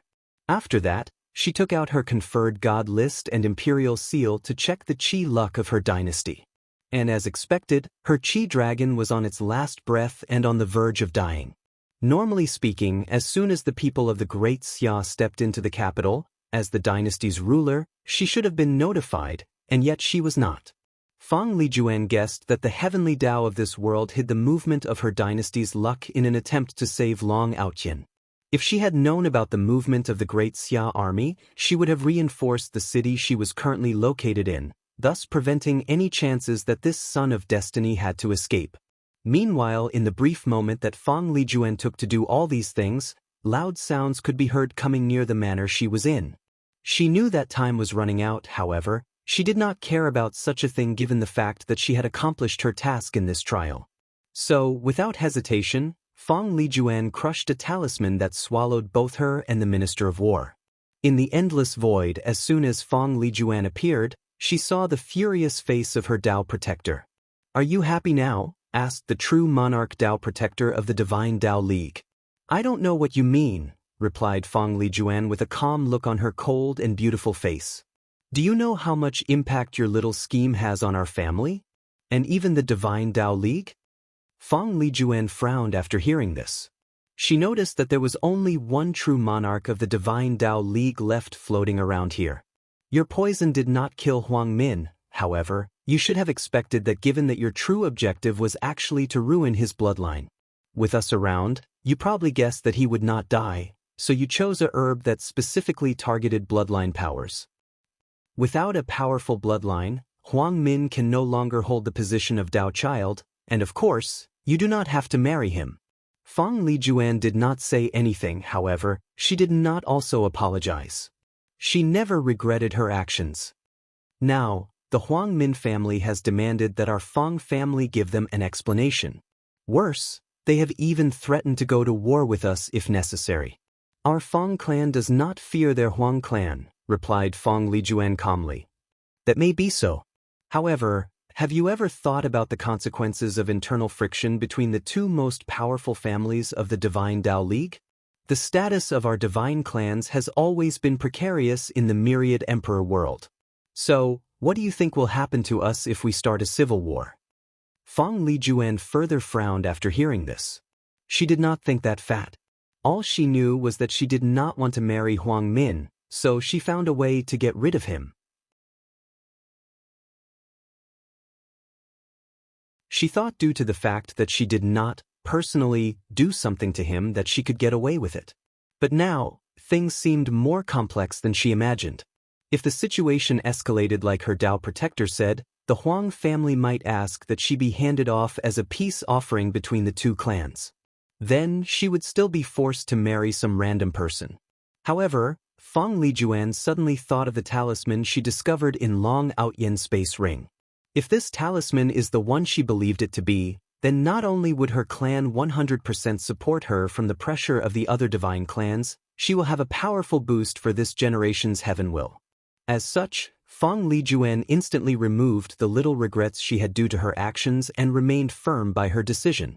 After seeing the stubborn look in her grandniece's face, the Dao protector sighed before taking out a void boat, placed her and her companion on it before opening a space channel and leaving this world to head back home.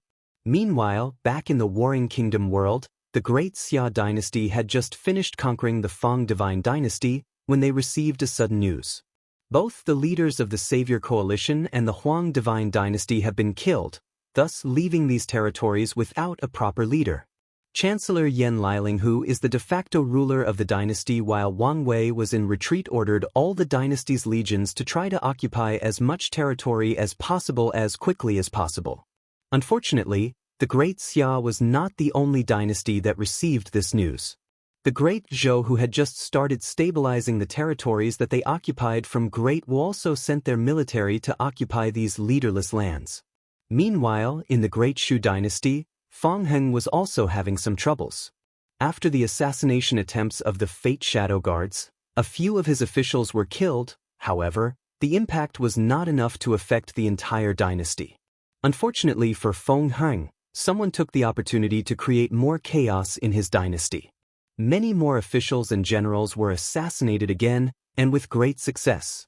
After investigation, he realized that it was the spy of his competitors that did these things. He could guess that these people wanted to sabotage his trial. Despite all that happened with these spies, this was not Feng Heng's most urgent problem.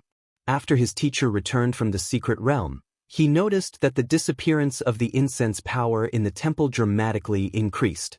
So, he guessed that these spies must be stepping up their plan, so he needed to speed up the speed of catching them. However, weirdly enough, the Great Shu dynasty did not receive the information about the situation of the Savior Coalition or the Huang Divine Dynasty. You're tuning in to the Wandering Hero YouTube channel. Don't forget to subscribe and join us on this journey to catch the most captivating stories.